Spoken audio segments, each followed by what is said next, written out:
The honey nut cakes stood in a six-tier tower at the edge of the feast table, and Soot had already noticed them. Serafina Voss stood at the far end of the great hall of Ashenmere Keep, dressed in her only formal coat, a dark wool surcoat with a high collar that hid the scar running from her left ear to her collarbone, and she held a black cat against her chest like a soldier holds a shield. The cat's name was Soot. Soot did not care about the betrothal feast. Soot cared about the honey nut cakes. The Winter Flame Feast was the single largest social event of the Southern noble calendar, a night when every Dragon Rider family from the Amber Coast to the Greyvale Marshes gathered under enchanted firelight to announce alliances, seal marriages, toast military victories, and most importantly, show off. The Great Hall of Ashenmere Keep had been decorated in red and gold silk banners, each one embroidered with the twin flame crest of House Hareth.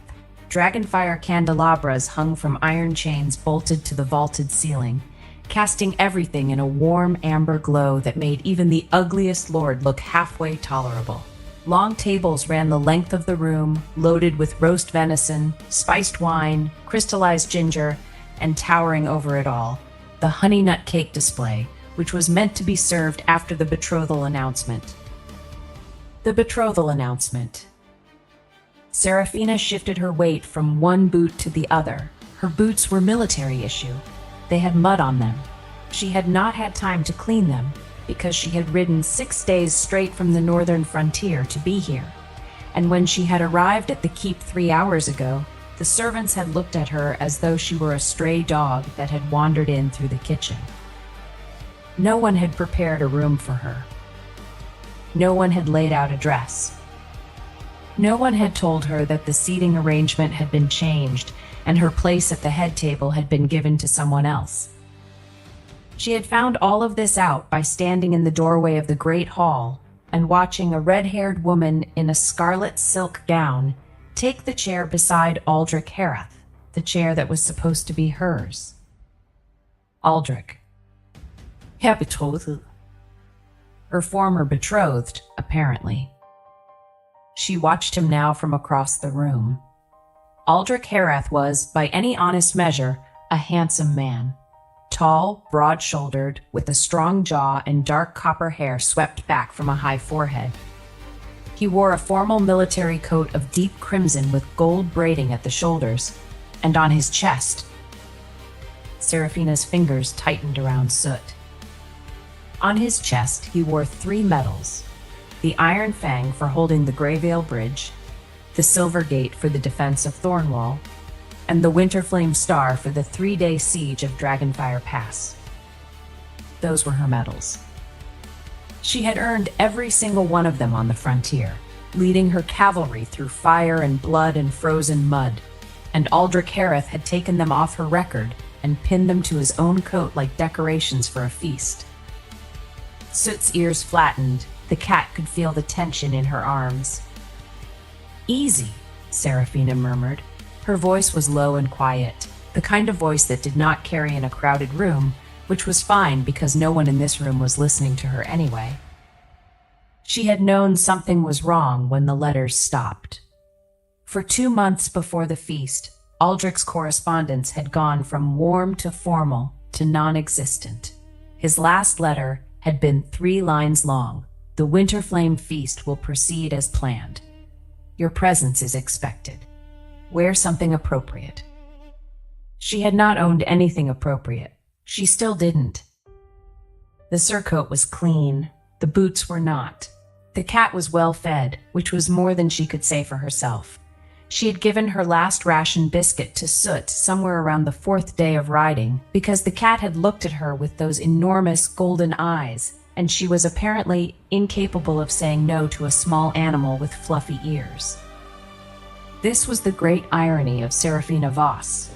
She could say no to a charging warhorse, a collapsing siege wall, a screaming battalion of enemy soldiers, and a Dragonfire bombardment that had turned the entire eastern flank of Dragonfire Pass into a lake of molten stone. She could not say no to a cat that wanted a biscuit. "Commander Voss." The voice came from behind her. She turned. A steward in House Hareth livery stood at her elbow, looking deeply uncomfortable. He was young, maybe 20, with a thin mustache he was clearly very proud of and a nervous habit of pulling at his cuffs. "Lord Hareth requests that you come to the front of the hall," the steward said. "He wishes to make an announcement." "I know what the announcement is," Seraphina said. The steward blinked. You do?"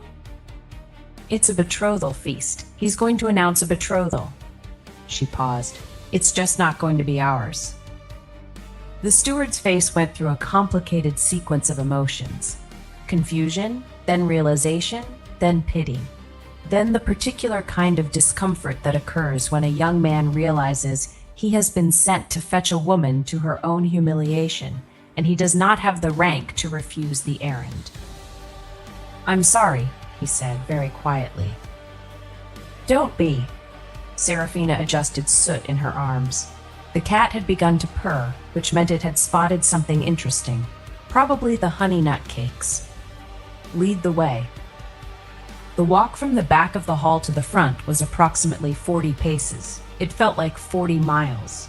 Seraphina kept her eyes forward, her chin level, her shoulders square. She had learned a long time ago that the way you carry yourself matters more than what you're wearing, and what she was carrying right now, beneath the calm exterior, beneath the mud-caked boots and the high-collared surcoat and the purring cat, was a cold, heavy certainty that settled in her stomach like an iron weight.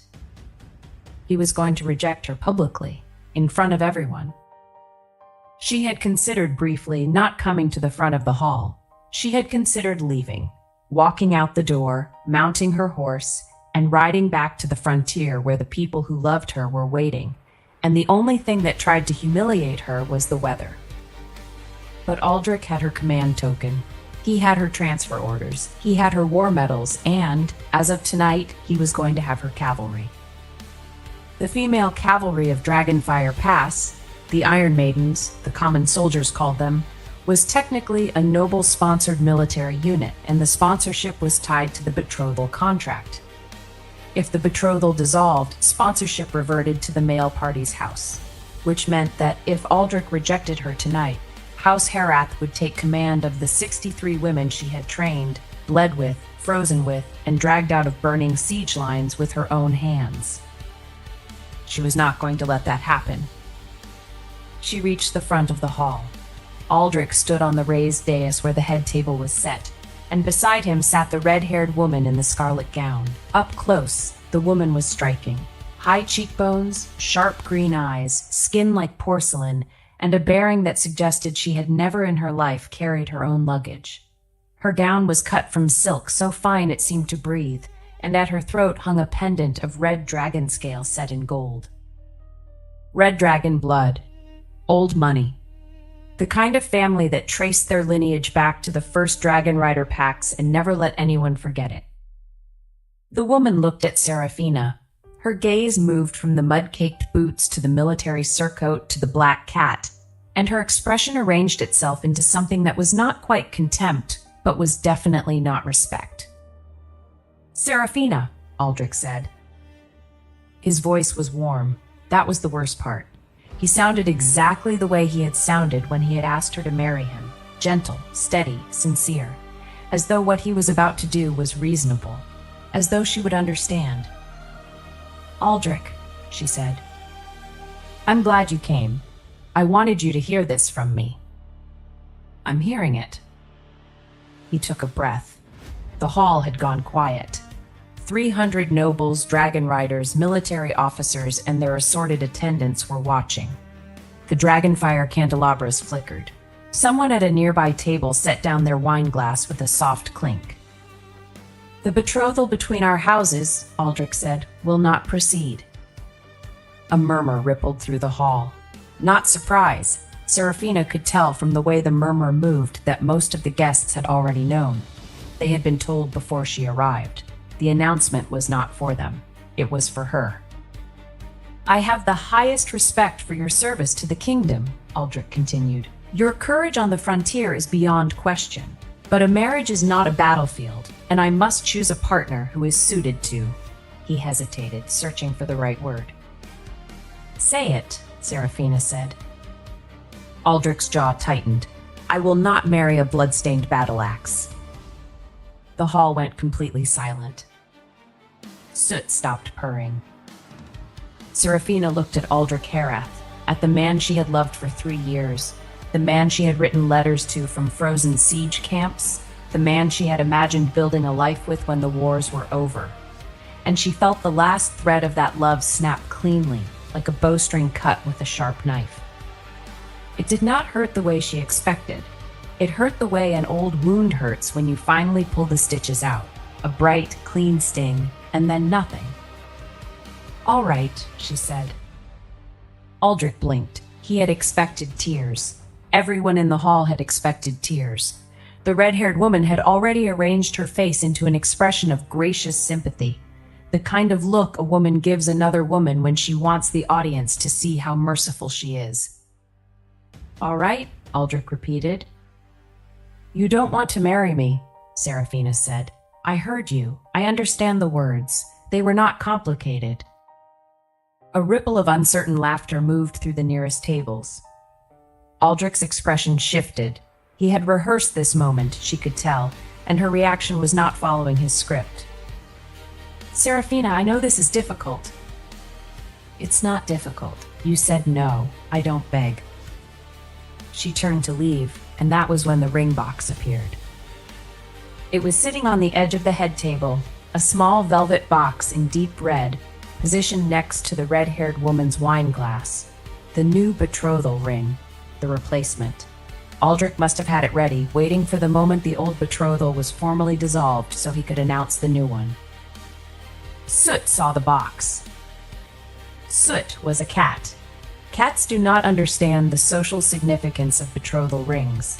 What cats understand is that small objects on the edges of tables are inherently suspicious and must be investigated. Before Serafina could react, Soot launched himself from her arms, landed on the white tablecloth with the grace of a small, furry cannonball, and trotted directly toward the ring box.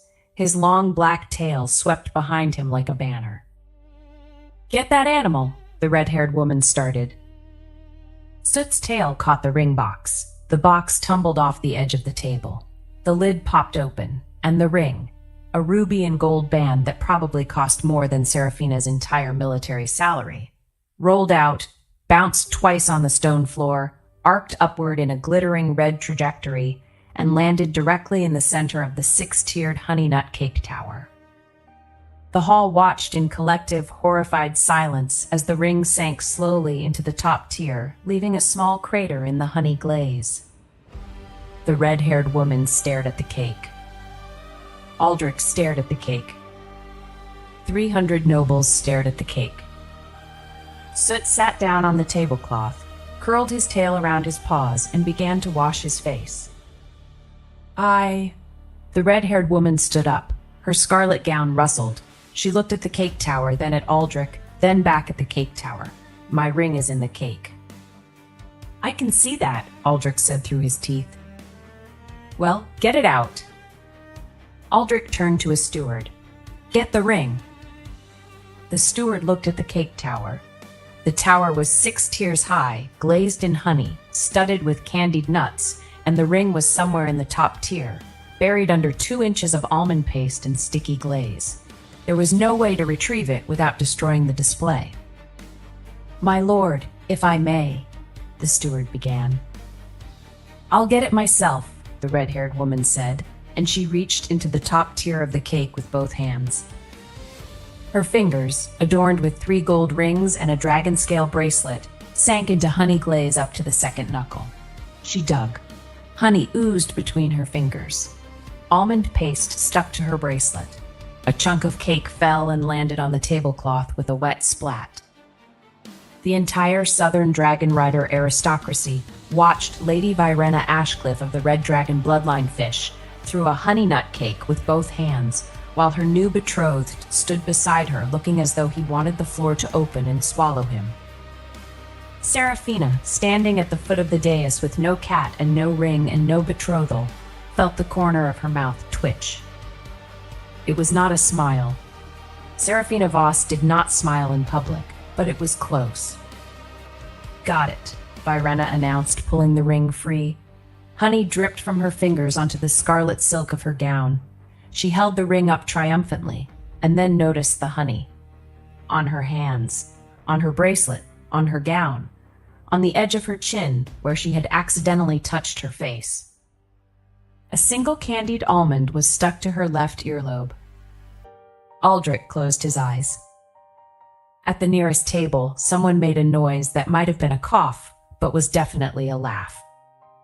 It was at this precise moment, while Virena Ashcliffe was standing at the head table with honey on her chin and an almond on her ear, while Aldrich Hareth was visibly reconsidering every life decision that had led to this moment, and while Soot was calmly eating a piece of cake that had fallen on the tablecloth, that a man at one of the side tables reached for the black cat.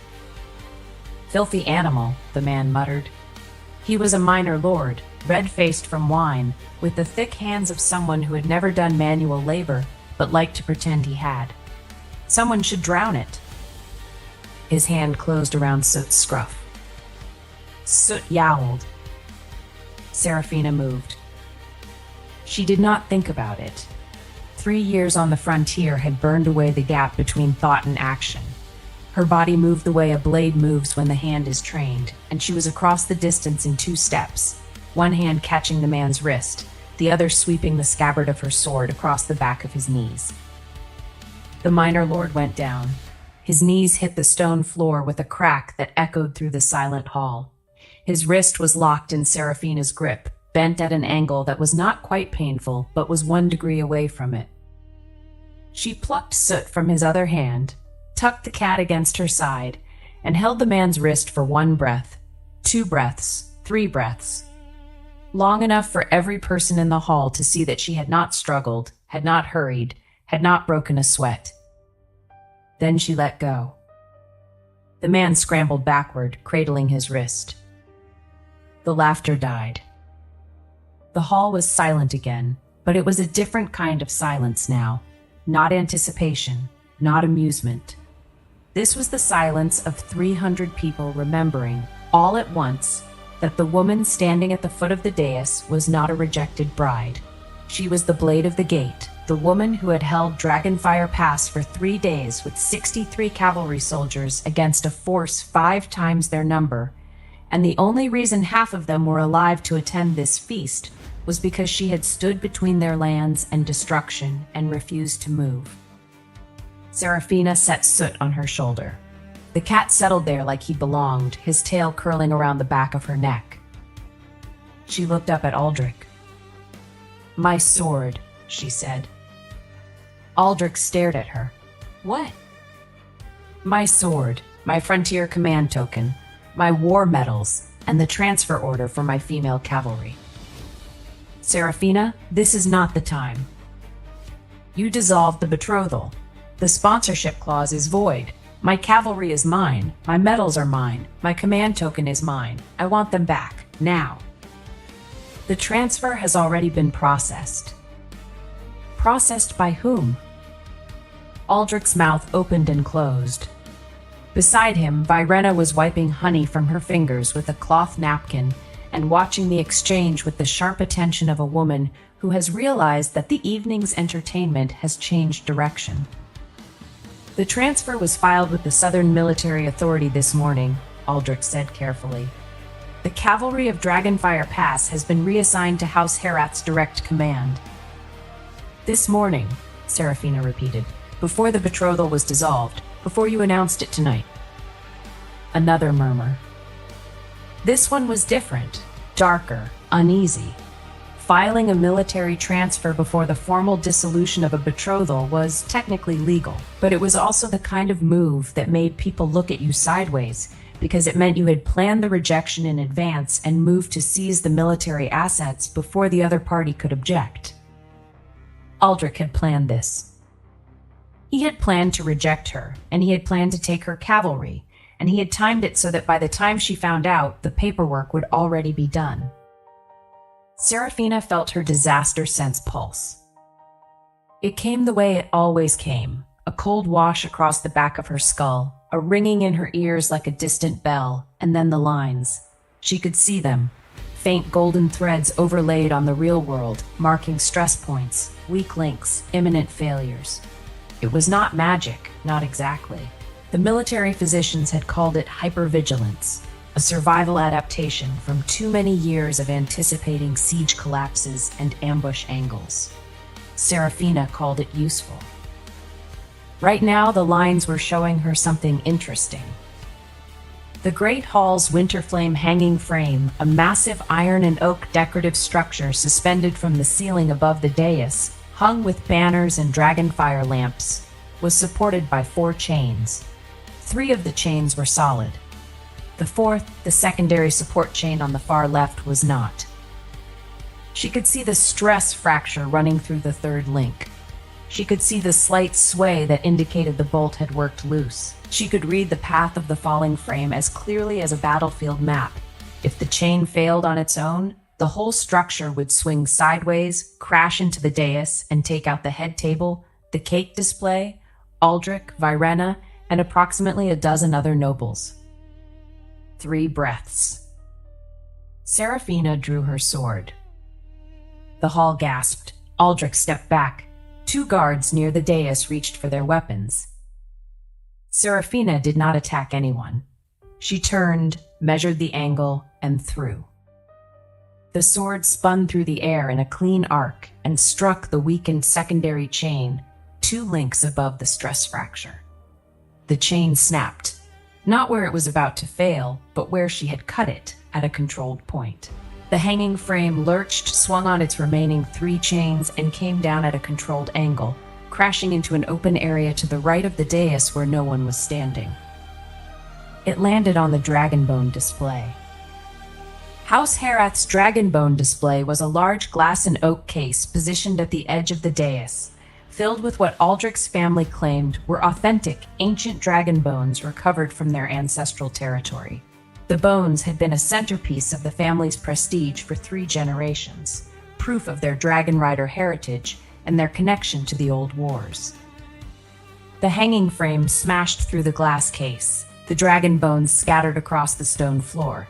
And as they scattered, something became very clear to everyone in the hall. The bones were fake. They were carved from cattle bone and painted with mineral dust to look like dragon scale marrow. The paint flaked off on impact, revealing the pale yellow of ordinary cow femurs beneath. Silence.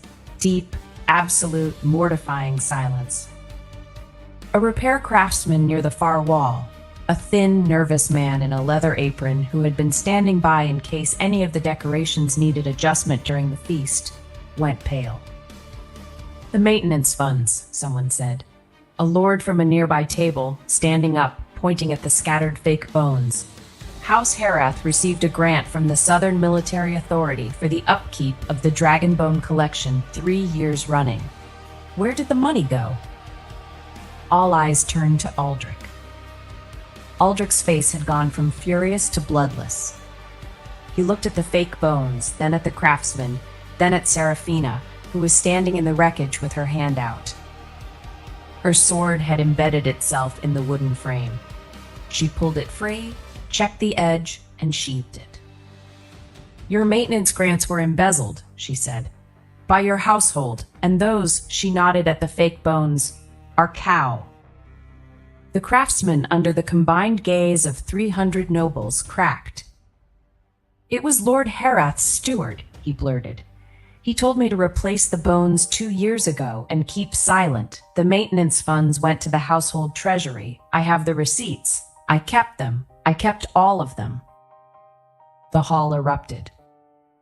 Serafina walked through the chaos. She stepped up onto the dais, past the shouting nobles and the horrified stewards and the scattered fake dragon bones, and she stopped in front of Aldrich. He was taller than her. He had always been taller than her. But right now, with the wreckage around them and the truth about his family's fraud spreading through the hall like fire through dry grass, he seemed smaller than she had ever seen him. "My sword," she said again, "my command token, my war medals, and my cavalry transfer order. I'm taking them now." You can't. The betrothal is dissolved. Your sponsorship claim is void because it was filed before formal dissolution, which violates Article 12 of the Southern Military Code. Your family's maintenance fraud gives me grounds to petition for immediate return of all military assets held under false pretenses. I will have my cavalry back tonight, or I will file a formal grievance with the Southern Military Authority tomorrow morning, and I will bring the craftsman, his receipts, and every person in this hall who just watched your fake dragon bones fall apart. Aldrich looked at her. For a moment, just a moment, she saw something in his eyes that might have been regret, or it might have been the realization that he had made a terrible, irreversible mistake. Fine, he said. He turned to his steward, a different steward, not the thin man in the apron, but the head of household, a stocky man with a gray beard and panicked eyes, and gave a short, sharp order. The steward hurried away and returned with a leather chest.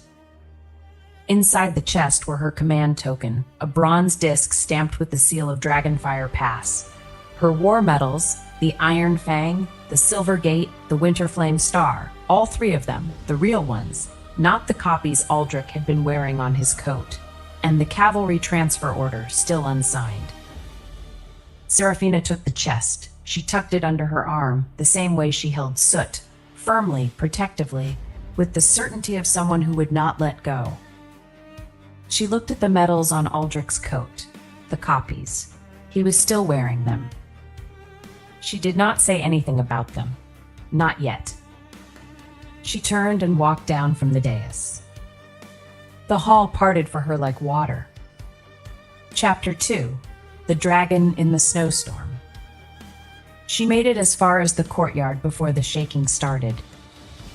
It was not fear. It was not sadness. It was adrenaline. 3 years of it, all the adrenaline she had been storing up since the day she rode south from the frontier, condensed into a single tremor that started in her hands and worked its way up to her shoulders. Soot meowed and pressed his face against her neck. "I know," she said. "I know." The courtyard of Ashenmere Keep was wide and cobblestoned, surrounded by high walls and open to the sky. Snow was falling, fat, heavy flakes that caught the light from the keep's windows and glowed like sparks. The air smelled of cold iron, wood smoke, and the faint sulfur tang of dragon fire that always lingered around Dragon Rider estates. Serafina set the leather chest on a stone bench, sat down beside it, and held her cat. She breathed. In, out, in, out. The way she had taught herself to breathe after battle, when the killing was done and the survivors were counting bodies and the world was too loud and too bright and too alive. She was not going to cry. She had made that decision somewhere between the dais and the courtyard door, and she was going to hold to it because she was Serafina Voss, the Blade of the Gate, and she did not cry in courtyards while holding a cat and a box of medals. She was going to sit here for 5 minutes. She was going to breathe. And then she was going to find a horse, ride to wherever her cavalry was bivouacked, show them the command token, and take her soldiers back. That was the plan. For approximately 90 seconds, the plan was enough. 90 seconds was how long it took for the snowstorm to change. Serafina felt it before she saw it, a pressure drop, sudden and immense, like the air had been punched. The snow stopped falling. The flakes hung in the air for a heartbeat, suspended, and then the wind hit. It came from the north, and it carried with it a sound that Serafina had heard only once before in her life, during the siege of Dragonfire Pass, when the enemy had deployed their war dragons against her position. Wings. Enormous wings, beating against the storm. She stood. Soot dug his claws into her shoulder. The leather chest fell off the bench. She didn't pick it up. The sky above Ashenmere Keep split open. A dragon came through the clouds. It was not like the war dragons she had fought on the frontier. Those were young drakes, 30 feet from nose to tail, fast and vicious but manageable. This was something else entirely. This was an ancient, and it was vast. Its wingspan blotted out the snow. Its scales were black as obsidian, but shot through with fissures of molten gold that glowed like lava cracks in cooling stone. Its eyes were burning amber, each one the size of a tower shield, and they swept the courtyard with the focused, predatory intelligence of a creature that had been alive longer than the castle it was landing on. It descended through the snowstorm like a falling mountain, and every dragon in the keep's stable, 6 young drakes, 2 war mounts, and a courier breed, screamed and pressed their bellies to the floor. The ancient dragon landed on the keep's outer wall. The stone groaned under its weight. Frost cracked. Mortar dust sifted down. It folded its wings, slowly, deliberately, the way a king closes the doors of his throne room, and looked down at the courtyard. At Seraphina. At the black cat on her shoulder. At the leather chest on the ground. The dragon's enormous head tilted. Its molten gold eyes narrowed. Then the air around it shimmered, the way heat shimmers above a forge, and the dragon was gone. In its place, standing on the outer wall with one boot on the stone and one hand resting on the parapet with absolute ease, was a man. He was tall, not tall the way Aldrich was tall, with the broad-shouldered, carefully maintained build of a southern nobleman who spent his mornings in the training yard and his afternoons being fitted for clothes. This man was tall the way a blade is long, lean, dangerous, built for speed and precision and the particular kind of violence that does not announce itself before it arrives. His hair was black, shot through with streaks of dark gold that caught the firelight from the keep's windows. His skin was tanned to a deep bronze, marked with faint lines at the jaw and temples that might have been age or might have been something else entirely. His eyes were dark gold, vertical pupilled, and they caught the light the way a predator's eyes catch the light in the dark. He wore a long coat of black leather and dragon scale, belted at the waist with a chain of dark iron, and at his throat hung a pendant of raw obsidian set in molten gold. He smelled, even from 20 feet away, even through the snow and the wood smoke, of cold iron, volcanic ash, and something deep and hot and old, like the heart of a mountain. He looked at Seraphina. She looked at him. Soot hissed. The man jumped down from the wall. It was a 20-foot drop. He landed on the cobblestones without a sound, straightened, and walked toward her with the unhurried pace of someone who has never once in his very long life needed to rush. "You're bleeding," he said. His voice was low, smooth, and carried an undertone of heat, not warmth precisely, but the kind of radiant energy that comes off cooling metal. It was the voice of someone who was used to being listened to and did not particularly care whether you wanted to or not. Seraphina looked down. He was right. During the incident with the hanging frame, a shard of glass from the dragonbone display case had sliced through the cuff of her surcoat and opened a thin cut across her forearm. She hadn't noticed. "It's shallow," she said. "I didn't say it was deep." He stopped 3 paces from her. Up close, the vertical pupils were more pronounced and the scent of volcanic ash was stronger. "I said you're bleeding. In a courtyard. Alone. Holding a cat and a box of medals. After your betrothed just called you a blood-stained battle axe in front of 300 people. You were listening." "I was landing on the roof. Sound carries." Seraphina studied him. Her disaster sense was quiet. No golden lines, no ringing, no cold wash. Whatever this man was, her instincts were not reading him as an immediate threat, which was either very reassuring or very alarming. "Who are you?" she asked. "Caeldrith," he said. "Caeldrith of the Obsidian Reach." A pause. "Some people call me the Dragon King of the North." "The Black Gold Ancient," Seraphina said. She had heard of him. Everyone on the frontier had heard of him. The oldest living Dragon King, ruler of the volcanic dragon nest in the far north, where the fire veins ran hot beneath the stone, and the dragon eggs slept in beds of molten rock. He was a legend. He was also apparently real and standing in front of her in a snowstorm. "You know my title," he said. "Good. Then you know I don't come south for small reasons." "What's your reason?" Dragon fat wax tribute from the Amber Coast hasn't arrived in 3 seasons. Frontier battle records have been altered, and the fire veins in my dragon nest are behaving in ways that concern me.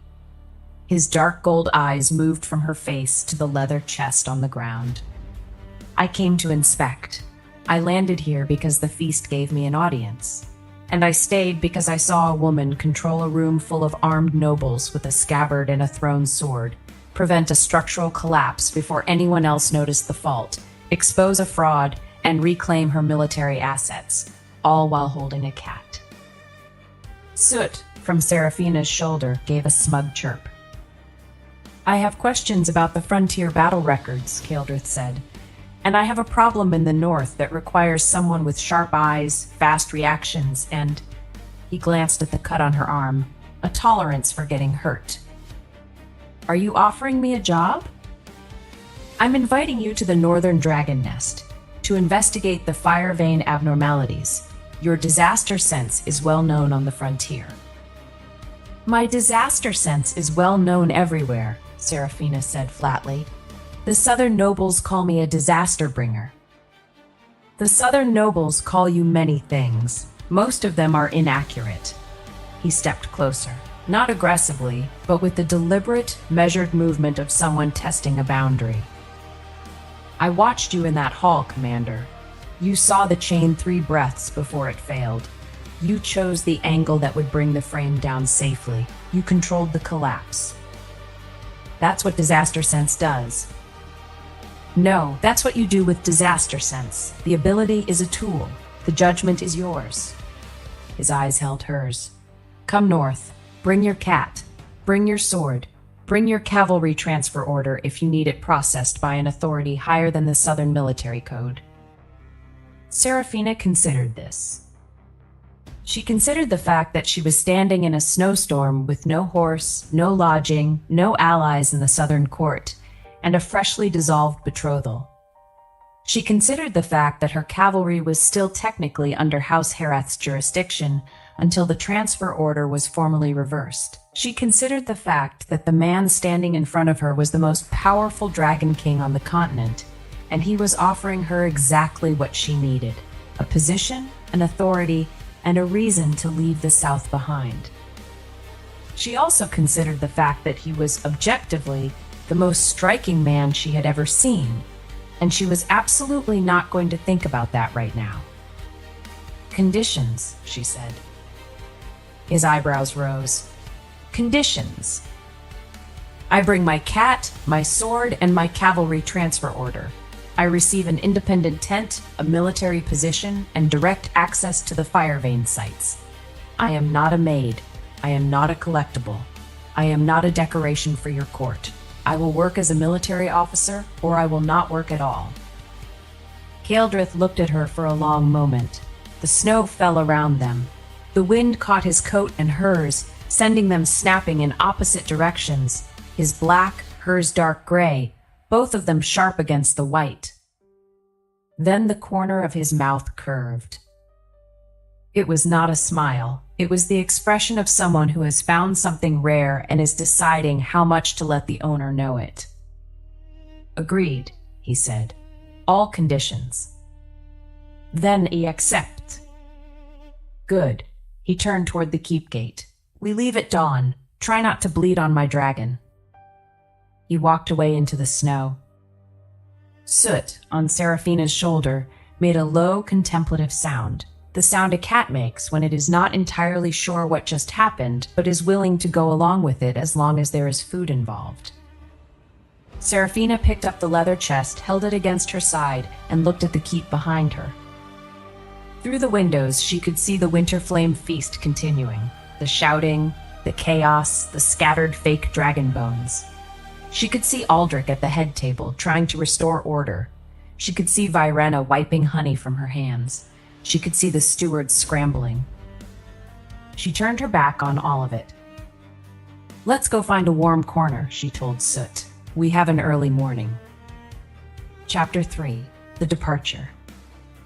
Dawn came gray and cold, and Seraphina met it standing in the courtyard with her old campaign chest on one shoulder, her sword on her hip, her command token in her coat pocket, and Soot in a sling she had fashioned from a spare horse blanket. The sling had been necessary because Soot, upon being introduced to the concept of early morning departures, had expressed his displeasure by going completely boneless and refusing to support his own body weight.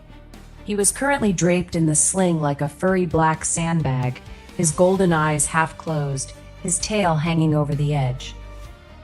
She had found him 18 months ago in the ruins of a farmstead east of Dragonfire Pass. The farmstead had been hit by a raider skirmish, one of the small, vicious attacks that came every few weeks along the frontier. Too small to warrant a full military response, but too deadly for the farmers to handle alone. By the time Serafina and her cavalry arrived, the house was burned, the family was dead, and the only living thing in the wreckage was a kitten.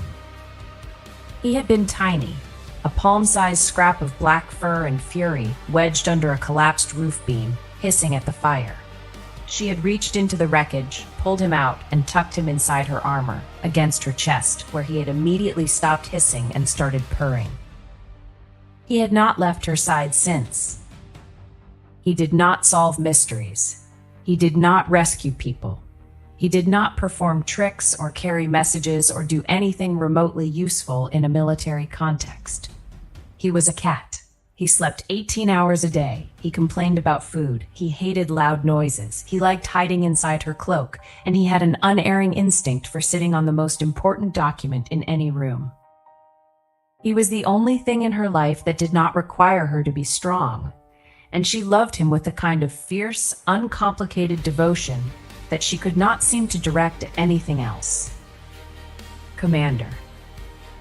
The voice came from the keep gate. Serafina turned. They were standing in a line by the gate, 7 women in cavalry armor, their horses behind them, their faces set in the particular expression of soldiers who have made a decision and will not be talked out of it. Serafina recognized every face. Lieutenant Marin Arsk, her heavy armored shield commander, built like a stone wall, calm as deep water, and capable of evacuating a civilian column through hostile territory with the efficiency of a woman sorting laundry.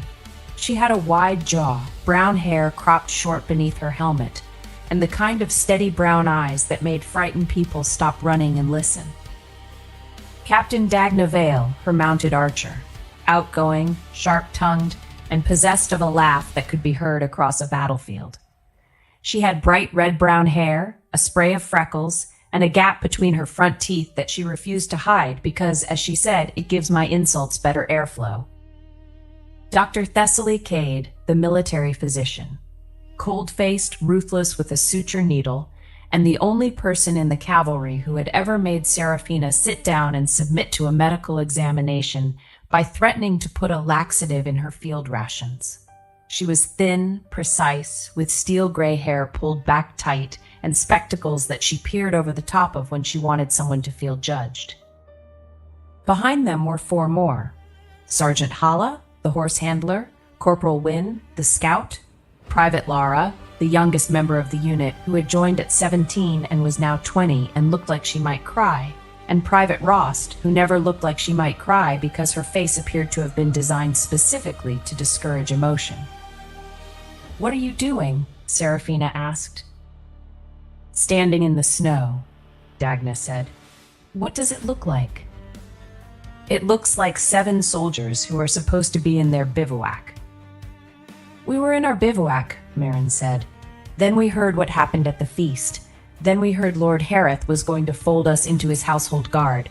Then we decided we'd rather freeze." "The transfer order hasn't been processed," Thessaly cut in. "I checked. His steward filed it, but the Southern Military Authority hasn't countersigned. The order is in administrative limbo, which means we're not technically under anyone's command right now." She adjusted her spectacles. "We chose to be here." Serafina looked at them.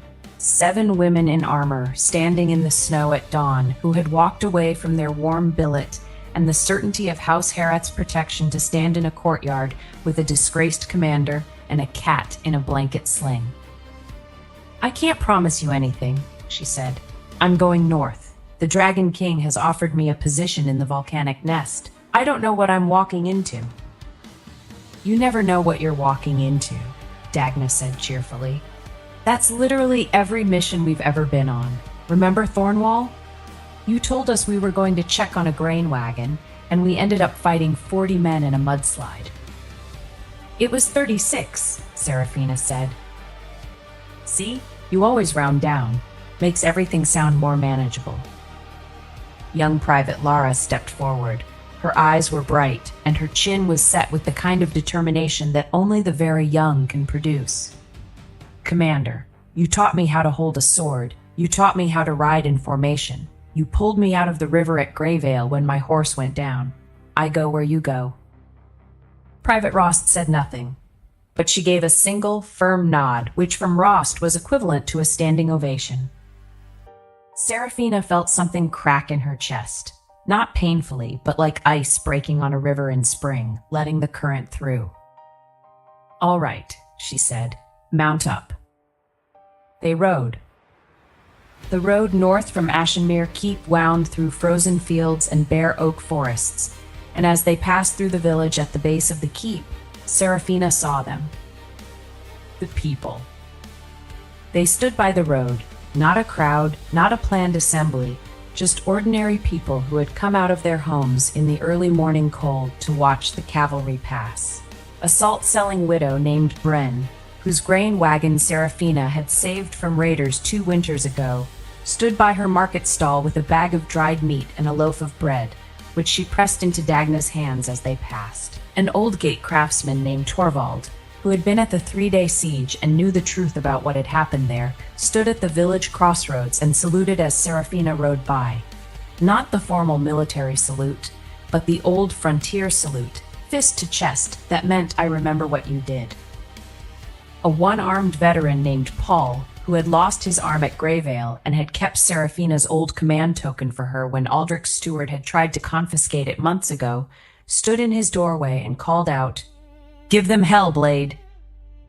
A tavern mistress named Gerta, who had kept hot soup ready for the cavalry every time they rode through, pressed a wrapped clay jug of spiced cider into Serafina's hands and whispered, "You come back, you hear? You come back and we'll have a real feast. Not like that noble circus." And a boy, maybe 10, dark-haired, thin, with the sharp, watchful eyes of someone who had learned too young that the world was dangerous, ran alongside Serafina's horse for 50 yards, keeping pace with the determination of a child who has decided that this is important. "You saved my mother," he shouted. "At Thornwall. She said to tell you. She said—" He was running out of breath. "She said you're the bravest person she ever met, and she's sorry she couldn't come today, because she's minding the goats." Serafina looked down at him. She reined in her horse for one moment, leaned down and said, "Tell your mother I remember her. Tell her the goats are more important than seeing me off. And tell her—" She paused. "Tell her to stay warm." The boy beamed, fell behind, and stood in the road waving until the cavalry was out of sight. They rode on. Behind them, the snow began to fall harder. Ahead of them, the sky was dark, not with clouds, but with wings. The black-gold ancient dragon descended through the snowstorm like a falling star. His wingspan cast a shadow across the road that turned the morning into twilight. The cavalry horses whinnied and shied. Only Serafina's mount held steady, because Serafina's mount had been trained on the frontier and had seen worse. The dragon did not land. He flew low overhead, his molten gold fissures casting amber light across the snow, and then he was past them, climbing north, opening the path. Dagna, riding beside Serafina, stared after the dragon with her mouth open. "Commander," she said. "Yes." "That's the Dragon King." "Yes." "The black gold ancient Dragon King." "Yes, Dagna." "He's very large." "He's a dragon." "He's very handsome." Serafina gave her a flat look. "What?" "I'm stating facts. Enormous. Powerful. molten gold fissures. Also, Dagna leaned in with the expression of a woman who is about to make a terrible observation. I saw him in human form last night through the window. Commander. He looked at you like you were the last sword in the armory, and he needed to go to war. He looked at me like I was a useful military asset. Sure, that's what I said. Exactly what I said. Thessaly, riding on Seraphina's other side, adjusted her spectacles and said nothing, which was her way of saying everything. Soot, in his sling, slept through the entire exchange. They rode north. Part 2. The Northern Dragon Nest. Chapter 4. The Obsidian Reach. The Obsidian Reach was not what Seraphina had expected. She had expected a cave, a large, hot, smoky cave full of dragons, because that was what the word nest suggested. And in the frontier military briefings, the Northern Dragon Nest had always been described in terms that made it sound like a particularly well-organized furnace. What she found was a city. The Obsidian Reach was built into the caldera of a dormant volcano, or mostly dormant, because the fire veins still ran hot beneath the stone, sending plumes of sulfurous steam through natural vents in the rock, and keeping the entire basin warm enough that flowers grew on the inner slopes in the dead of winter. The city itself was carved from black volcanic stone, tiered in concentric rings that climbed the inner walls of the caldera like the seats of an amphitheater. Bridges of dark iron and dragon bones spanned the gaps between levels. Towers of obsidian glass caught the light from the fire veins below and scattered it in amber and gold across the buildings. And everywhere dragons. They roosted on the upper ledges, dozens of them in colors that ranged from deep charcoal to mottled bronze to pale silver. Young drakes chased each other through the steam vents. A massive gray-blue female lay coiled around a clutch of eggs on a heated stone platform, her tail curling and uncurling with the slow rhythm of deep sleep. Hatchlings, tiny, scaly, and absurdly cute, tumbled over each other on the lower ledges, making sounds that were halfway between a purr and a kettle whistle. Soot, who had woken up approximately 5 minutes before arrival, took one look at the dragons, flattened his ears, and retreated to the deepest possible point inside Seraphina's cloak. "This is the Obsidian Reach," Kaeldrith said. He had shifted back to human form at the caldera's rim, stepping out of the dragon shape the way a man steps out of a coat. He stood beside Seraphina at the edge of the first tier, the volcanic wind catching his black and gold coat, and gestured at the city below with the casual propriety of someone showing off a particularly impressive garden. "Your quarters are on the third tier, independent, as agreed. Your cavalry can billet on the second tier. There's a barracks carved into the east wall that's been empty since the last border garrison rotated out. The fire vein sites are accessible from the 6th tier down. I'll have maps sent to your quarters." "Where's the hatchery?" Seraphina asked. Kaeldrith looked at her. "You want to see the hatchery first? You said the fire veins are behaving abnormally. The hatchery is where the fire veins are most concentrated. If something's wrong with the veins, the eggs are the first thing at risk." He studied her for a moment. The volcanic light caught his vertical pupils and made them glow. "The hatchery is at the bottom of the caldera," he said. "7th tier. The temperature down there can crack iron. Most humans can't tolerate it for more than a few minutes. I held Dragonfire Pass for 3 days. I can handle heat." "You held Dragonfire Pass for 3 days because you're stubborn, not because you're fireproof. Those are the same thing on the frontier." Something shifted in his expression. Not quite amusement, not quite admiration, but something in the territory between the two that made his dark gold eyes warm by a degree. "I'll take you down tomorrow," he said. "Tonight, settle in, feed your cat, rest." "I don't need rest." "Commander Voss," he stepped closer. Not aggressively, but close enough that she could feel the heat radiating from him. A dry, volcanic warmth that had nothing to do with the air temperature and everything to do with whatever burned beneath his human skin. "You rode 6 days south, survived a public humiliation, prevented a structural collapse, reclaimed your military assets, rode 3 days north, and you're standing in a volcanic caldera arguing with me about whether you need sleep. I've been alive for a very long time. I know what exhaustion looks like. What does it look like? Like a woman who hasn't blinked in 90 seconds because she's afraid that if she closes her eyes, she'll fall asleep standing up. Serafina blinked. He was right. She had not blinked. She was exhausted, bone deep, marrow deep, the kind of tired that lives beneath the adrenaline and waits for the moment you stop moving. Fine, she said. Tomorrow. Good. He turned to leave, then paused. Your cat is looking at me. Soot had emerged from the cloak just enough to stick his head out and fix Kaeldrith with a long, unblinking golden stare. It was the stare of a cat who is evaluating a new presence in his territory and has not yet decided whether it constitutes a threat or simply an inconvenience. Kaeldrith looked back at the cat with the same expression. Your cat has very strong opinions, he observed. He has strong opinions about everything.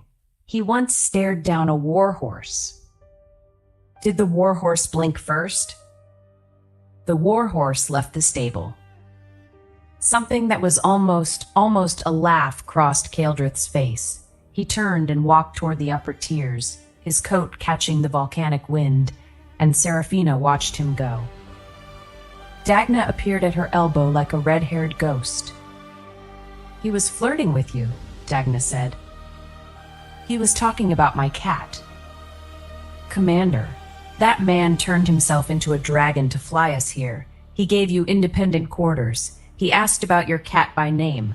He stood close enough to melt your buttons. That is flirting. He was assessing my tactical value. Tactical value? Is that what the kids are calling it these days?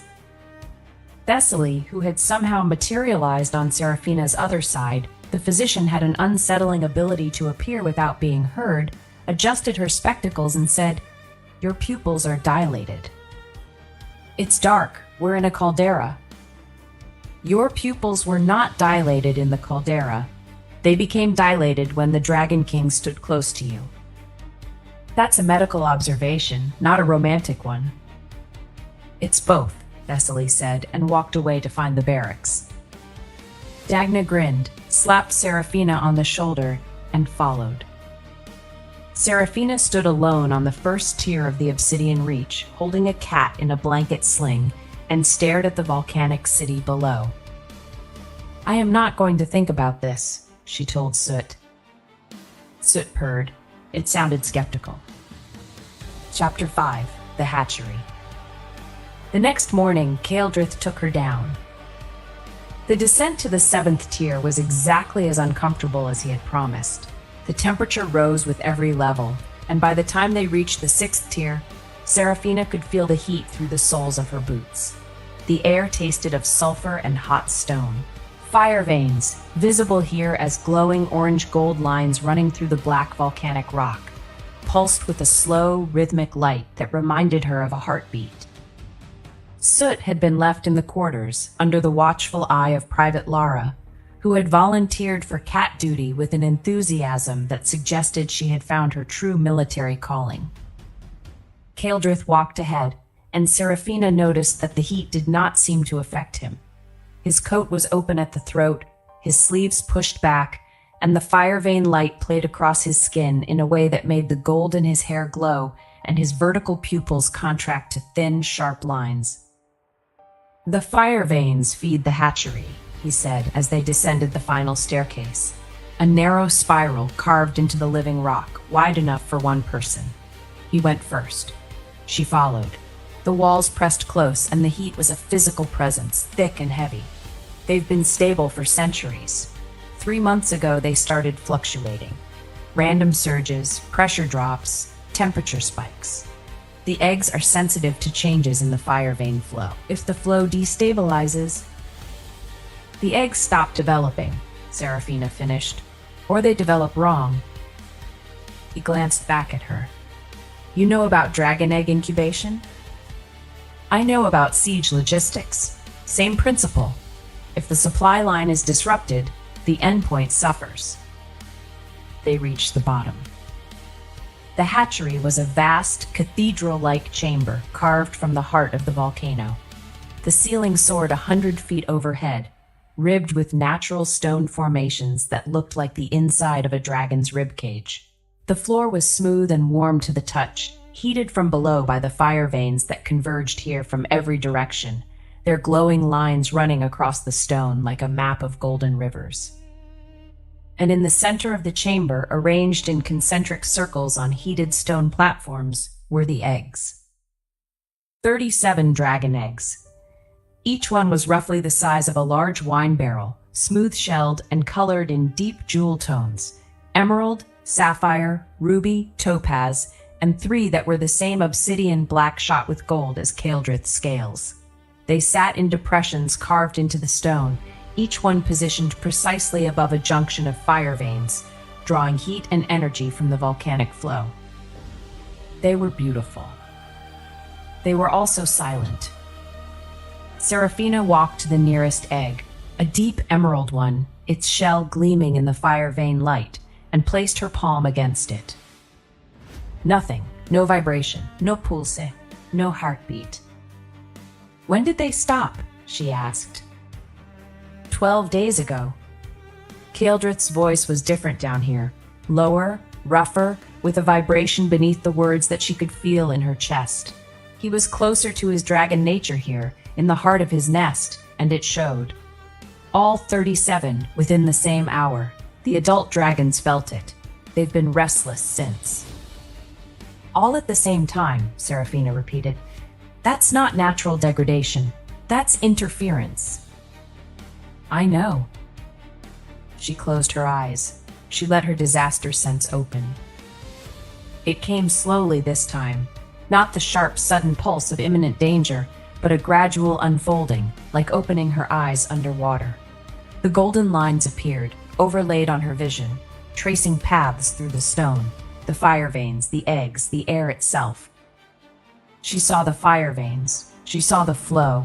She saw where the energy should be moving, smooth, rhythmic, feeding each egg junction with a steady pulse of volcanic heat, and she saw where it wasn't. There was a blockage. Deep beneath the hatchery floor, at the convergence point where the major fire veins met, something was disrupting the flow. The golden lines in her vision twisted around it like water around a stone in a river, and the energy that should have been feeding the eggs was being diverted, pulled sideways, redirected, siphoned off through a channel that didn't belong.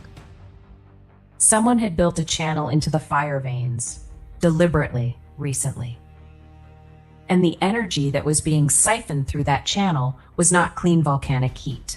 It was something darker, hotter, and wrong. A resentment fire, heavy with the psychic residue of violent death, the kind of spiritual contamination that accumulated on battlefields where many people had died badly.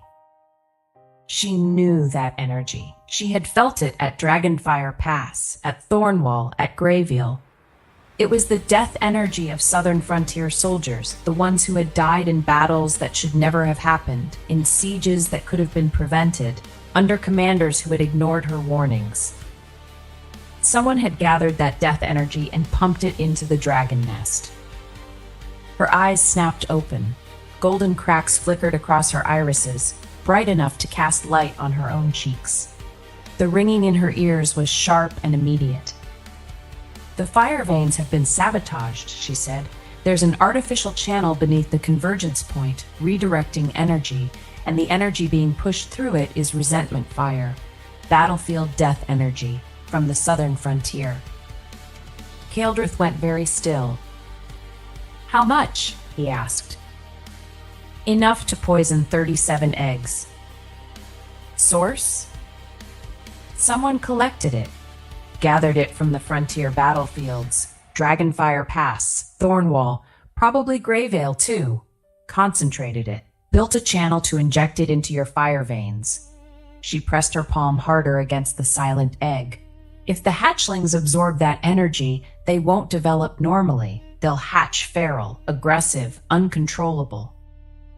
"Someone is trying to weaponize my hatchlings." "Yes." The air in the hatchery changed. The heat, which had been oppressive but stable, suddenly surged, a wave of raw thermal energy that rolled across the chamber like a physical blow.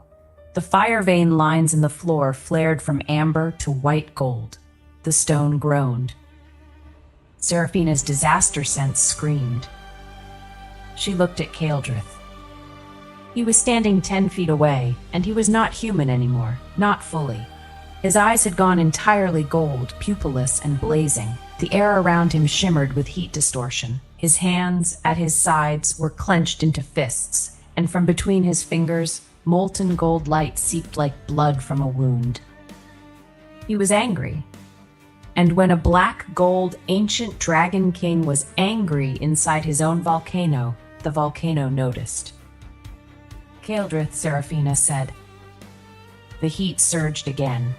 A crack appeared in the stone floor near his left boot, and fire vein light poured through it. Kaeldrith. She walked toward him. The heat was intense. She could feel it on her face, on her hands, pressing against her like a wall. Her disaster sense was showing her the lines. The stress fractures spreading through the hatchery floor, the fire vein pressure building beneath the stone, the eggs, still silent. Black water does not sound like water. It sounds like a crowd. I had one arm hooked through a carriage wheel that was turning under me and would not stop turning, and the other hand shut around a wrist that was smaller than my own and going slack. And every time I got my feet down the river, took them out from under me again, with the patience of a thing that had all night. Somewhere above us on the bank, a man was shouting a name into a storm. Not mine. He would not have known to shout mine. I could not feel my legs.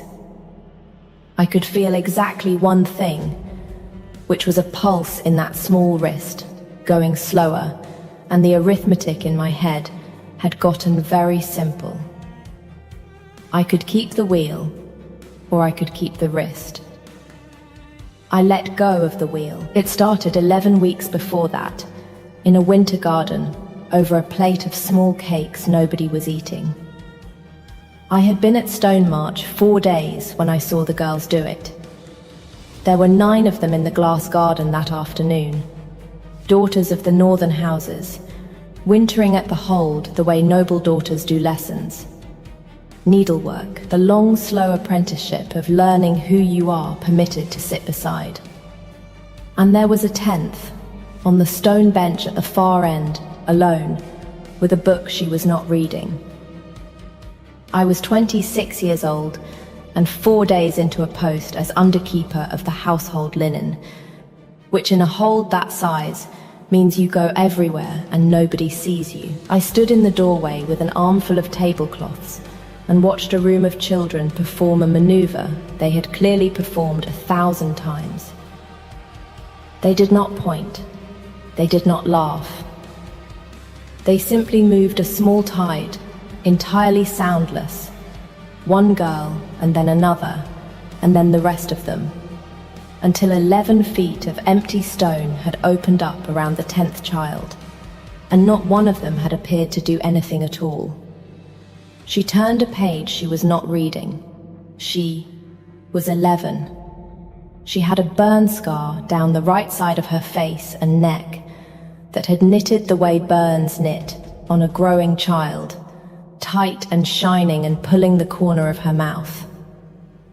She had her father's black hair, and she had it forward on that side, which I recognized because I have known a great many people who arrange themselves to be less available. She also had gloves on, indoors, in a heated glass room in the middle of the afternoon. I put down the cloths and I went and sat next to her. I want to be clear that I was not being noble. I have been asked about this a great many times since, and I have never once had a good answer.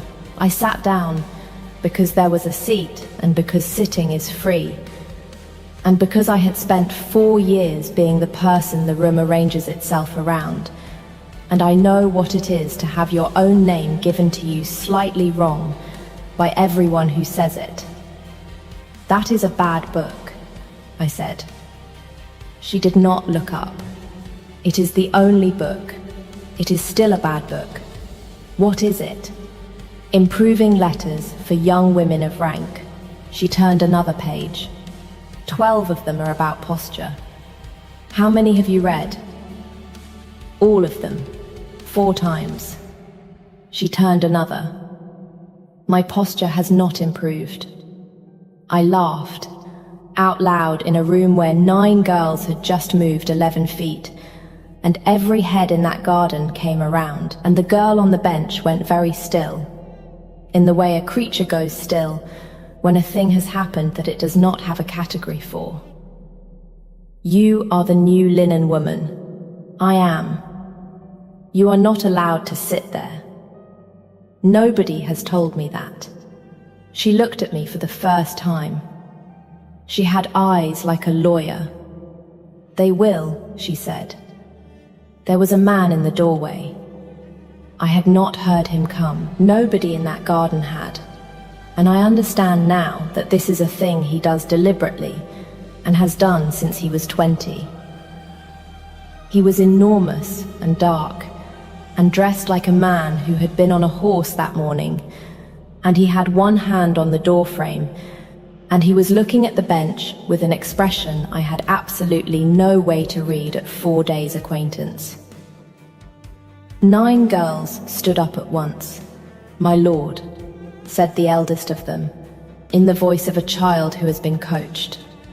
He did not answer her. He looked at the bench for a moment longer, at the 2 of us on it, and then he turned around and walked away down the corridor without saying one word to anybody, including his daughter. "That was your father," I said. "That was the king," said Sigrid of Stonemarch, and went back to her bad book. "Here is what I was, so that the rest of it makes sense. 4 years before, at 22, I had been the fated mate of a ranked warrior of the Fenmarch pack, and at the ceremony, in front of 200 people, he had spoken the refusal. He had his reasons. He gave them at length. I was low-born. I was small. My mother had been nobody, and he had a career ahead of him that a mate like me would sit on for 40 years. It was all quite reasonable, and he said it kindly, and I have never hated him, which people find unsatisfying. What a refusal does is this. The bond goes in at both ends, and it comes out of only one. And the one it comes out of is the weaker wolf, and it takes your wolf with it. Mine did not die. Mine went silent. 4 years of nothing, where a whole second self had been no shift, no warmth, no voice in the back of the head, and a word for what I was afterward that follows you into every hall in the north. Rejected. There is no rank below it. A servant is a servant. A rejected omega is a warning. So I had gone north until the story stopped arriving before I did, and at Stonemarch nobody had heard it yet, and I had 4 silver a quarter and a cot and a post counting bed linen, and I could have kept my head down for 20 years and been perfectly all right. I could have. Nobody made me sit on that bench. I want that written down, because of everything that came after. I sat down of my own accord on the 4th day, before anyone had asked anything of me, and everything after that was mine. I sat down again the next day, and the day after that. The 3rd day she tested me, because of course she did. Does it disgust you? Does what? She turned her head, deliberately, full to the light, the whole right side, which I understood was a thing she had been made to learn to do as a weapon because nothing else in her life was. No, I said. Everyone says no. Then here is a better answer. It is a bad scar, and it was badly cared for while it set, and there is a woman in Ravensford who could have kept that seam from pulling your mouth if anyone had put her on a horse in the 1st month, and I am angry about that, and I have been angry about it since Tuesday. Sigrid of Stonemarch looked at me for a long moment. Nobody will say it is bad, she said. They say it is not so bad, then they leave. It is bad. It is also the fourth most interesting thing about you, and I have only known you 3 days. That is the day she started talking. Once she started, she did not stop. She was 11. She had read everything in that hold, including the accounts.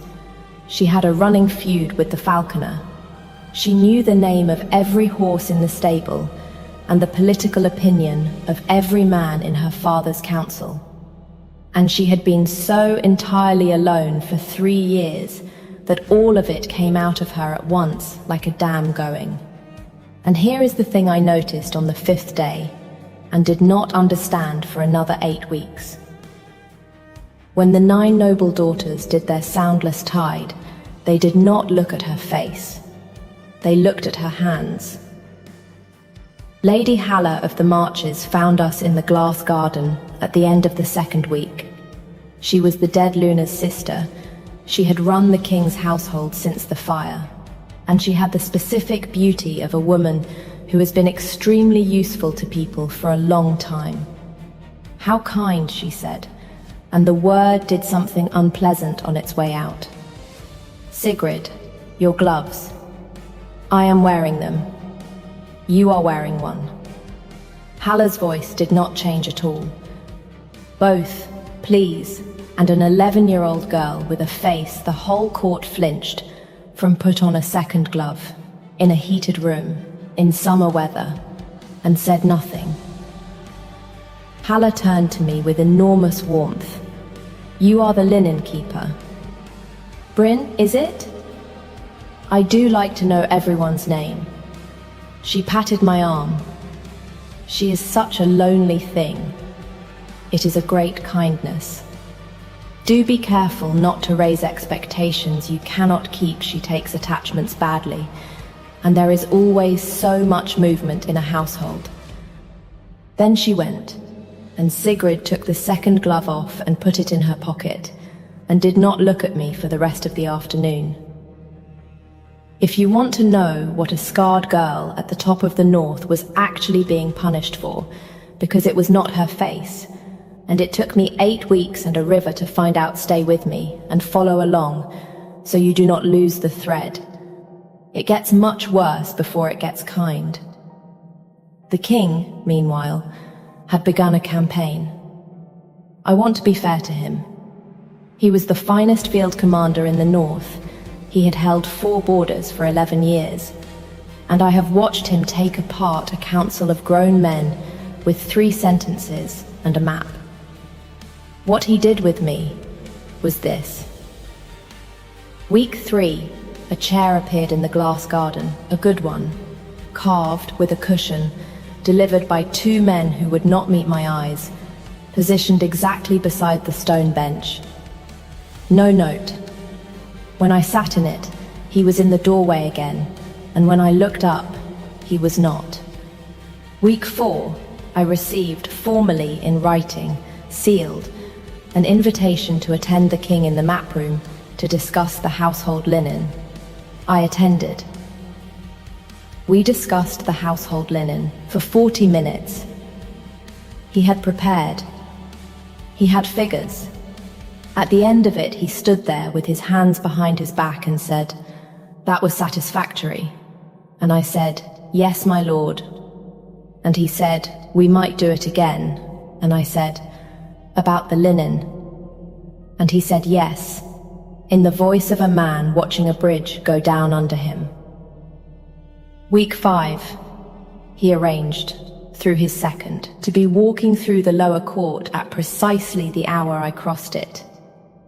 Every day, for 9 days. Torvald told me afterward that the king had asked him to confirm my route, and that he had done it once and then refused, and that his king had then obtained it himself by asking the laundry, which is how the entire laundry came to know before I did. Week 6, he brought me a horse. I do not ride. He did not know that. It was an extremely good horse. It stood in the lower court for the better part of an hour, with a stableman holding it, while the King of the North explained its bloodline to a woman holding a basket of sheets. And I said, "At the end, my lord, I have never been on a horse in my life." And Garrick of Stonemarch looked at that animal for a long moment and said, with total sincerity, "Then that was poorly planned." It was the funniest thing that had happened to me in 4 years. I did not laugh. I have regretted that. The map room happened at the end of week 7, and it was not about linen. "May I ask you something," he said, "that nobody asks you?"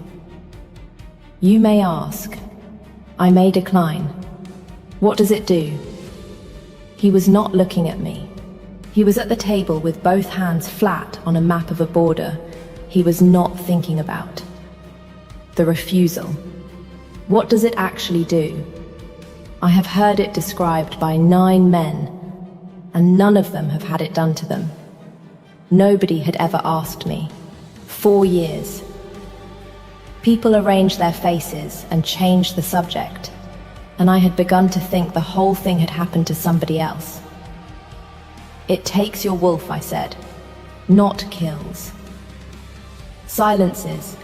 There is a second self in you from the time you are a child, and it is the warm one. And one afternoon in front of 200 people a man says 11 words and it goes out like a lamp, and the rest of your life is you doing everything alone that you used to do with somebody." I found that my hands had stopped.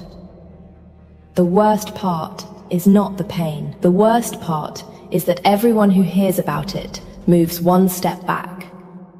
Because a rejected wolf is proof that a bond can be wrong, and nobody wants to stand near the proof. The room was very quiet. "That is what they do to her," he said. "Yes, that is why I sat down." He put one hand on the back of the chair beside him, which I noticed, and filed, and said nothing about for another 2 weeks. "I have been trying," he said, "to find a way to ask you to stay at this hold that does not put a wage or a rank or an order in your hand, because you have had enough of things put in your hand, and I have not managed it in 7 weeks, and I have begun to suspect that the entire approach is wrong." "It is." "Yes," he exhaled. "Yes, I thought it might be. What would you do if I were a boarder?" "Take it," he said instantly. "Try that." He looked up. I want it recorded that the King of the North, at that moment, had the face of a man who has just been handed a map of a country he did not know was there. Lady Haller put me out of the gate 4 days later. She did it correctly, which is the thing about her. She did not need to lie. She simply had my name written to the Fenmarch pack for character, as any household does. And the answer came back in 11 days, and it said what it always says. And she called me to the steward's room with 2 witnesses and read it out. A rejected Omega, in a king's household, in constant unsupervised company with the king's only child and heir. "You should have declared it," she said, kindly, "that is all. It is not a punishment, it is a household matter. There will be a cart to Ravensford at noon." I did not argue. There is no argument. I went and got my box. Sigrid found me in the lower court, and she did not cry, and I would have preferred it if she had. She stood there with both gloves on, 11 years old, and said, "You said the 4th most interesting thing," and I said, "I meant it," and she said, "Everybody means it," and turned around and walked back inside, and that, I thought, was the end of the story. I was on the cart when the king came into the lower court. He did not shout. He never shouts. He said, to a yard with about 60 people in it, that the household role was his and had never been the steward's. that Bryn of Fenmark was reinstated at his word, that she would take charge of his daughter's hours and her lessons and her keeping from that day, and that Lady Halla of the Marches was relieved of the household with thanks. 60 people heard him hand an 11-year-old heir of the north to a woman with no wolf, no rank, and a refusal on her record, in public, on a Tuesday, over the objection of the dead Luna's sister. I have never seen a man do a more expensive thing so quickly. Torvald told me that evening exactly what it had cost. Halla had 4 of the northern houses through her mother. She would go to them, and the grounds she would go to them with were now beautifully simple. A grieving king had removed his dead wife's sister from the care of his damaged child in order to install a rejected Omega, and had done it in front of witnesses. He knows, Torvald said. He did the arithmetic before he opened the door. He did it anyway. The 8th week is when I found out what I had actually been doing for 2 months. Sigrid had been in the stable yard with the falconer's boy, Ivar, who is 9 and afraid of nothing. I came around the corner in time to hear his mother take him by the arm, and I heard her say it, and she was not cruel. She was frightened. You do not play with her, Ivar. She is not allowed. Not allowed. That is not a thing anybody says about a face. I walked into the map room that evening without knocking. Tell me about the fire. Garrick did not move. 3 years ago. Everybody in this hold says the fire and nothing else, and I have never once heard anyone finish the sentence. Nobody flinches at her face, my lord. I have watched them for 2 months. They look at her hands. I put my palms on his table. She wears gloves indoors in summer, and your household has never once explained to me why. He sat down, which I had not seen him do in 11 weeks. The fire was set, he said, by a man of my own guard, paid by a house that wanted my line ended. In the West Wing, at night, in the room my wife slept in with our daughter. He said it in the flat voice of a man reading a ledger, because it was the only voice that would carry it. My wife did not come out. Sigrid did. And the man who set it was still in the corridor, and she was 8 years old, and she took the shift. The room was very still. At 8, he said, 4 years early. Nobody survives their first shift at 8, and she did. And the man in the corridor did not, and 40 people saw it happen, and every one of them has a mouth. 3 sentences and 3 years in them. They are not disgusted by her, I said. No, they are terrified of her.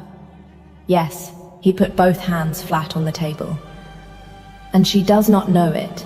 She thinks it is her face. She has thought that for 3 years. Because when she asked me, at 8, in a bed, with half of her burned, I told her it was her face, because a child can survive being told she is ugly, and I did not believe she could survive the other thing.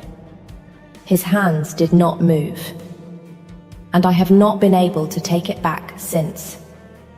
Every year it gets larger. Halla kept her gloved, and I let her.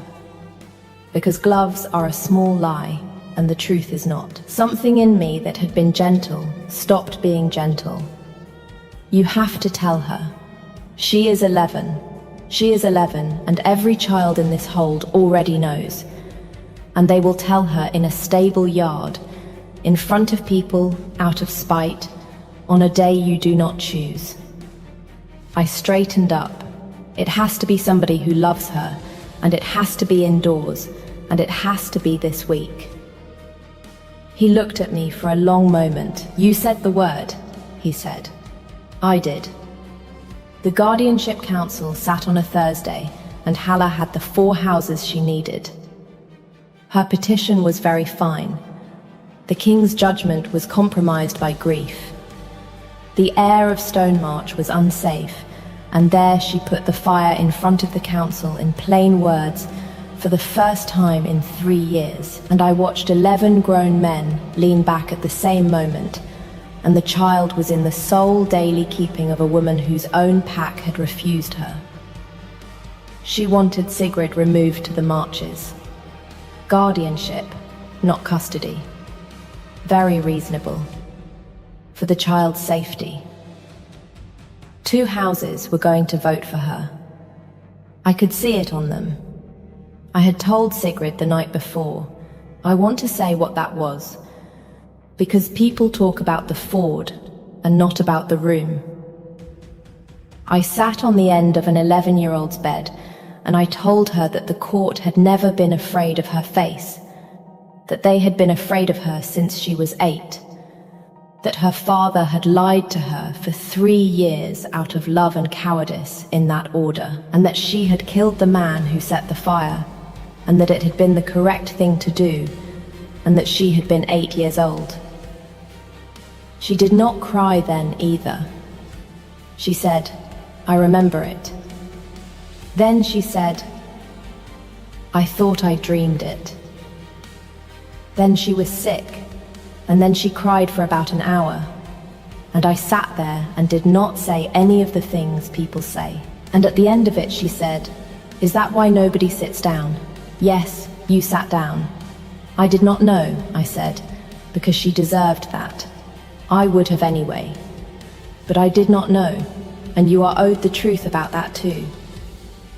So when Halla stood up in that council and produced the fire like a knife, Sigrid of Stonemarch, who was on the bench at the back because I had insisted she be allowed in the room, stood up in front of 11 lords and said, "I know."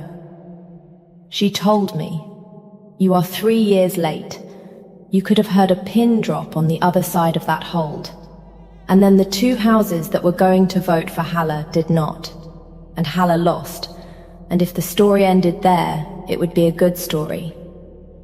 She took the child that night. She had a carriage in the north yard within the hour, and Sigrid's own maid holding the door, and she was 2 miles gone before the hold knew. And she had chosen the storm on purpose, because a king cannot pursue what he cannot track, and rain takes the scent off a road. She had not chosen the Ardwater ford on purpose. Nobody chooses that. The ford is a ford 11 months of the year. And in a storm on a full melt, it is a river with a road under it. And her driver was a coastal man who had never seen it high. Torvald tells me I went out of that yard before he had gotten his horse turned. On foot, in the dark, on the river road, and that he shouted at me, and I did not hear him. That may be true. What I remember is arithmetic. 2 miles, 1 road, 1 ford, 1 hour. I remember the sound the carriage made. It does not sound like braking. It sounds like a big animal sitting down. Black water does not sound like water. It sounds like a crowd. I got the door, I got the maid out and up the bank, and I got Halla out, and I want it on the record, for whatever it is worth, that I got Halla of the Marches out of that river with both hands, and she did not thank me, and I did not require it. And then the wheel turned, and the whole box went over, and there was 1 arm through the window that was not moving, and I went back in. Here is what a rejected wolf has. In a river, in winter, at night, nothing. That is the whole of it. No shift, no second self to take the cold off you, or put strength in your arms that is not yours. Every other woman in the north has somebody in there. I had a body, and I had 11 weeks of caring about somebody, and that is genuinely all I brought. And I felt her, right at the end. That is the part I have never been able to explain to a healer. 4 years silent, And in the middle of the Ardwater, with a child's wrist in my hand, something turned over in me, warm, once my own wolf, coming up out of wherever she had been put, to help. And then the cold took her. Properly, permanently, she came up to help, and the river had her, and she did not go back down. I got the wrist. I let go of the wheel. We came out about 200 yards below the ford, in the shallows, and Garrick of Stonemarch came off his horse into the water and took his daughter out of my hands, and I heard him make a sound I hope never to hear again. And then I stopped keeping track of things. I lost 11 days. Sigrid lost none. Children are astonishing, and she was up and complaining about broth on the 4th. I did not get my wolf back. That is permanent, and it is confirmed, and I have stopped seeing healers about it. She came up out of 4 years of silence to help me hold on to somebody else's child, and the cold took her for good. And I have thought about that a great deal, and I have decided I am proud of her. There is a white streak through my hair on the left now that came in over that winter and never went out. In Stonemarch they call it the Ford mark. Children ask about it constantly. I tell them the truth, which they enjoy far too much. Haller of the Marches was not executed. Garrick did something colder. She was not charged at all. He had her sworn testimony taken about the fire. All of it. Including the 4 years she had spent keeping a child gloved, and had it read in every hall of the 4 houses that had backed her, and then he sent her home to the Marches with her rank and her income and her name intact, to live among people who had heard it. She has not left the Marches since. It was not clean afterward. 2 of those 4 houses have not sent a banner to Stonemarch in a year. There is a standing objection in the Northern Council to a Luna with no wolf, which is not a small thing. The North has never had one. There is no ceremony for it, and the priests had to write one, and they were not gracious about it. He knew all of that before he asked. He asked in the map room, in the worst possible words, having clearly prepared for a week. "I have run this as a campaign for 4 months," he said, "and every single stage of it has failed, including the horse, and I have concluded that the strategy was the error. So I am going to do it the other way." He put his hands behind his back. "I want you at this table for the rest of my life. I am aware of what it costs me. I have done the arithmetic 4 times, and I keep getting the same answer, and the answer is that I do not care. The kiss was 1 breath long, and it was not what I expected, which is that nothing in me caught fire. Something in me set down. 4 years of being the proof that a bond can be wrong, put down on a floor, in a map room, in front of nobody at all. A year on, this is what my life is. Sigrid is 12, and unbearable. She has a horse, a feud with the falconer that has entered its 4th year, and a standing seat at the council table that half the North disapproves of. And last month she took the shift on purpose. In daylight, in the training yard, with her father standing there, in front of about 40 people, which is the way you take a thing back from a story that has been telling itself about you. The woman from Ravensford came in the spring and worked the seam at the corner of her mouth for 11 weeks. It is better. It is not gone. Sigrid wears her hair back now, which nobody asked her to do. There are no gloves in that house. And in the glass garden, where 9 noble daughters once opened up 11 feet of empty stone without appearing to move at all, there is a long bench. And the bench is always full, and I have watched girls arrive late and stand there working out how to get a place on it. I go and sit on the end sometimes. Sigrid moves up. So tell me, was he right, at 8, in that bed, to tell her it was her face? He says he would do it again for the first year and not for the second. I say he was wrong on the first night. We have had this argument for a year and neither of us has moved, and I would like some outside opinions. Tell me your theory below. And if you want to know what came up the road from Fenmark last autumn, because a man who once said 11 words to me in front of 200 people has since written to this hold 3 times, and you will not believe what he wanted, comment the Ford mark. And stay with me. Garrick and I are not finished. Follow along and I will tell you that one too. And wherever you are listening from tonight, if there is an empty seat beside somebody, it is not a rule. It is just an empty seat. Go and sit in it. There is a particular silence a hall makes when 300 people stop breathing at once. I was holding a cup. It was warm through the pewter, which was wrong, because I had set it down cold an hour before, and I have never in my life been able to stop my hands from knowing a thing before my mouth catches up.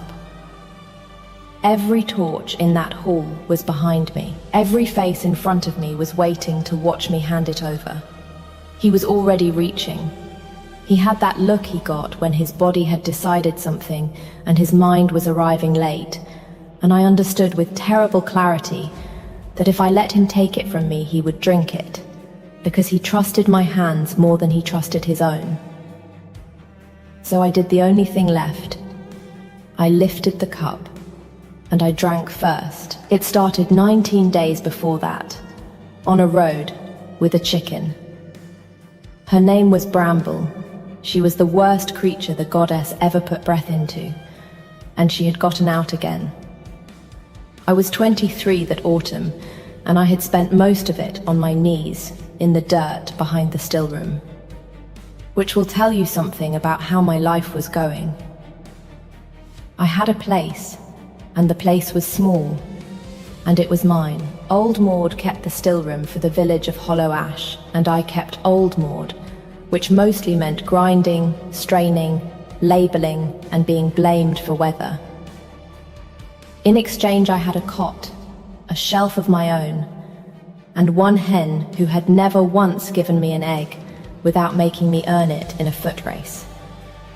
That morning, she went straight up the bank and into the middle of the high road, and I went after her, because a hen in the road is a hen in somebody's pot. I heard hooves. I assumed it was a cart. I was wrong. Bramble went left. I went left. Bramble reversed with the tactical instinct of a creature who has never lost anything, and I came down hard on both knees in the road with a fistful of tail feathers and a mouth full of language Maud would have swatted me for. Behind me, somewhere far off, I registered that the village had gone quiet. Not market quiet. Not funeral quiet. The other kind, the kind where every shutter in a street closes at the same time and every hinge in the street is suddenly very well oiled. I did not look up. I had a hen to catch. I got 2 hands on her and stood and turned, and there was a horse. It was enormous and black and stopped. Entirely stopped, in the middle of the road, perhaps 5 paces from me, and behind it were 9 mounted men in dark iron, also stopped, and none of them were looking at me. They were looking at the man on the black horse, and the man on the black horse was looking at me. I knew what he was before I knew who he was. You cannot mistake it. The road held its breath around him. Even the light seemed to be on its best behavior. He was perhaps 30, dark-haired, one old white line of a scar through his eyebrow, wearing nothing that announced rank, except the way 10 armed men arranged themselves around him without being told. He had one hand on the reins and one on the pommel of his sword, and he had not moved since I turned around. Bramble chose that moment to try to leave via my sleeve. "I am sorry," I told the horse, because it seemed the safest party present. "She is not usually like this. She is usually worse." Nobody answered. One of the men in iron made a small sound in his throat. The man on the black horse said nothing at all. He looked at me the way you look at a word in a language you used to speak. And then something came out of the trees. It came at a dead run, black as the horse and twice as unnecessary, and I want to be very clear that I had exactly enough time to think that is a wolf before it stopped in the road in front of me, sat down in the dust like a dog at a hearth, and thumped its tail once. Behind me, someone in the village screamed into what sounded like a folded apron. The wolf looked at the hen. The hen, showing the only good judgment of her life, went completely still. The wolf looked at me. It had eyes like the underside of ice. Then it stood, walked past me, took the entire hen out of my hands with terrifying delicacy, carried her 4 paces, and set her down at the boots of the man who had come down off the black horse without my noticing he had dismounted. There was a silence. "That," I said, "is my chicken." He looked at the hen. The hen looked at him. He had the expression of a man reading a battlefield report that has been written in verse. He crouched, one knee to the dirt in the middle of the road, and he picked up my hen with both hands like she was a helmet full of water, and he brought her back to me and held her out. I took her. Our hands did not touch. He made sure of it. I noticed that he made sure of it, and I noticed that his hand stayed exactly where it was for a moment after mine had gone, as if it had not been given the order to withdraw. "Your animal," he said.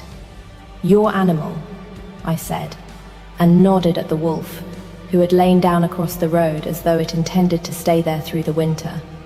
His jaw moved once before he found anything. He does not do that. He seemed practiced. He has never done that. "You should tell him," I said. "He has clearly not been informed."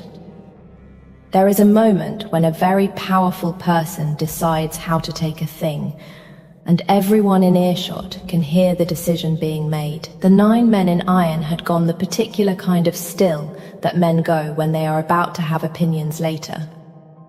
He did not laugh, but something went through his face and did not come out the other side, and he turned it toward the trees to have it privately.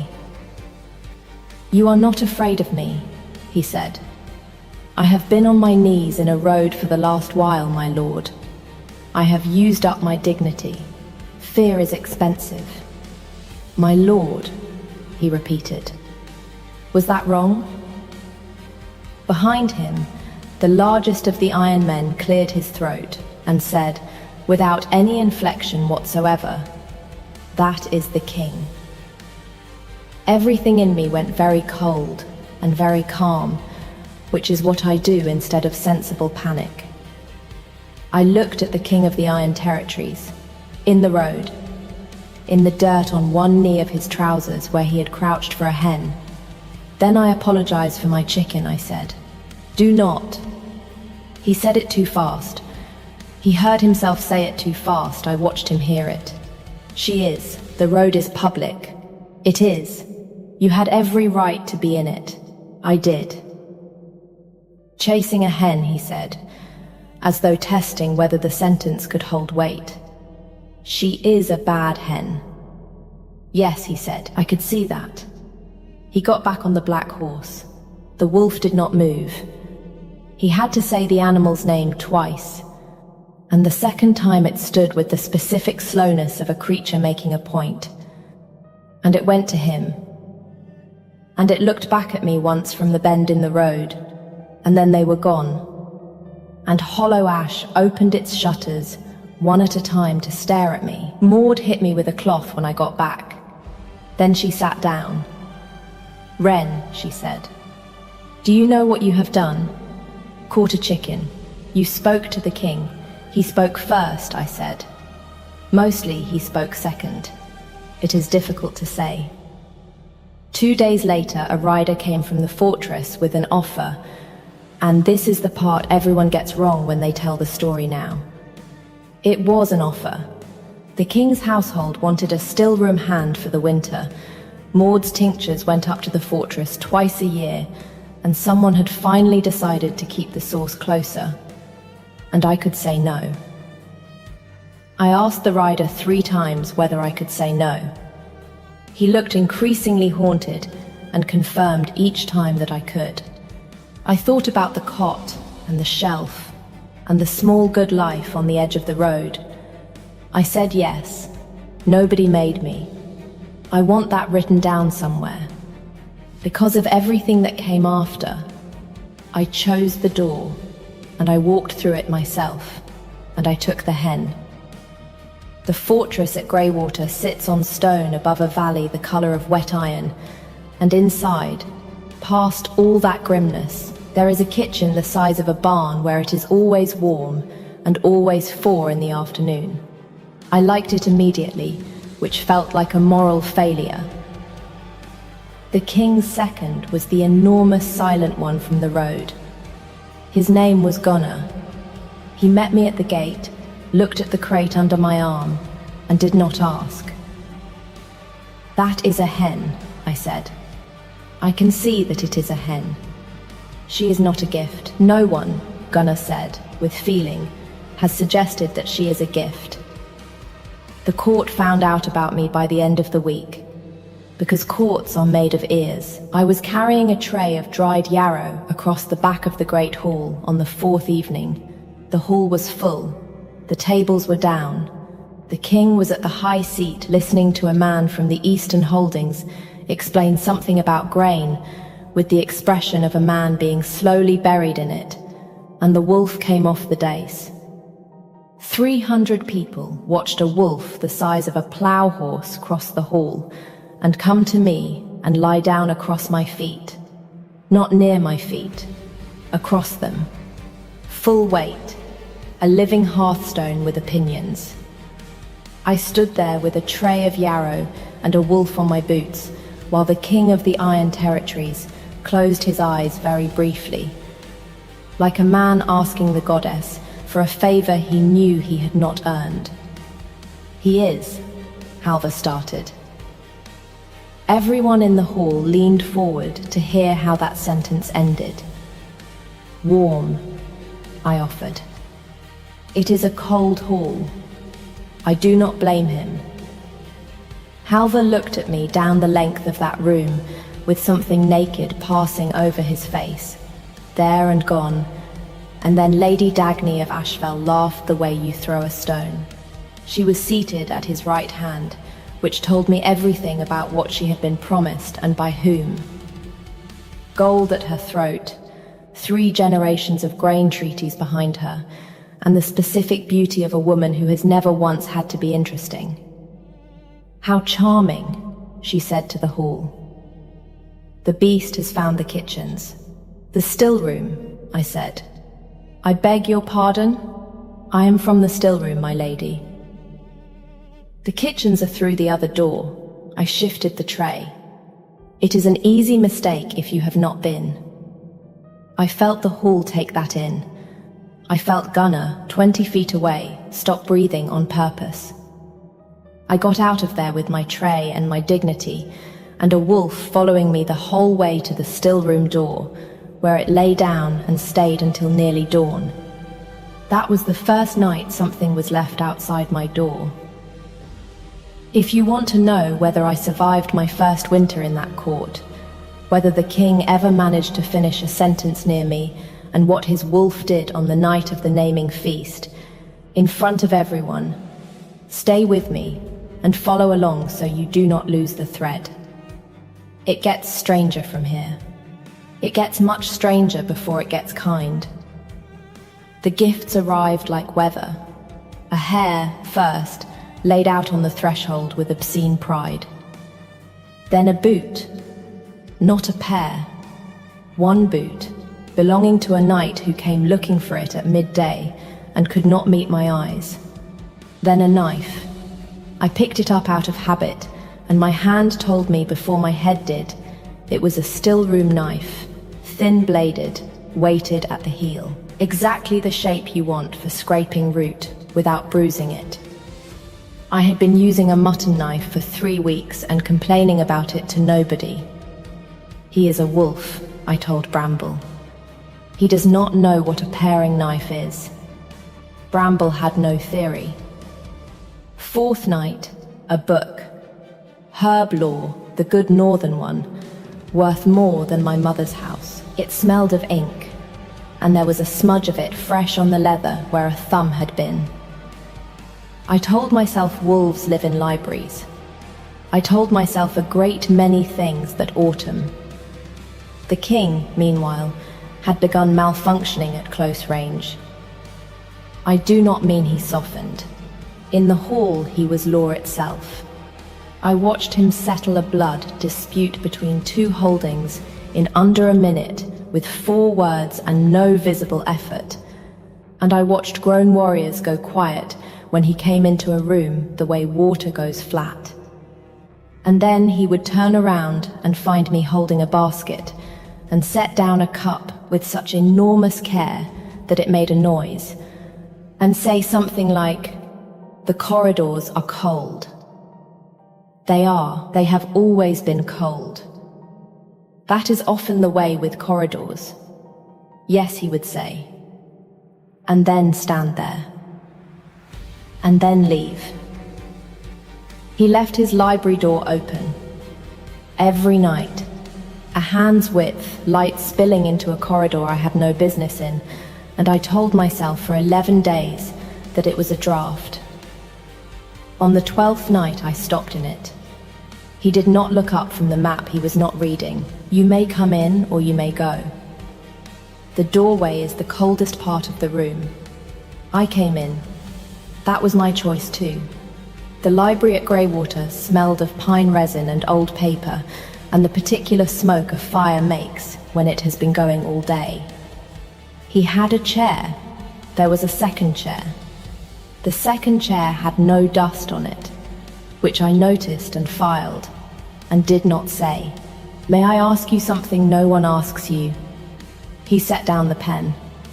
"That is a great many things. Why is your door open?" The fire moved. He looked at it instead of me, which I was learning was the closest he came to flinching. "There was a year," he said, "when this room was very full. My father's council, my brother, men who are dead now. The door was shut so often, I stopped hearing it close." He turned the pen over. I found I did not like the sound of it, so I stopped making it. "That is not an answer about me." "No," he agreed. "It is not." And there it was, the pause where the next word should have been, held so long I could hear the fire eat through a log. "They say you do not sleep," I said, to give him somewhere to put it. "They say a great many things. They say your wolf has been leaving offerings at a still room door like a lovesick boy." His hand went still on the pen, entirely still, in the way a thing stills when it has been caught. "He is not," Halver stopped. Started again. "He does not consult me. That must be difficult. You have no idea." He said it with such genuine exhaustion that I laughed out loud, and he looked up at the sound like a man who had heard a bell in a town he thought was empty. I left before I could ruin it, but I stopped in the doorway, because I am not a good enough person to have gone straight out. "My lord." The knife was well chosen. "I will tell him," he said. 3 days later I found out what he meant by that. I was in his study fetching the ledger of stores, sent by Gunnar, entirely permitted. And the wind took the door, and the wind took a page. and I picked up off the floor a list of names. The naming feast comes at the turn of the year, and every household of the Iron Territories sends its daughters to be presented. And the king's household writes the list of who will be received. It is the oldest ordinary cruelty in the territories. Rank decides. Ash Fell heads it. A still room hand from hollow ash does not appear on it at all. My name was on it. My name was on it, crossed out and written in again beneath. And crossed out. And written in again beneath that, 4 times down the margin in the same hand. Harder each time. The last one carved so deep the quill had gone through the paper. It was not a scribe's hand. It was the hand from the smudge on the book. I stood in that study for a long time.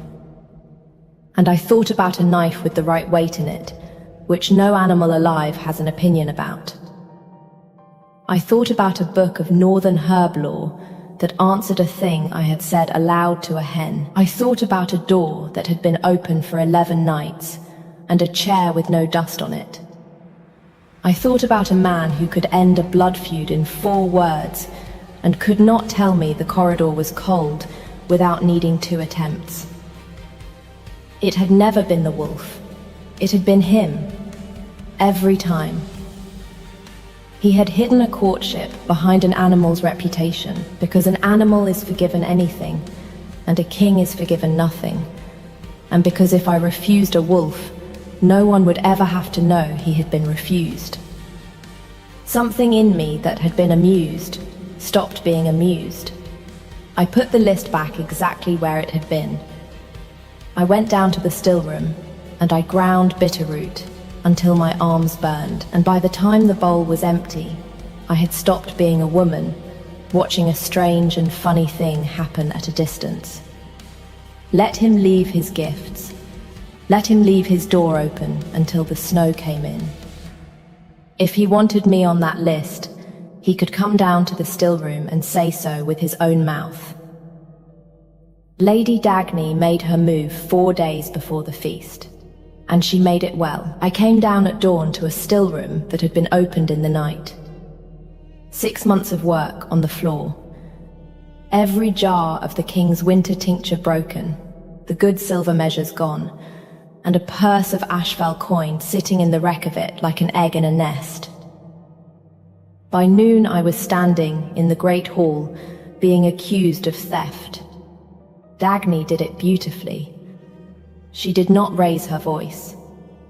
She was sorry. She had hoped it was not true. She had heard the girl was ambitious, and one hears such things about girls from the villages, and of course a household must be able to trust its still room, since so much of what a king swallows comes out of it. That last part landed in the room like a dropped plate. Half the court had watched a wolf lie across my feet. Now they were being invited to remember that I made the things he drank. The penalty for theft from the king's household is the road and a brand. Gunnar told me later it would have carried. That is how close it was.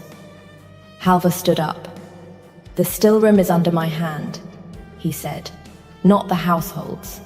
Mine. Any accusation against it comes to me first." And none came. He looked down the hall at Dagny of Ashfell, who had a grain treaty in her pocket and 400 armed men behind her father's name. "You have accused my house of failing to notice a thief for 2 months. Which is it, my lady, that I keep thieves, or that I am blind?" The silence had teeth in it. "My lord, the Ashfell alliance is a matter of grain," he said. "This is a matter of my word. Do not put them on the same table again." He broke the betrothal negotiation right there, in front of the Eastern Holdings, 4 days before the feast, and every man in that hall started counting what it would cost him by spring. It cost him a great deal. I want that on the record as well. And then he came down off the dais, and stopped in front of me, and the whole court watched the most powerful wolf alive fail entirely to find a sentence. "You are," he said. "I am fine, my lord." That was not what I was going to say. "I know," I said, "but it was going to take you a while." He made a sound. I am almost certain it was a laugh. He turned it into a cough with the skill of a man who has been doing that for weeks. That night I did not wait for the door to be open. I knocked on it, which nobody in that fortress had done in years, and when he opened it, I held up the list I had taken from his study. He looked at it. He did not lie. I will love him forever for the fact that he did not even try. "How long have you known?" "Since the knife," I said. "Wolves have no opinion about paring knives, my lord." "No," he said, "they do not." "Why?" He set the list down on the table and put 2 fingers on it as though it might get up.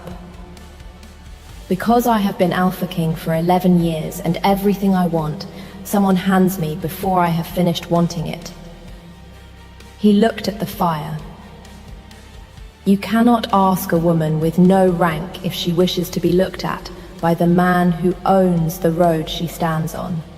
There is no honest answer to that question." So I let him do it. His hand moved once on the table. He wants what I want. He simply has no shame about it. And if you had swept the hair off your threshold and shut the door, I would have known, and no one would have had to watch me be refused. "Coward," I said. "Yes," he agreed, entirely calm. "You put my name on that list 4 times. I took it off 4 times. Why did you take it off?" "Because the feast is a market," he said, "and I would not have you stand in it. And because the last name I wrote on a list of mine was my brother's, for a border ride that I ordered, and he did not come back from it." He stopped. The fire ate through another log. I have not been certain since then that wanting a thing near me is a kindness to it. 3 sentences, and a life in them. I had asked for one true thing, and he had put it on the table between us like a blade he was done carrying. "Ask me," I said. "Wren, you have spent 19 days asking me through a wolf. Ask me with your own mouth, and I will give you an honest answer, and you will have to stand there and hear it." He crossed the room. He stopped 3 paces away, which was 2 paces further than he needed and exactly as far as he could manage, and the space between us sat there being the loudest thing in the room. "Come to the feast," he said, "not as the still room. Come as yourself, where they can all see you, and let me stand up in front of the territories and be what I have been for weeks, which is a man who cannot think straight in a corridor." "Yes," I said. He closed his eyes. That was quick. "I have had 19 days, I said. You are the slow one." The naming feast filled the hall to the walls. Every household of the Iron Territories, every daughter, every banner, and me in a borrowed green dress that Maud had wept over and Gunnar had personally carried up the hill. I made the king's tincture that afternoon, as I had every week since I came.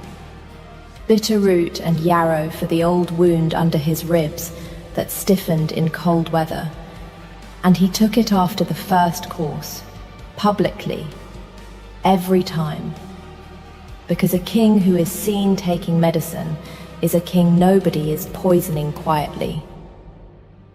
I brought the cup out myself. Dagny of Ashfell had planned that too, I think. The girl from the village carrying the cup up the length of the hall in front of everyone, so that when he fell, 300 people would already know whose hands it came from. There is a particular silence a hall makes when 300 people stop breathing at once. I felt it through the pewter. It was warm. I had set that cup down cold on the sideboard an hour before, and warm meant opened, and opened meant added to, and my hands knew it 2 full steps before my head did. Moonsbane goes in warm. It will not dissolve otherwise. He was already reaching for it. That look on his face, the one where his body had decided and his mind was arriving late, and he trusted my hands more than his own, and he would have drunk it in front of everyone, and been dead before the second course. I could have thrown it down. Then it would have been my word against Ashfell's, a wet floor, and nothing proved. So I lifted the cup, and I drank first, and I did not stop until I had taken enough that no one in that hall could ever say it was theatre. Then I put it down and said, "Into the silence. That is Moonsbane." It was added after I made it. I have just taken enough of it to prove that, and I would like the sideboard searched before anyone leaves this room. Moonsbane does not burn. That is the trick of it. It goes in like well water, and then the cold starts, and it starts in the bones. It came up through me in a wave, and it did not stop coming. I got one hand onto the edge of the table. I remember thinking, with great irritation, that I was going to ruin Maud's dress. I remember the sound the hall made when the King of the Iron Territories came over the high table. He got there before I went down. I heard him say my name, and it was not a king's voice at all. It was a young man's. And then the wolf was there, off the dice, through the crowd, scattering 300 people like grain, and it put itself down beside me and howled in a way I hope never to hear again. The cold went for my heart, and I fought it. I want that understood. I did not lie there and get rescued. I lay on the floor of the great hall, with my hand shut around a broken measure of pewter, until there was blood in it, and my own voice going out of me in pieces. And I said, "Sideboard." The cup was warm. Somebody put a hand on it, and it was not mine, until Gunnar had 5 men at the sideboard, and one of Ashfell's women had run 3 steps toward the north door and been caught by her sleeve. Then Halvar's arm was behind my shoulders, and he was saying something, and I was cold all the way through. And the last thing I got out was, "You are not as cold as you think you are, my lord." And I did not hear his answer, because I was gone. I did not die. Maud had taught me what Moonsbane takes and how much, and I had drunk enough to prove it, and stopped one swallow short of enough to finish it. And that swallow was the only calculation I made all evening. I lost 4 days. I lost feeling in 2 fingers for a season. There is a thin white line across my palm where the pewter went in that has never gone away and never will. I woke in a room that was not the still room, with a fire built too high, and a wolf asleep across the whole foot of the bed like a fallen wall. And the door was open. Halvar was in the chair beside it, and had been, Gunnar told me, for the better part of 4 days, hearing petitions in a doorway because he would not go further from the room than that. He did not make a speech. He looked at me for a long moment with his face doing the thing it had been trying not to do since a road in Hollow Ash. "They are all still here," he said hoarsely. "The territories. Nobody has gone home. I have not held court. You must hold court." "I know. Halvar, you said my name." "I did." He came and sat on the edge of the bed and took my bandaged hand in both of his very carefully, the way he had picked up a hen out of a road. "I am trying to catch up to him," he said. "I am so far behind him. You owe me nothing, not for the room, not for the fire, not for any of it. And if you want the cart to Hollow Ash, It is at the gate, and it will always be at the gate. But he chose you in a road with a chicken in your hands, and he has never once been uncertain, and I have been uncertain for 19 days. And I am done being uncertain, and I would like to say it in front of all of them tomorrow, if you will let me. I have thought many times since about what to say to a thing like that. What I said was, bring the chair. He was very still. What? The one in your library with no dust on it, I said. You have been keeping it for someone for 11 years. Bring it down to the hall and put it beside yours, and I will sit in it, and then you will not have to make a speech at all. The kiss came before the hall, not after. It was brief, and it was not what I expected, which is that nothing in me caught fire. Something in me set down. 11 years of a stranger's weight and 23 years of my own put down on a floor at the same time. And the quiet after it was the loudest thing I have ever heard. Then, he went and got the chair himself. He carried it the length of the great hall in front of the assembled territories and set it beside the wolf throne, and did not explain himself to anyone. Lady Dagny of Ashfell was not exiled. Halvar did something colder. He sent her home with her father's grain treaty intact, and every one of her family's court appointments stripped, and had the sideboard testimony read aloud in each of the 5 holdings, so that she would live a long life in a house where everyone knew. Her woman confessed and took the road. Ashfell has sent no daughters to a naming feast since. It was not clean afterward. I will not pretend it was.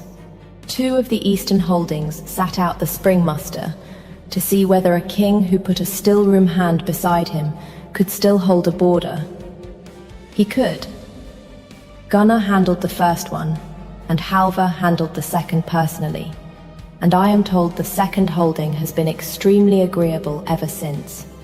There are still men in that hall who look at my hands before they look at my face.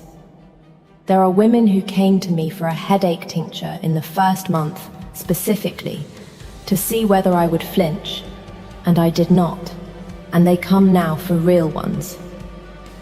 A year on, this is what my life is. The still room is mine, and has 3 girls in it, and one of them is better than I was, which is a hard and good thing to learn about yourself. The library door does not get closed. There is a hen named Bramble who lives in a fortress and has an opinion about the wolf throne. And there is a wolf the size of a plough horse who catches her twice a week and brings her back to me with insufferable pride.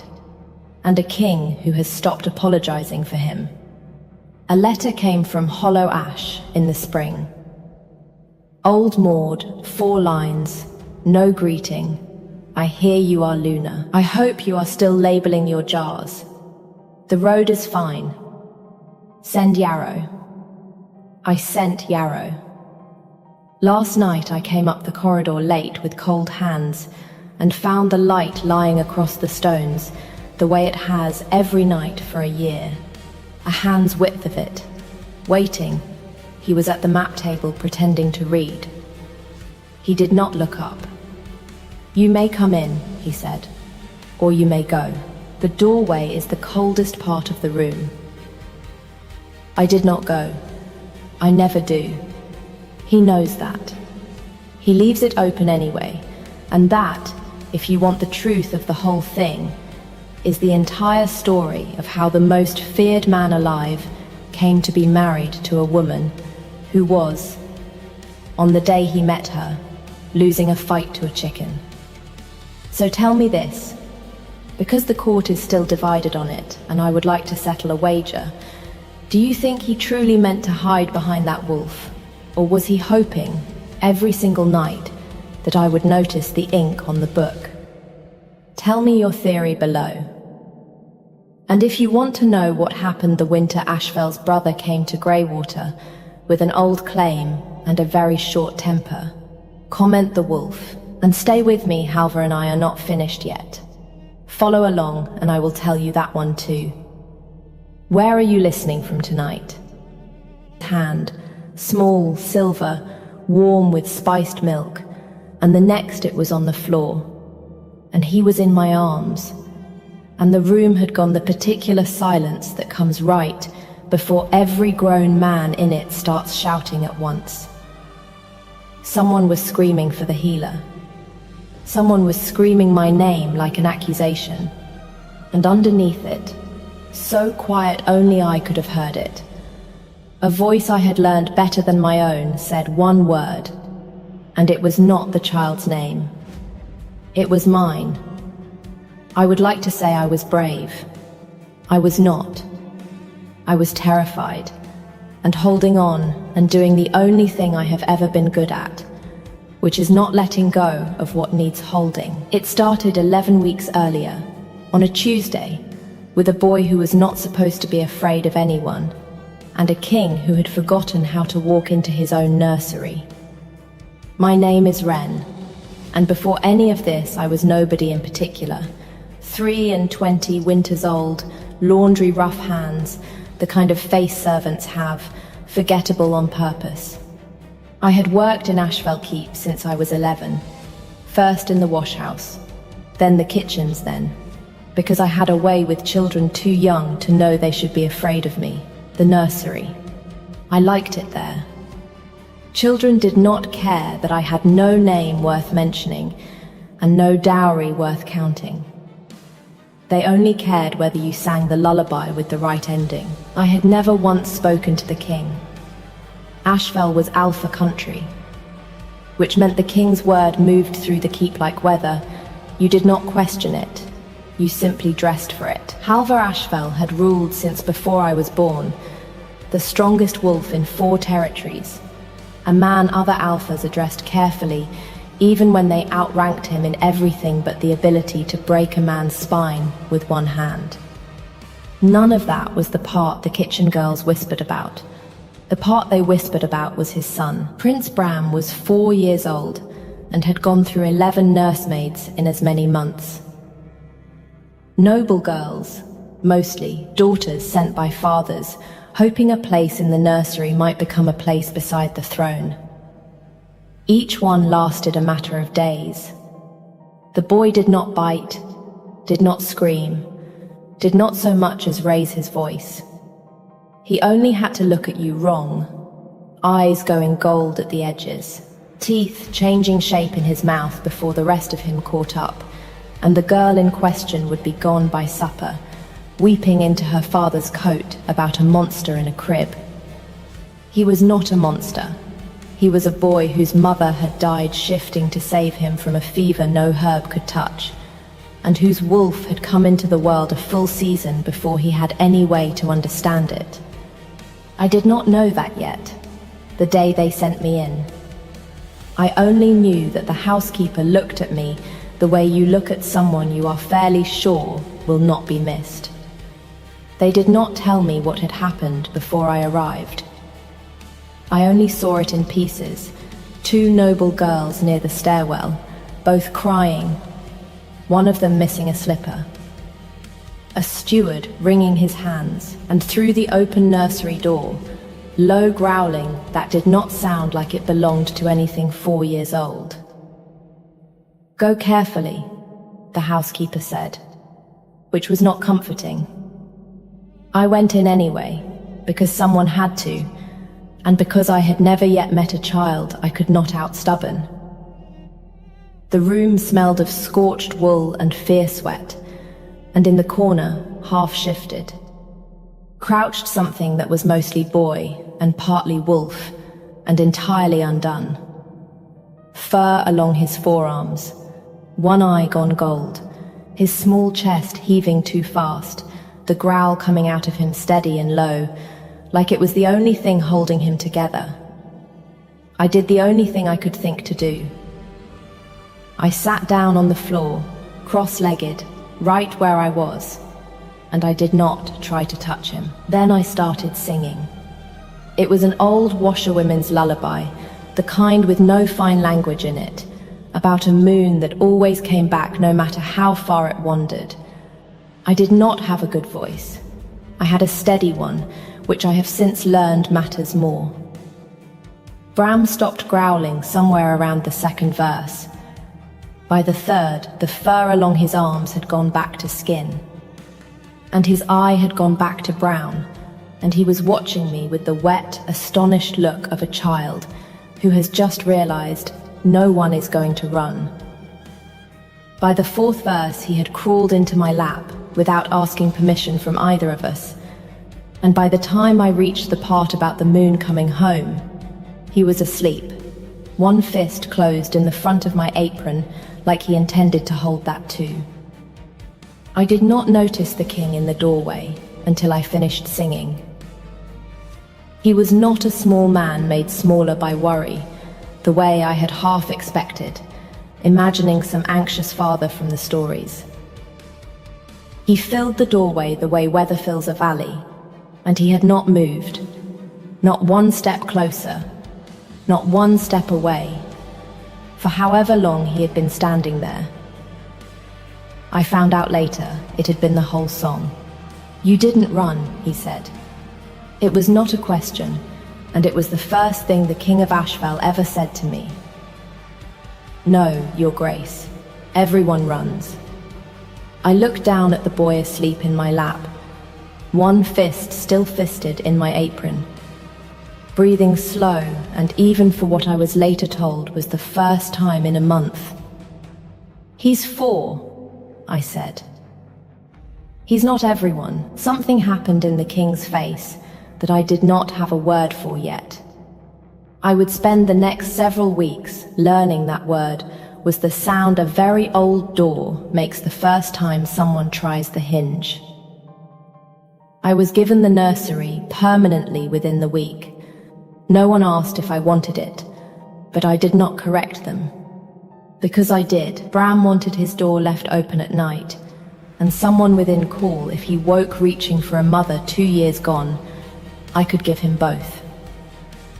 The king's second, a broad, quiet man named Oscar, who had held Halvar's flank in 3 border wars, came to inspect me on the 3rd day, in the way old soldiers inspect anything they intend to protect. He asked what herbs I kept for nightmares, whether I could stitch a wound if the boy shifted wrong in his sleep, whether I would run if things got frightening.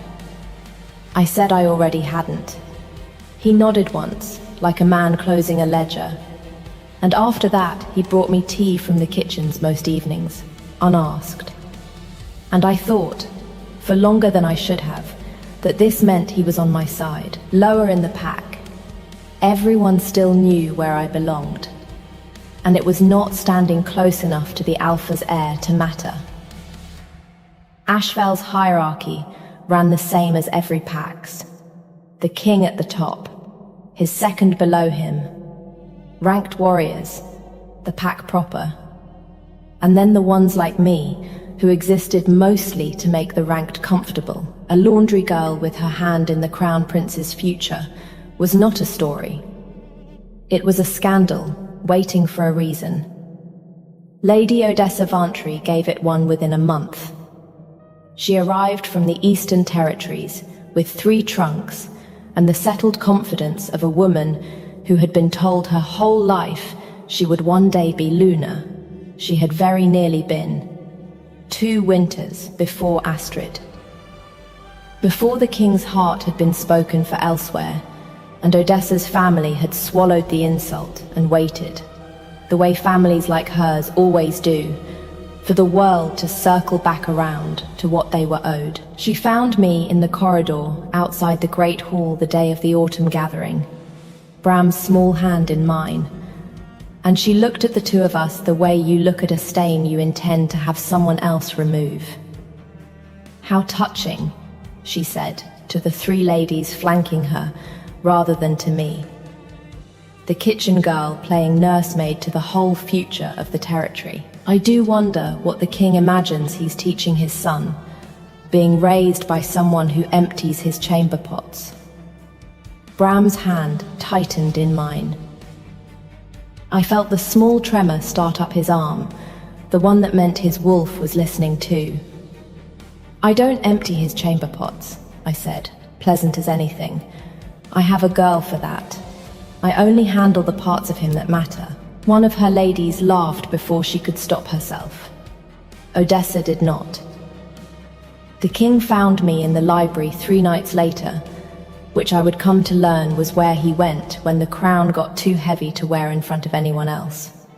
I was there returning a book Bram had insisted on, despite being 4 and unable to read, and I did not expect the King of Ashfell to be sitting in the dark with no candle lit, a cup of something untouched at his elbow. "You don't have to make excuses to my second in command," he said, without turning around.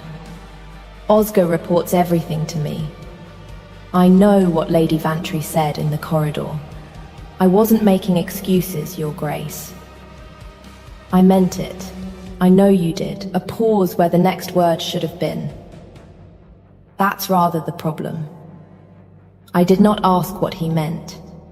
I have found that people tell you the true thing faster if you let the silence do the asking instead of your mouth.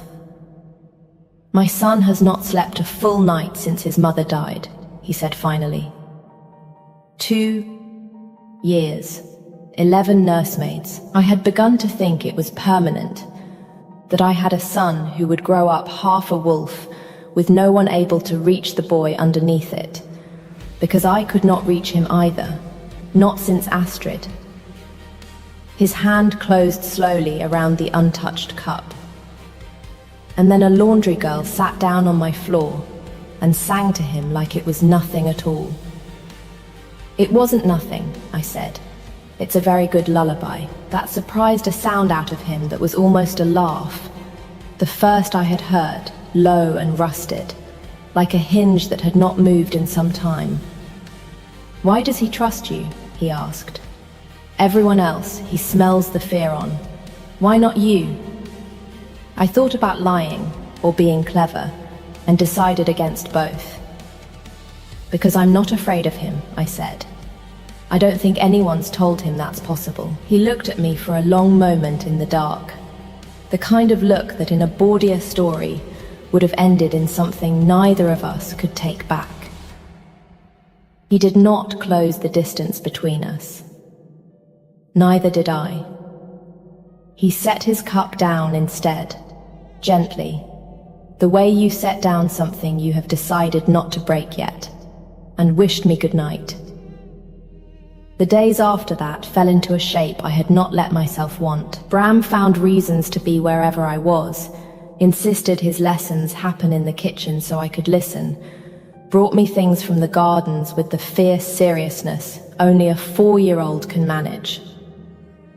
A stone shaped like an egg, a feather, once an alarming beetle he clearly expected me to keep. Twice I found him asleep outside my door, instead of his own, and both times it was Halva who carried him back, and both times he lingered a moment too long in my doorway before he left. The nursery door itself had been locked every night for 2 years before I came, I learned from one of the older maids. Locked from the inside, by the king's own order, the year Astrid died. I did not ask why. I only noticed that somewhere in my 2nd month, it had stopped being locked at all. I did not know yet that a king's grief and a king's advisor can look identical from the outside, both quiet, both careful, both watching. If you want to know whether the door staying unlocked was enough to save us, whether a boy who was not supposed to trust anyone got to keep the one person he had chosen, stay with me, follow the thread here, because what happened next in that nursery is not a story I could have predicted, and I lived it. I found the workshop by accident, chasing Bram through a wing of the keep I had never had reason to enter. He got there before I did, and was already sitting cross-legged on the floor, the way I had taught him without meaning to, in front of a low table covered in wood shavings, and a half-finished carving of a wolf no bigger than my hand. "Papa's," he said, when I caught my breath enough to speak. "He does it at night. He thinks I don't know." The wolf was rough in places, overworked in others, the kind of thing made by someone teaching himself a craft he had never needed before, one late hour at a time. I did not have to ask who had started it and not finished, because Bram already had, matter of fact, the way children say the hardest true things. Mama was making it for my naming day. She didn't get to finish. I was still crouched there, the little wolf warm from Bram's hands, when the king found us both. He did not shout. He did not even look surprised, exactly. More like a man watching a door open on a room he had meant to keep shut a while longer. 2 years, he said, and his voice had gone somewhere very far away. I told myself I'd finish it before his next naming day.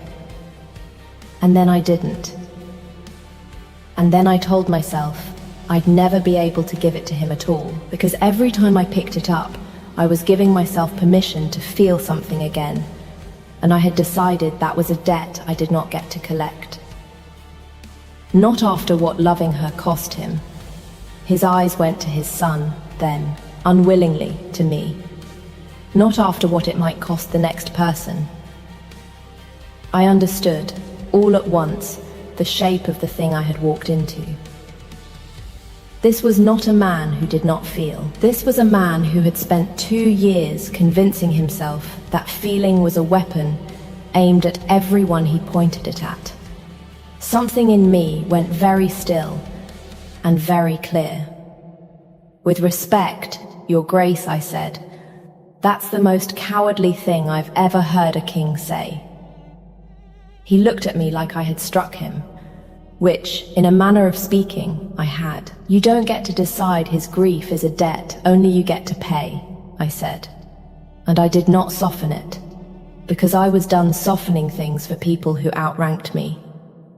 He is 4 years old, and he has already learned that love disappears if he holds it too tightly. You are teaching him that lesson twice. Once when his mother died, and again every single day you refuse to finish that carving out of some idea that wanting things is dangerous. I don't care what it costs you. Finish it.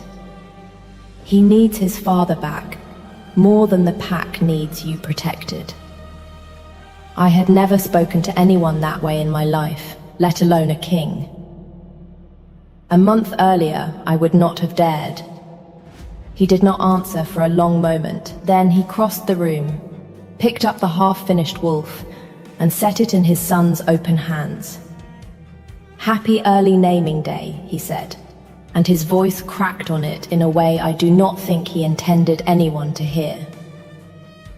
Bram threw both arms around the carving like it might run off, and then unexpectedly around his father's neck, and Halvar knelt there on the workshop floor holding his son with a wooden wolf caught between them, and I stood in the doorway of a room I had not been invited into, and understood that I had just watched something come back from the dead that was not Astrid, and never could be, but was real all the same. Oscar found me in the still room 3 days later, where I had gone to make more of the calming tisane Bram liked before bed. He still brought me tea most evenings. He still asked after the boy with what I had taken all along for genuine care. "The border lords are asking questions," he said, without preamble, "about why the crown prince's closest attachment in the world is a laundry maid with no house behind her name, about what it means, that the king has not so much as looked at a marriage contract in 2 years, and now suddenly looks settled and content, and everyone in this keep knows exactly why. Is there a question in there, or just a complaint? The question is whether you understand what you're standing in the middle of." His voice was not unkind. That was almost worse. This isn't a story about a boy and a lullaby anymore, Wren. It's a succession.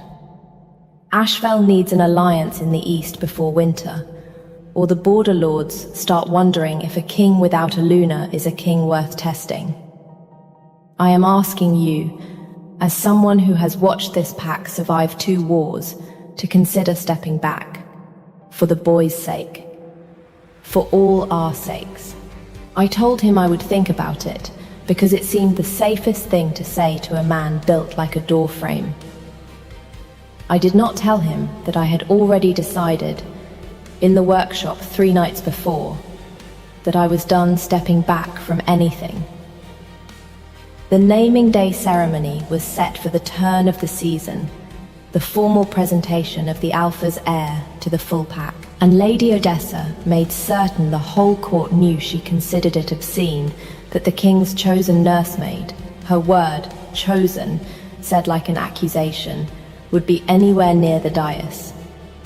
She went to the pack elders directly. I found out only because Oscar told me, grim-faced, that there had been a formal complaint lodged. That pack law technically required the child be presented by someone of ranked blood, and that the king was refusing to hear a word of it. He's going to lose ground he can't afford to lose, Oscar said, over a laundry maid holding a boy for one ceremony. Then maybe the ceremony should catch up to what's actually true, I said, instead of the other way around. He looked at me for a long moment, and something moved behind his eyes that I mistook, completely, for exhaustion. The naming day hall was full, every ranked family in 3 days' ride, silver and fur, and the particular hush that comes before a king's son is shown to his people. I stood at the edge of it, in a borrowed grey dress, not on the dice, because Packlaw had won that much. And Bram had made it very clear he did not care what the Packlaw said. He was not doing this without me where he could see me. Oscar carried the ceremonial cup himself, spiced milk, warmed, the same as always, the same tradition since before Halvar was born, and knelt to offer it to Bram with his own hands, the way the second in command always did. The moment meant to say the whole pack stands behind this child. Bram took it, looked for me first, the way he always did before anything new. I nodded. He drank. He was on the floor before the cup finished falling. I do not remember deciding to move. One moment the cup was in his hand, and the next it was on the floor, and he was in my arms, and the room had gone the particular silence that comes right before every grown man in it starts shouting at once. I could smell it on him before the healer arrived, underneath the milk, a bitter green thread of wolfsbane root, enough to drop a grown man for an hour, and nearly enough to stop a 4-year-old's heart outright. I got 2 fingers into his mouth and made him bring it back up before it went any further down. Because I had spent 12 years in a still room, and I knew exactly what I was smelling, and exactly what came next if I didn't. The root burned going in either direction. By the time the healer reached us, my hand was blistered, where his sickness had run over it, and I did not feel it yet. And Bram was breathing, shallow but breathing, and someone was screaming for the healer, and someone was screaming my name like an accusation. It was Oscar. She did this, he was saying to anyone who would listen, to the whole silvered hall. She had access. She had the herbs. She, Wren, just my name, low, and not an accusation. Halvar was on his knees beside us, before I had registered him crossing the hall, one hand checking his son's breathing, the other closing, briefly, hard, around my blistered one. She saved him, he said, not loud, but the kind of quiet a room full of wolves cannot help but hear. You are standing in front of me accusing the one person in this hall who acted before the rest of you finished screaming. It was, of all people, Lady Odessa who said it first. He carried the cup himself, her voice cut clean through the noise, and every head in the hall turned because it was the last voice anyone expected to speak in my defense. I watched him do it.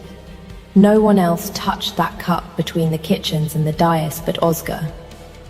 Her eyes, when they found mine, held nothing warm in them, and also, for the first time, nothing cruel. I do not like you, girl. I have never pretended to. But I know what I saw, and I am not in the business of letting a man poison a child and call it someone else's crime. Ozga did not run, and he did not deny it long. Something in his face had already given up the fight before his mouth caught up. I would not have let it kill him, he said low, like that made it a smaller crime. Enough to frighten.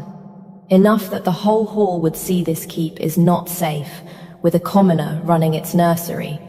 Enough that you would finally hear reason about the alliance, before the border lords lost patience entirely. I have bled for this pack twice over, Halva. I was trying to save it from a mistake you were too besotted to see. You put wolfsbane in my son's cup. I miscalculated the dose. Halva rose slowly, and the whole hall rose with the change in the air. The particular electricity of an alpha's wolf coming very close to the surface without quite breaking through. You have been at my side since before I had a crown to wear, he said. You will still be the man I remember when I was young enough to need you. But you put your hand on my son to win an argument, and there is no border lord in this hall, no alliance in the east, no version of the succession you were so desperate to protect. That is worth more to me than that boy's life. His voice did not rise. It did not need to. Ozga Vantry. I had not known until that moment they shared a house name, that Ozga was Odessa's own uncle, that the alliance he had been so desperate to force was his own family's, is stripped of rank, exiled beyond Ashfel's borders by sundown, and if he is seen inside them again, he will be met as any other threat to this pack is met. Bram stirred in my arms before anyone else moved, blinking up at me with the dazed, furious clarity of a child who has just been extremely sick and is extremely unhappy about it. You made it come back up, he said, accusing, which from a 4-year-old who had nearly died an hour before was the finest sound I have ever heard. I did. You're welcome. He burrowed into me instead of answering, one small fist finding the front of my dress the way it always did, and said, muffled, to no one in particular, I want Ren to hold me at the ceremony. Not a person of ranked blood. Ren, Halva looked at his son, and then at the hall full of ranked blood that had spent 4 months trying to explain to him why that was impossible, and then at me. Pack law, he said, loud enough to carry to the doors, requires the heir be presented by someone the pack itself has chosen to honor. He crossed the space between us in 3 strides, and knelt, the king of Ashfel, on both knees, in front of every noble house in his territory, not to me but to his son, gathering us both up together, and rose with Bram still in my arms, and his hand closed once more around mine. I am naming her tonight. Before all of you. Not as a nursemaid. As the woman this pack's heir already chose for himself, and the woman I intend to make his mother in truth, if she will still have either of us after the day we have given her. He turned enough to look only at me then, and every ounce of formality went out of his voice. Will you? I had thought, somewhere in the last 11 weeks, about what I would say if a king ever asked me anything. I had not once imagined it would be this simple. "Yes," I said. "Obviously yes. Ask me something hard next time." He laughed, the rusted hinge sound all the way open now, and kissed me in front of the entire assembled nobility of Ashfell, brief and unpolished and entirely too public, and I felt something in me that had been braced for 11 weeks, maybe longer, finally set itself down. The fallout was real, and it was not gentle. Oscar's exile cost Ashfell an ally in the east within the season. Odessa's family took it as an insult, regardless of which side of it she had stood on, and pulled their trade routes north for 2 winters before quiet diplomacy mended it. The border lords muttered. A few ranked families left court early and did not return for the spring gathering. Being chosen does not erase the structure you were chosen out of. It only means you spend the rest of your life a little bit argued about, and I have found I do not mind that nearly as much as I expected to. Odessa, for her part, did not become my friend. She became something stranger, an ally who disliked me on principle and defended me on evidence, which I have come to think is rarer and more honest than most friendships I have had. 6 months later, the nursery door stands open day and night, because no one in this keep has needed it locked in a long while. The wooden wolf sits finished on Bram's windowsill. Halvar sanded the last rough edge himself, the week after the ceremony, and did not let anyone else touch it. Bram has stopped shifting when he is frightened, and started shifting when he is delighted instead, which the healer tells me is the more usual order of things. Last week, a letter came from the wash-house woman who trained me at 11 years old, half in disbelief that the girl who used to scrub sheets in her yard was now, of all things, expected to be called Luna by autumn. I wrote back that I could hardly believe it either, and that she should come to the wedding, and that yes, I would still remember how she took her tea. I still sing Bram the same lullaby most nights, though he tells me now that he is nearly 5 and far too old for lullabies. And then he asks for it twice more before he will close his eyes. I think about the day I sat down on a nursery floor with no plan beyond not running, and I think, sometimes, that the whole of my life since has been the world quietly rewarding the one thing I have always been stubborn about, refusing to leave, when leaving is the easy thing to do. Halvar says I saved his son twice. I only ever meant to save him once.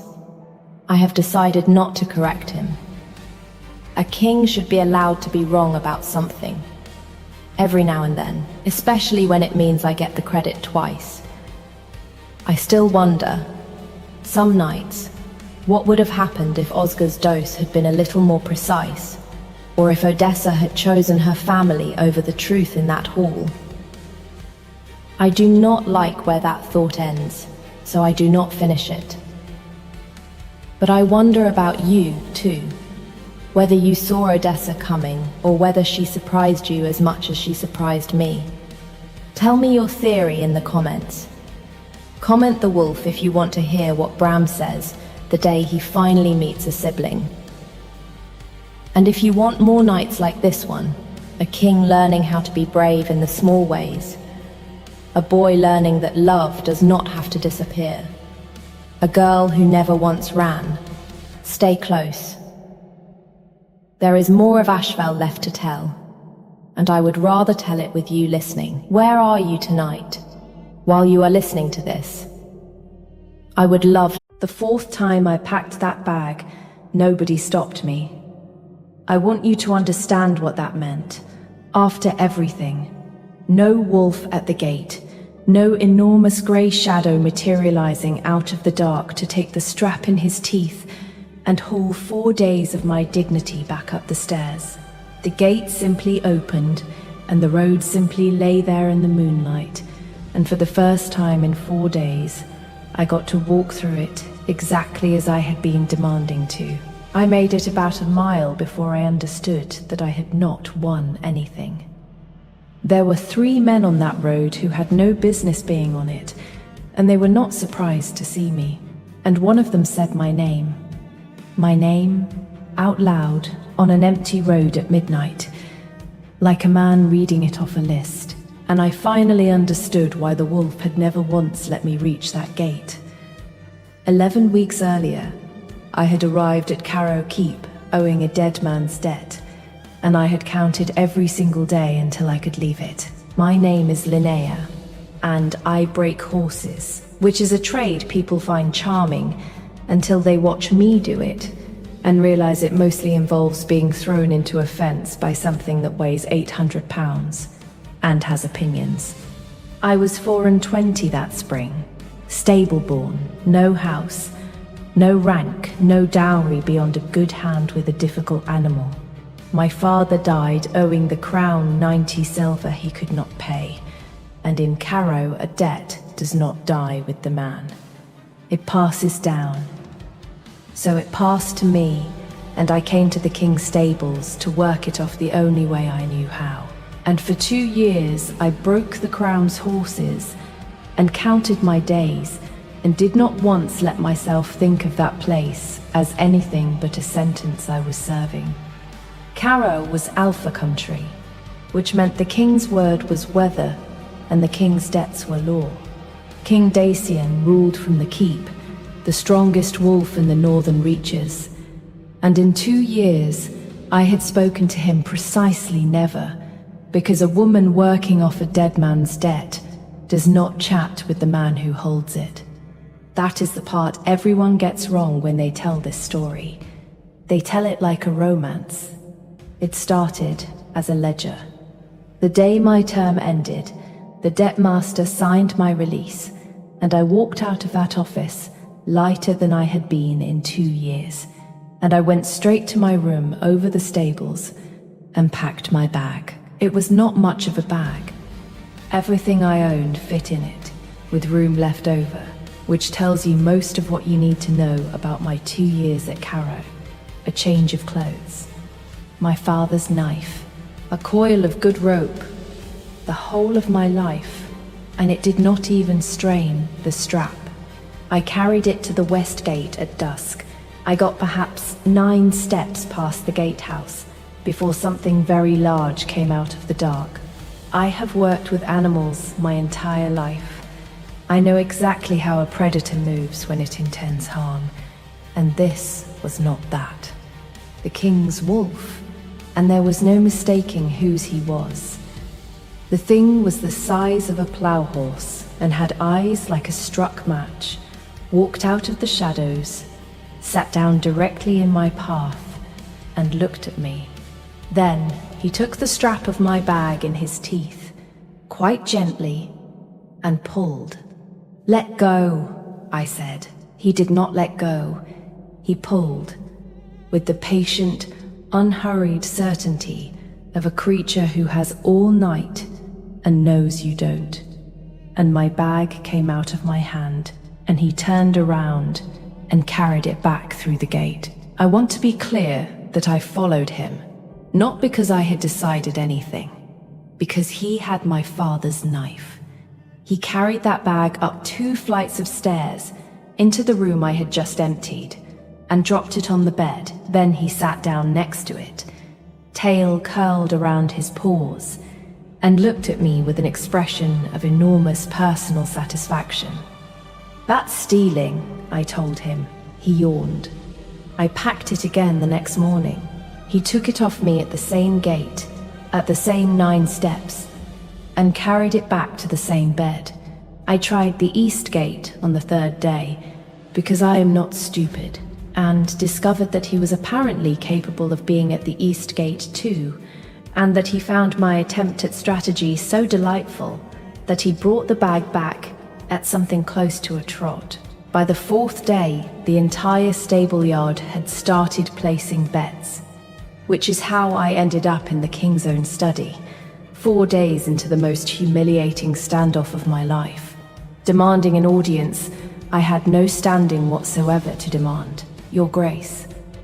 I dropped the bag on the floor between us, which I am told is not how one addresses an Alpha King, and which I could not at that moment be made to care about. Your wolf has stolen my luggage 4 times in 4 days. King Dacian looked at the bag, then at me.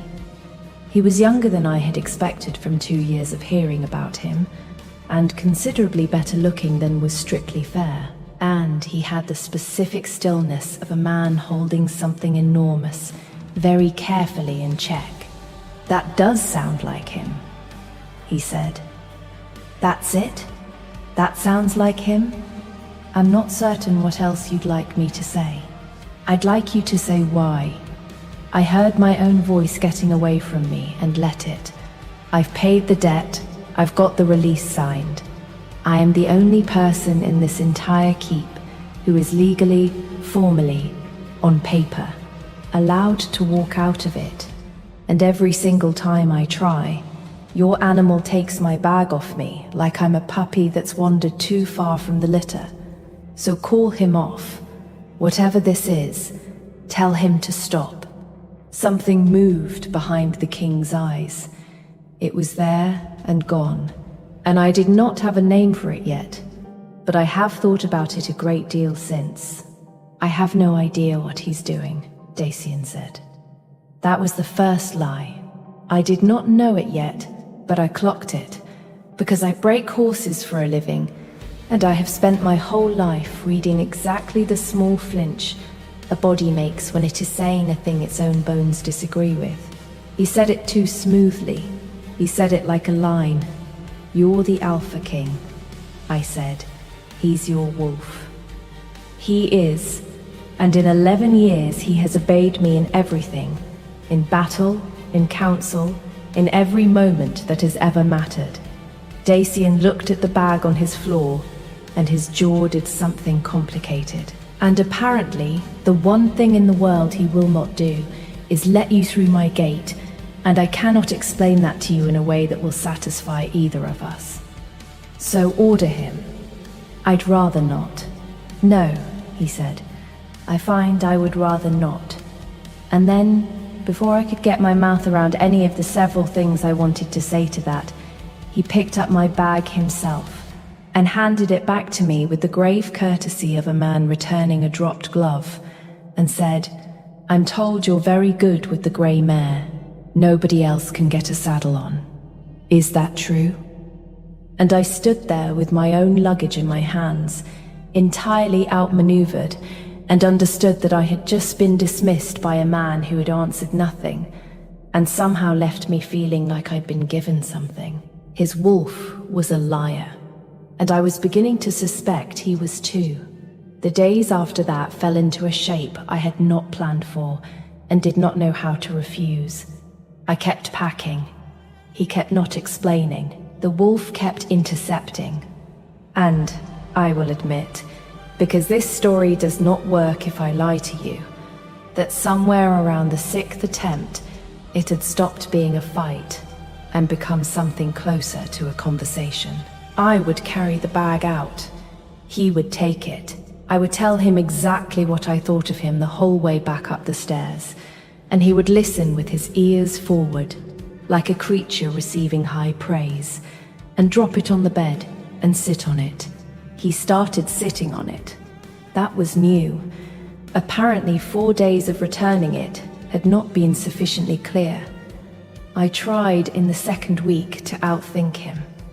This was arrogant of me, and I paid for it accordingly. I gave the bag to a carter headed south and walked to the gate, empty-handed, on the entirely sound theory that a wolf cannot steal luggage that is not there. I got 11 steps, 2 better than my record, before I understood that he was not at the gate at all. He was 200 yards down the road, sitting in the middle of it, with my bag between his paws and the carter nowhere in sight, radiating the smug tranquility of a creature who has anticipated you and would like you to know it. "Where is the carter?" He thumped his tail once. I never did find out. The stable-yard's betting had by then developed into something with rules. Old Hester, who ran the tack room, was holding the coin and had, I was informed, given me odds so poor that 2 of the grooms considered it a personal insult to the sport. Somebody had started a tally on the tackroom wall. Somebody else had drawn a small and deeply unflattering portrait of me under it. The worst part, the genuinely unbearable part, is that I had begun looking forward to it. I would carry the bag out at dusk, and he would be there every time, and there was something in being expected that I had not felt in 2 years of that keep. Nobody at Carrow had ever waited for me. I was the girl who paid a dead man's debt. I was a line in a ledger with hands. And here was this enormous, ridiculous animal who rearranged his entire evening around the certainty that I would try, and who had never once been wrong. I told him so on the 9th night, halfway up the stairs, with my life in his teeth. "You know I'm going to keep doing this," I said. He set the bag on the bed, sat down on it, and looked at me with what I can only describe as enormous patience. "Right," I said. "So are you. Fine."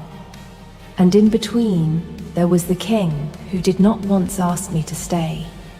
That was the strange part. That was the part I could not get my teeth into.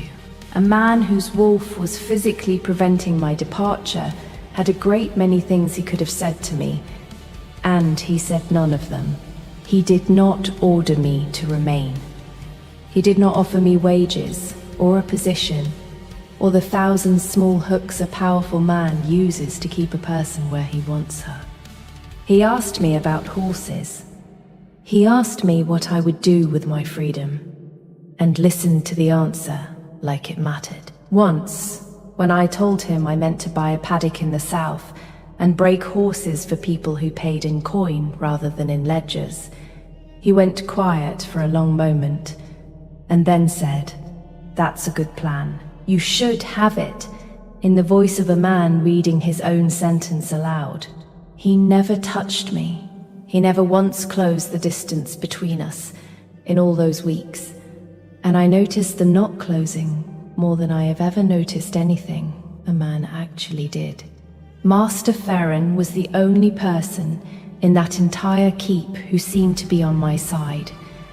He was the crown's debt master, a mild, apologetic little man with ink on his fingers who had signed my release himself. And he sought me out in the stable yard in my 2nd week of the standoff, wearing an expression of genuine concern. "This has gone on long enough," he said. "It isn't right. You've paid what you owed. I signed it. I have the record. A free woman being kept in this keep by an animal. Whatever the king says about not controlling it. If you'd like, I can arrange things quietly. Papers, a horse, a route the gate watch won't be looking at. You'd be gone before anyone noticed." I could have cried, honestly. 2 weeks of an entire keep treating my life like the stable yard's favorite comedy. And here was one small ink-stained man treating it like an injustice. Why would you do that for me? Because I've spent 30 years watching this keep grind people up in its ledgers, Ferren said, and I would like, just once, to see one of them get out. I did not know, that afternoon, what I was actually being offered, or by whom. I did not know that the kindest man in Carrow was the only one in it who wanted me on a dark road, alone. Or why, if you want to find out what a king is hiding when he refuses to ask for the one thing he wants, and whether a woman who has spent 2 years counting the days to a gate can survive finally walking through it, stay with me. The reason that Wolf never let me reach the road is not the reason any of us thought, and I lived every second of finding it out. Lady Sorrel made her position clear in my third week, in a corridor, in front of an audience, the way highborn women always do. She was everything I was not, and she had spent, I gathered, a year and a half being extremely certain she would be Caro's Luna. And she looked at me the way you look at manure tracked onto a good rug. How resourceful, she said to her ladies, rather than to me.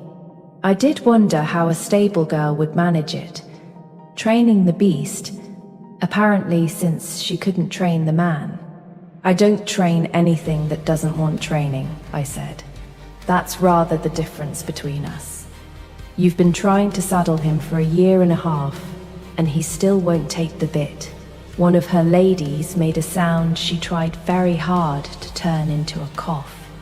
Sorrel's face went the color of a bad wine, and I thought, walking away, that I had just met the person who would end up being my problem.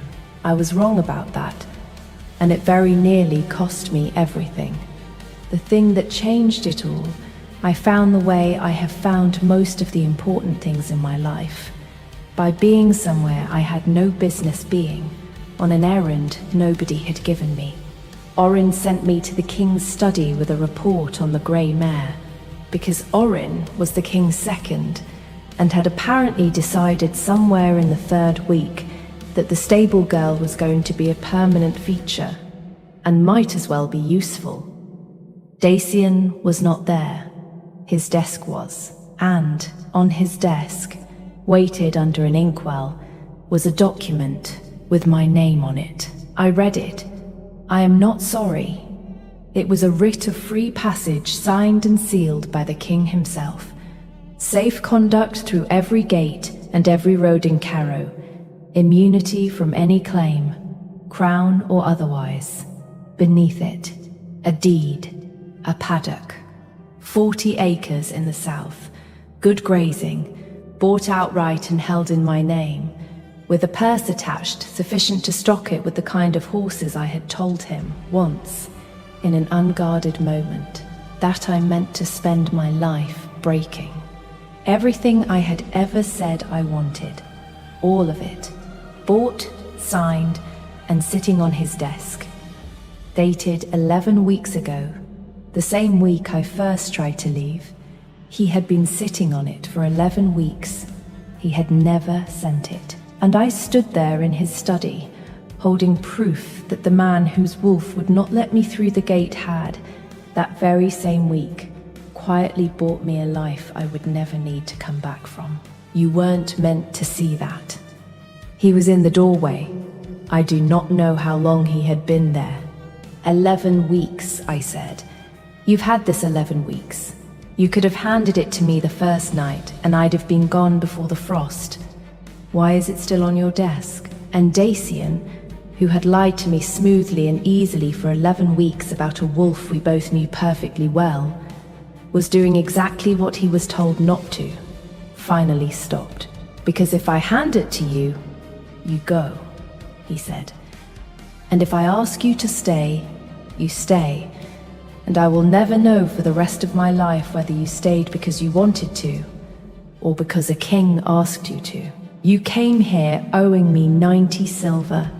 For 2 years, every single thing you did in this keep, you did because I held a piece of paper with your father's name on it.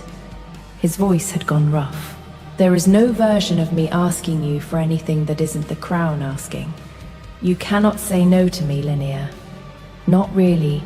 Not in a way either of us could ever trust. So I decided the only honest thing I could do was buy you the means to leave, and say nothing, and let you go. And the wolf, he said, with the specific despair of a man who has been losing an argument with himself for 11 weeks, does not care about my principles. The wolf has known what he wants since the first week, and has no intention whatsoever of pretending otherwise. And I have spent every single day since telling him to stand down, and every single night being quietly, shamefully glad he doesn't listen. He dragged a hand across his face. So yes, I lied to you. Every time. I know exactly what he's doing. He's doing the thing I've forbidden myself to do, and I have not stopped him. And I am not going to pretend that makes me innocent. Something in me went very still and very clear. 11 weeks.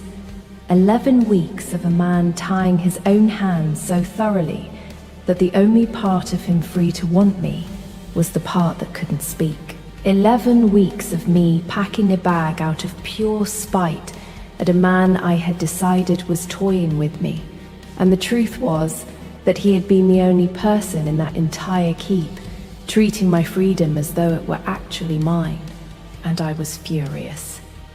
Not at the lie, at the arithmetic. "You absolute coward," I said, and I did not soften it, because I was done softening things for men who outranked me. "You worked all that out on your own, did you? Sat here for 11 weeks deciding what my yes was worth, deciding I couldn't be trusted with my own answer, and never once thought to ask me what I thought about it." I put the writ down on his desk. "You don't get to protect me from my own choice by making it for me. That's not honor. That's just a nicer looking cage than the ledger was. At least Master Farron's paperwork was honest about what it was." He did not answer. He had, I think. No answer. "Hand me the writ," I said. "Properly. Look at me and hand it to me, and then ask me the question you've been swallowing for 11 weeks. And let me be the one who decides what my own answer is worth. That's the only version of this that's real. Anything else, and you're just the ledger with better manners. And that, I understand now, though I did not then, is the exact moment my life stopped being in danger from a wolf and started being in danger from a man with ink on his fingers. Because I had just decided to stay. And Master Farron, whose kindness I had been so grateful for, could not afford that at all. I found out why the next morning, and I found out the way I find out everything, which is by being underestimated in a room full of paper. I went to the debt office to have my release copied. I wanted my own record of it, now that I intended to stay by choice rather than by sentence. And Farron was not there, and his ledgers were. My father owed 90 silver. The ledger said 190. In a hand that was not the original clerk's, the 9 had been made into a 19, and it had been done cleanly, and it had been done years ago. And when I pulled the volume beneath it, and the one beneath that, I found the same clean, careful alteration on 11 other names, 11 other stable-born, houseless, unimportant people quietly serving an extra year, or 2, or 4, on debts that had been paid before they ever started counting. I had finished paying my father's debt 2 years ago. I had spent 2 years of my life working off a decimal point that a mild little man had drawn with his own pen, and he had signed my release only when the king's wolf started making me visible, and he had offered me a horse and a quiet road, and papers the gate watch would not look at, not to free me, to make certain the only person in Cairo who had ever had reason to open his ledgers was somewhere no one would ever find her. Which brings us back to the road. The 4th time I packed that bag, nobody stopped me. No wolf, no grey shadow at the gate. I had told the stable yard I was riding south to see the paddock, and Farron had heard it. And Farron had made absolutely certain that this time the gate was clear, because he had spent 11 weeks watching a wolf keep me alive, and had finally found the one night I would walk out of that keep, with no one watching but him. 3 men on an empty road at midnight, and one of them said my name like he was reading it off a list. I got my father's knife out of my bag. I want that on the record, because people have since decided I was rescued. And I was not rescued. I was helped. I put my knife in the first man's arm to the hilt, and I put my boot through the second one's knee, because I have spent my whole life being thrown into fences by animals that weigh 800 pounds, and I have never once had the luxury of going quietly. The third man got a hand on me. He did not keep it long, because the wolf came out of that dark, like something the road itself had produced, and I understood, in the half-second before everything happened at once, exactly what he had been doing at that gate for 11 weeks.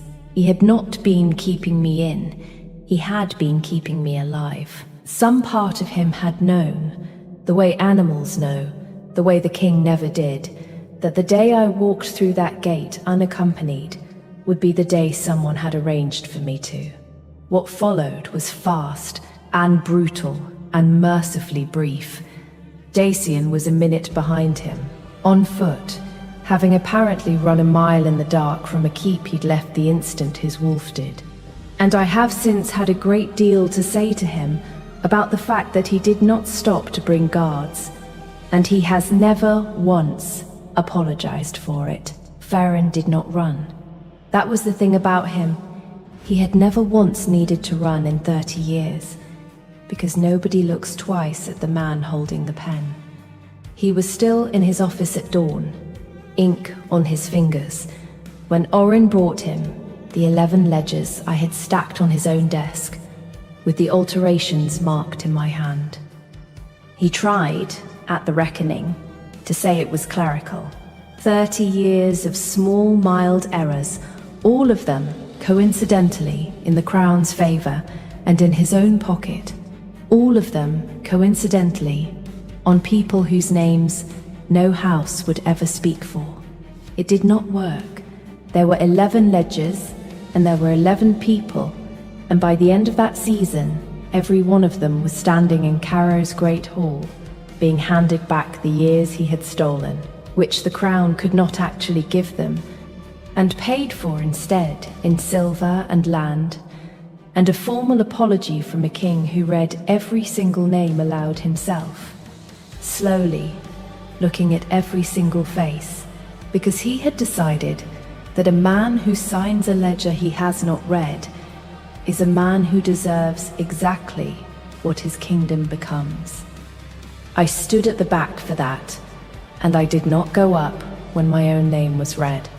I had already been paid what I was owed, and it had not come in silver.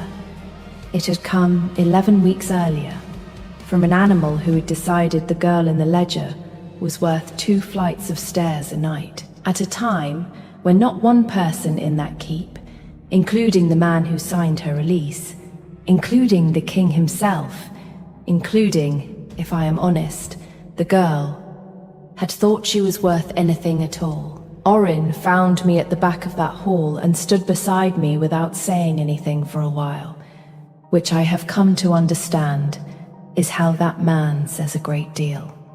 He wanted to read yours first, Orin said eventually. I told him not to.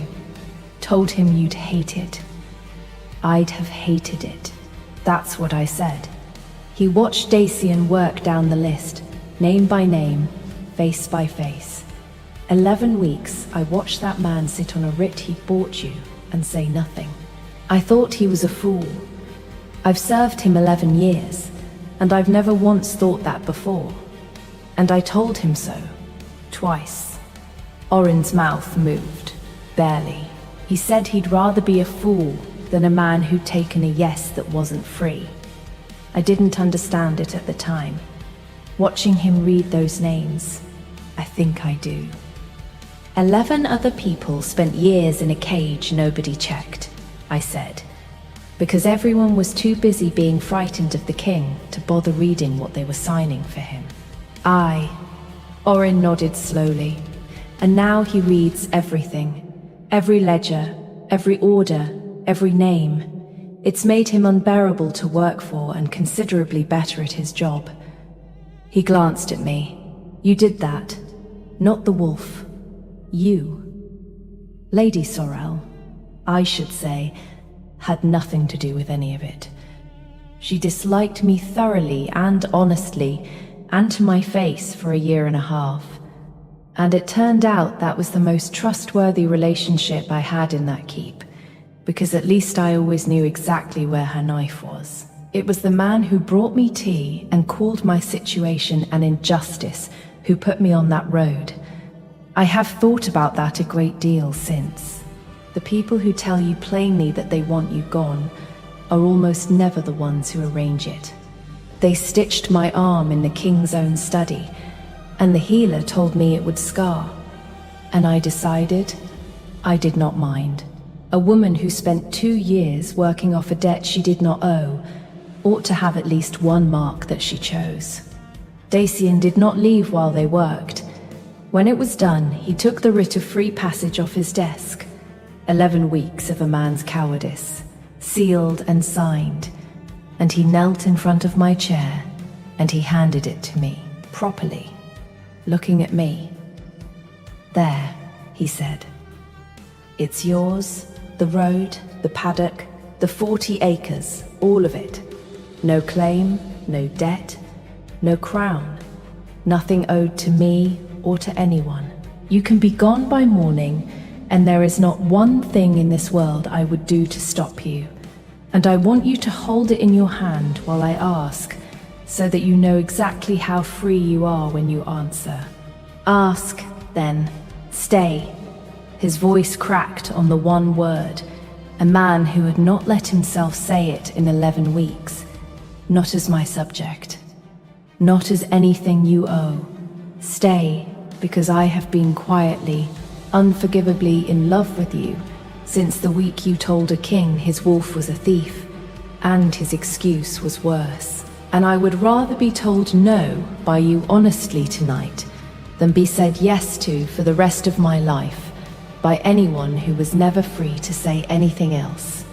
I kissed him first, with the writ still in my hand, because I wanted him to see me choose it. It was brief, and it was warm, and it settled something in me that had been braced for 2 years against ever wanting anything I was not permitted to have. That's a yes, I told him. For the record, since you've clearly been agonizing, for 11 weeks, your wolf worked it out in 4 days. My wolf, Dacian said, with enormous feeling, is a liar, a thief, and the only honest thing in this entire keep, and I have never once forgiven him for any of it. The fallout was not gentle, but most of it landed where it should. 30 years of a debtmaster's arithmetic came apart in a single ugly season, and several noble houses discovered their comfortable little labor arrangements had died with Farron's ledgers. The whole debt bondage system at Carrow was dismantled inside the year, on Dacian's order, which cost the Crown a genuinely absurd amount of money, and which he has never once mentioned regretting. 6 months later, I still break horses. I refuse to stop, and Dacian, who has learned by now which of my stubbornnesses are load-bearing, had the paddock built inside Carrow's walls instead of arguing. So the woman the court now calls Luna still spends her mornings being thrown into a fence by the grey mare, in front of an increasingly resigned audience of guards who have been forbidden from helping. The 40 acres in the south are still mine. I have never sold them. I ride down twice a year to look at them, and Dacian always asks, with a very carefully casual face, whether I've enjoyed the trip, and I always tell him the truth, which is that the best part is coming back. I keep the deed because a woman should always know exactly where her own road is. That is the entire point of having chosen not to take it. His wolf, having won comprehensively, has entirely abandoned any pretense of good behavior. He sleeps across our doorway. He steals things, Orin has taken to calling him the Luna's actual second-in-command, which Dacian permits, mostly because arguing with the wolf about anything has a perfect record of not working. Old Hester never paid out the stableyard's bets. She ruled with the authority of a woman who has run a tack room for 40 years and answers to no crown. That since I had eventually stopped packing, of my own free will rather than being stopped, the entire wager was void. There was nearly a riot. 2 grooms are still not speaking to her. I have been informed that the tally is preserved on the tackroom wall as a historical document, and that the unflattering portrait has been retouched, which I am choosing not to investigate. And the bag is still on the shelf. That absurd, half-empty bag that held the whole of my life and did not strain the strap. I never unpacked it, not properly. I keep it up there where I can see it, because for 4 days it was the only argument I had, and because a wolf with better sense than either of us carried it up 2 flights of stairs every time I was wrong about where I belonged.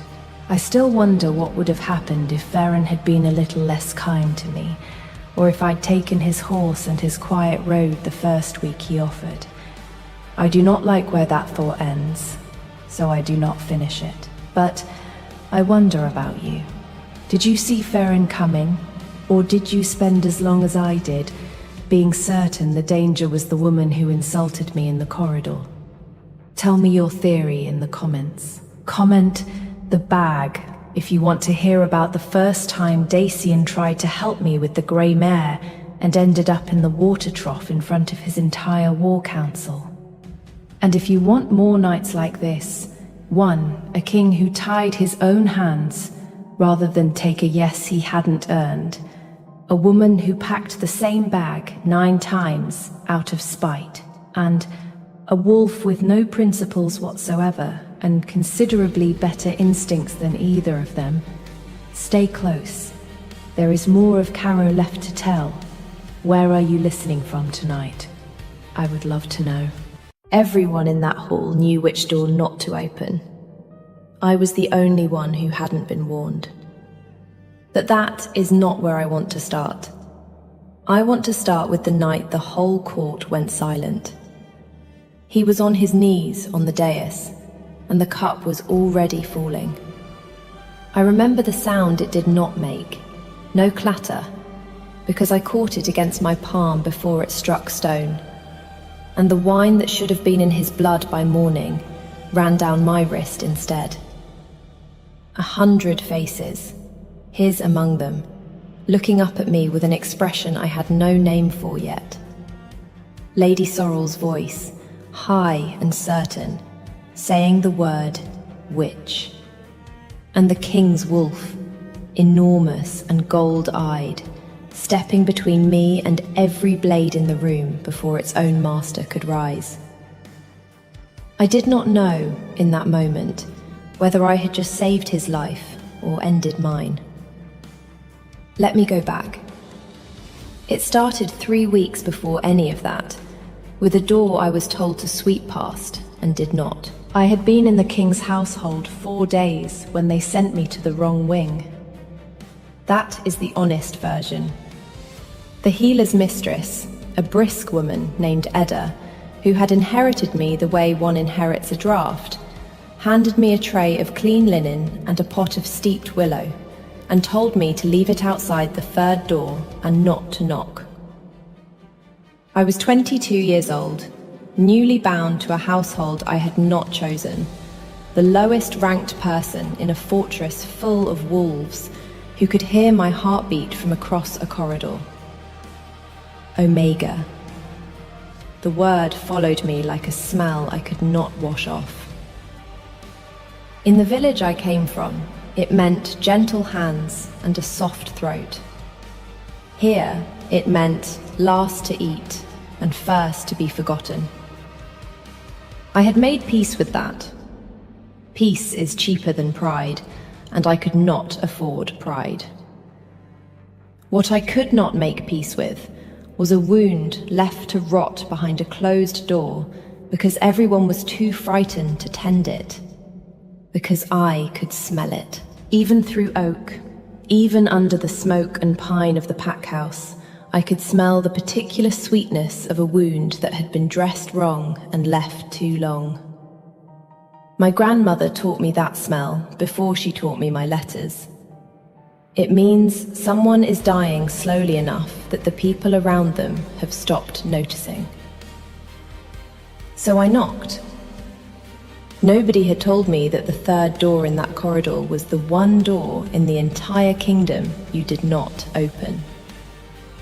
Nobody had told me the man behind it was the Alpha King, Halvar of the Iron Territories, the strongest wolf alive, who had turned away every healer sent to him for 2 years and sent the last one out with a scar she would carry to her grave.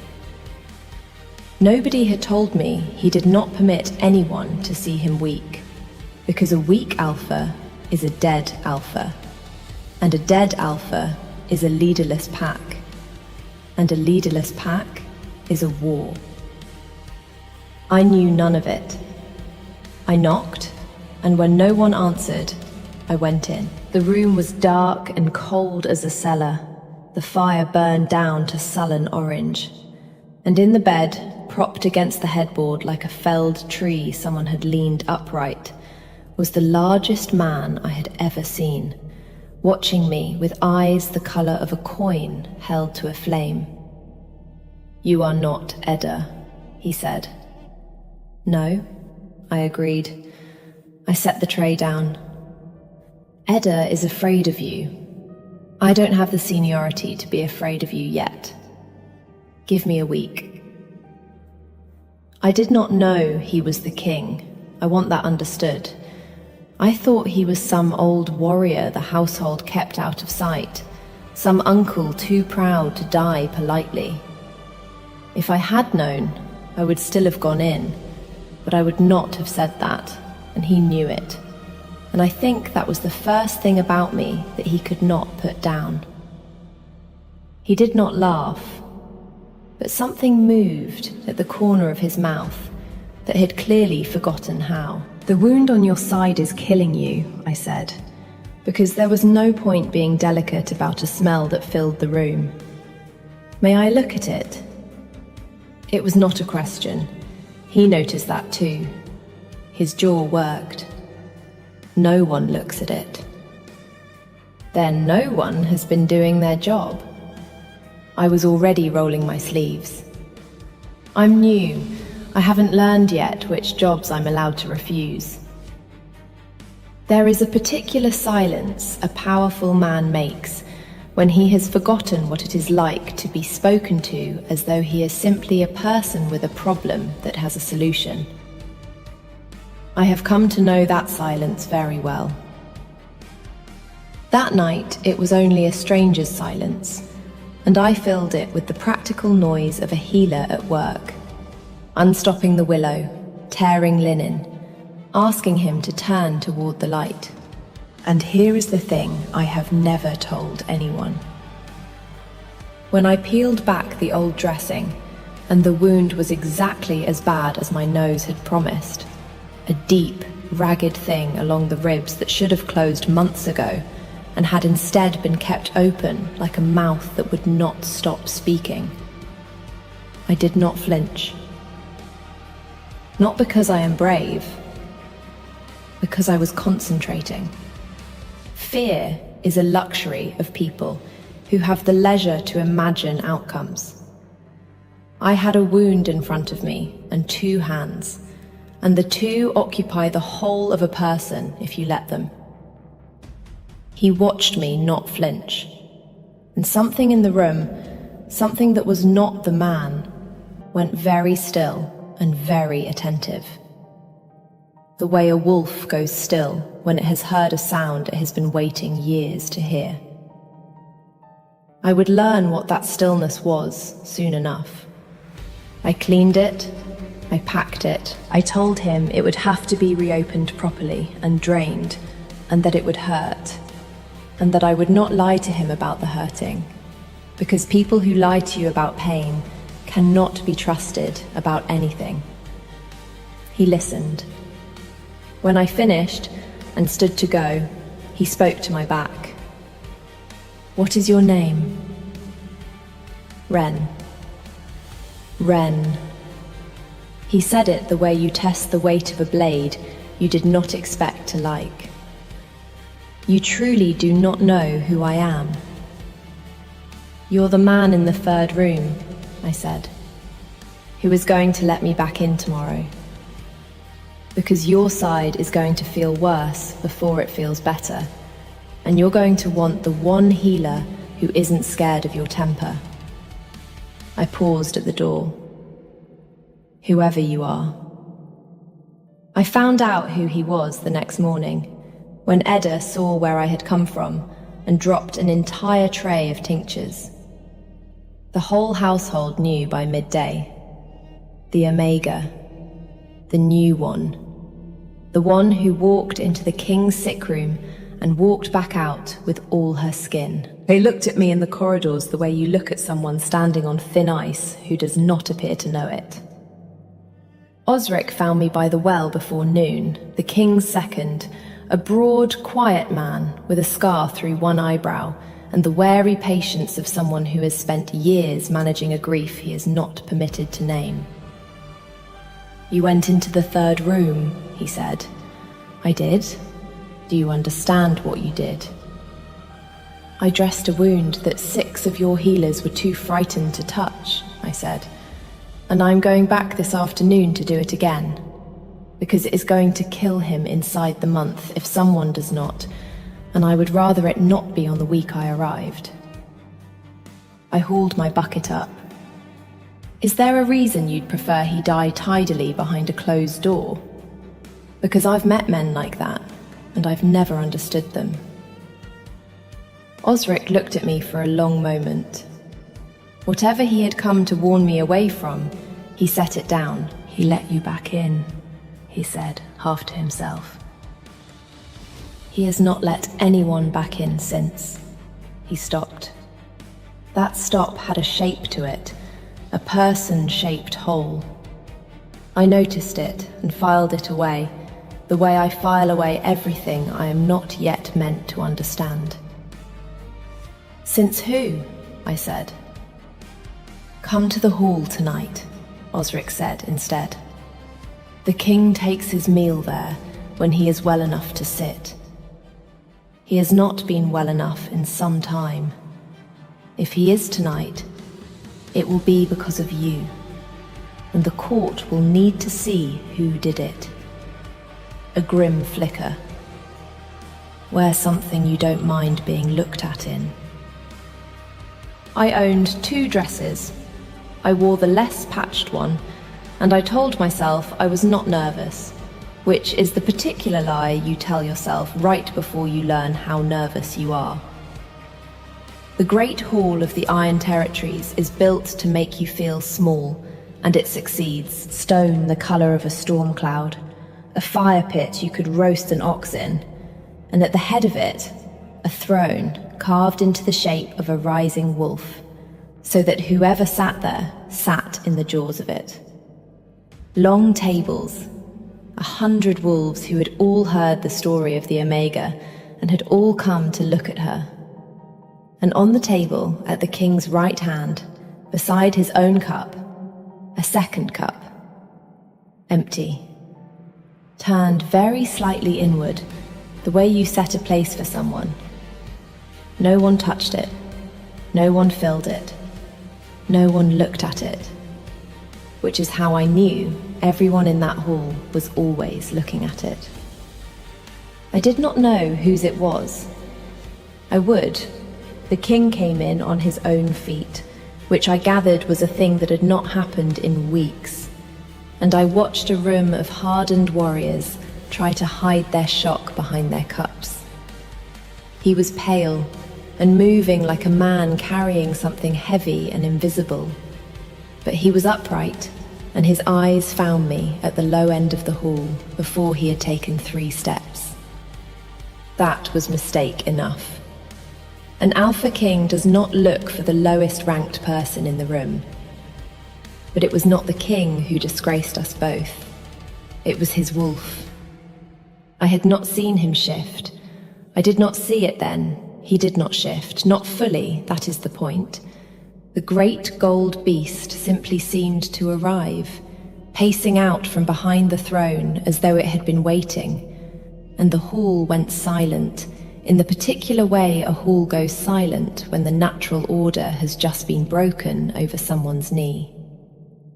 The wolf came straight down the length of the great hall, past the nobles, past the ranked warriors, past Lady Sorrel, who half rose with her hand extended and her chin lifted, and every expectation on her face that the beast was coming to her. She was the most beautiful woman in the room, and had been raised, I would learn, to be the Luna of the Iron Territories since before she could walk. The wolf did not so much as slow for her. It came to me, at the very foot of the tables, and it lay down across my feet with a thud that shook the trestles. And it put its enormous head in my lap, and it sighed the sigh of an animal that has finally set down a weight it has carried alone for 2 years. I sat there with the king's wolf in my lap, and 100 wolves staring, and my hand, of its own accord, coming to rest on that great gold skull, as though it were any frightened creature I had ever gentled. At the head of the hall, the king had gone the colour of ash. He opened his mouth. He closed it. For the strongest wolf alive, he looked in that moment exactly like a man whose dog has done something unforgivable in front of important guests, and who has no earthly idea how to explain that the dog is smarter than he is. "He does not," Halvar said, and stopped. His voice was not working correctly. "He does not do that." "He seems fairly certain that he does," I said, and the wolf's tail thumped once against the stone, and somewhere down the table, a young warrior made the fatal mistake of laughing, and then could not stop. And then the whole low end of the hall was shaking with the kind of helpless laughter that only escapes when everyone has been frightened for a very long time, and is suddenly, absurdly, not. The king of the Iron Territories stood in the jaws of his wolf throne and watched his own beast choose a kitchen-adjacent omega in front of his entire court, and could not command it back. And I understood 2 things at once. The first was that I was in more danger now than I had ever been in my life. The second was that his wolf had known something about me for exactly 1 day, and his mouth had not caught up to it. And I was going to spend a great deal of time watching the distance between the two. If you want to know what his wolf knew, and whether I survived what Lady Sorrel did about it, because a woman raised her whole life to be queen does not lose the throne to a healer's apprentice quietly, then stay with me. Follow this one to the end. The court had already decided how my story went. They were wrong about nearly all of it, and so was I. Lady Sorrel came to the healer's quarters the next morning. She did not come to threaten me. She was cleverer than that. She came to warn me, she said, out of kindness, because I clearly did not understand. "You are not the first," she said, drifting through my still room, touching my jars with one gloved finger, as though checking for dust. "His beast has done this before. It is grief, you understand, not a bond. Grief makes a wolf strange. It attaches to whatever is nearest." She smiled at me, and it was a lovely smile, and it was made entirely of ice. "The last one it attached to, he nearly killed. Did they tell you that? He does not remember doing it. His wolf does not know its own strength when the wound speaks. She survived, barely. A pause, precisely weighted. I would hate for a sweet, brave thing like you to learn that lesson. She left me with that, and I will admit it did what she meant it to do. It sat in my chest like a stone all day, because it explained the door. It explained the 2 years of turned-away healers, the room kept dark, the second who could not finish his sentences. It explained why a man would rather rot than be touched. Not pride, not temper. He was not protecting his dignity behind that door. He was protecting whoever might come through it. And I understood then that everyone in that hall who had warned me which door not to open had been telling me the wrong story. They thought the danger was that he would hurt me. They had it exactly backward. The danger was that he would rather die than risk it. And no one, in 2 years, had loved him enough or been foolish enough to call that what it was. Cowardice, dressed up as protection. I have a low tolerance for it. I discovered that about myself that day. So I went back to the third room, and I reopened the wound properly, the way it should have been done 2 years before.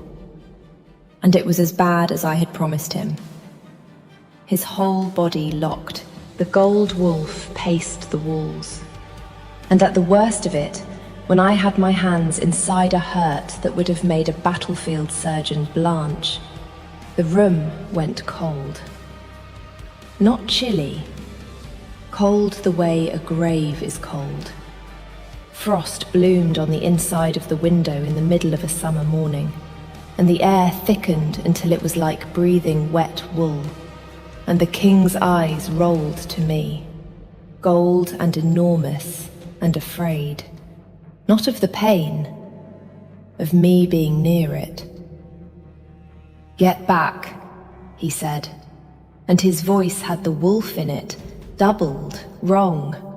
"Wren, get back. It does not. I cannot always." "No," I said.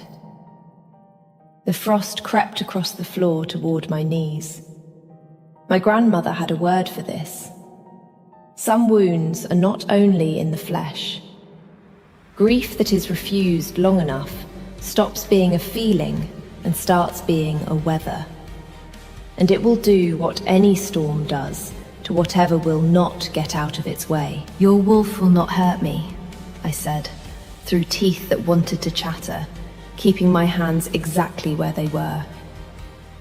It has been trying to get me into this room for 2 years, and it finally managed it. It is not going to waste that. You do not know what it did. I know what it did. The cold was in my bones now, a deep ache like winter arriving early inside me, and I did not move. It kept you alive. That's what a wolf does. And this wound, Halvar, look at me. This wound is not infected. I lied to you the first night, or I was wrong, one of the two. It is clean. It has been clean for a long time. I had understood it only as I said it, the way I understand most true things. Your wolf will not let it close. That is what I have been fighting. Not rot. Your own beast, holding the edges open, because... I stopped. Because I had seen, at last, what the wound was. It was not one wound. It was 2 blade marks side by side, and between them a third mark that was not a blade at all, the print of a hand. A large hand, as though someone had held the wound shut with his own palm in the last moments of his life, and the wolf had made a monument of the place that hand had been. The second cup, the person-shaped hole in Osric's sentence. The empty seat at the king's right hand turned very slightly inward. "Who held this closed?" I whispered. The king of the Iron Territories, the strongest wolf alive, turned his face to the wall so I would not see it break, and said one word. Aldrich. His brother. I did not need to be told the rest. A younger brother, a shared battle, a hand pressed to a mortal wound that was never his own. Aldrich had died with his palm against Halvar's ribs, holding his king, his brother, together with the last of himself. And Halvar's wolf, which loved with an animal's absolute refusal to accept loss, had decided that if the wound closed, the last of Aldrich closed with it. So it kept the door of his own body open for 2 years, bleeding rather than forget. That was the moment everything in me that had been wary went quiet, and something harder took its place. Because you cannot heal that with willow and clean linen, and I was not going to leave it. I understood, kneeling in the frost with my hands full of a grief that had learned to bleed, that I had walked through the one door in the kingdom no one else would open, and I was not walking back out and leaving him alone in the cold. I did not decide it. It was already decided, the way his wolf had already decided about me. "Then we don't close it yet," I said. My voice had changed. I heard it change. "We keep it open on purpose, together, where I can see it, instead of you keeping it open in secret until it kills you. You don't get to grieve him by dying slowly in a dark room, Halvar. That's not honoring him. That's just making the pack bury 2 of you." The frost stopped its crawl. Aldrich held you together with his hand. Fine. I have 2. I'll hold it. But you have to let me in the room. The gold wolf stopped pacing. It came and lay down against my back, warm as a hearth. And the cold went out of the air all at once. And behind me on the bed, the king of the Iron Territories wept, the way a man weeps who has not permitted himself to for 2 years, silently, enormously, ashamed and unable to stop. I did not turn around. Some things you give a person by not watching them. "There is a second cup at your table," I said instead, to the wall, so he would have something to answer that was not the size of what had just happened. Everyone pretends not to see it. It is his. I know. I finished the dressing. My hands had never stopped. "You should fill it sometime. An empty cup says he's gone. A full one says he was here." I sat back on my heels. Grief and pride wear the same coat, in my experience. It's very hard to tell them apart in a dark room. Easier in the light. He did not answer for a long time. When he did, his voice had come back to itself, roughened. "No one speaks to me the way you do." "That's their loss and your bad luck," I said, and stood, and my knees ached with cold, and my hands ached with use, and I felt more myself than I had since I arrived. "I'll come tomorrow. Fill the cup tonight. That's not a healer's order. It's just advice you're free to ignore, like all the good advice I've ever given anyone." The corner of his mouth did the thing it had forgotten how to do. This time it remembered all the way. What followed, over the next days, was the most ridiculous courtship in the history of the Iron Territories, and I was only half a participant in it, because the other party was a wolf. The king himself did not court me. He did not know how, and I think he did not believe he was allowed to, a man that steeped in grief. But his wolf had no such scruples, and his wolf was, I regret to report, a menace. It began with my missing hairpin turning up on the king's own pillow, which mortified him so thoroughly that Osric had to leave the room. It escalated. The wolf took to lying across my threshold at night, so that I stepped over 100 pounds of alpha beast every morning. And every morning the king would appear in the corridor, rigid with dignity, to inform me that it would not happen again. And every night it happened again. Once, at a full council, in front of every lord of the territories, the wolf padded the length of the chamber and set a single winter rose on the map table directly in front of my chair. Where had it even found a rose? And then sat down and looked at its own king with an expression of frank expectation. And Halvar put his face in his hand and did not speak for the rest of the session. I laughed until I cried in the still room afterward. It is a very particular joy, being chosen that badly by something that cannot help itself, while the man it belongs to stands 3 paces away, going quietly out of his mind.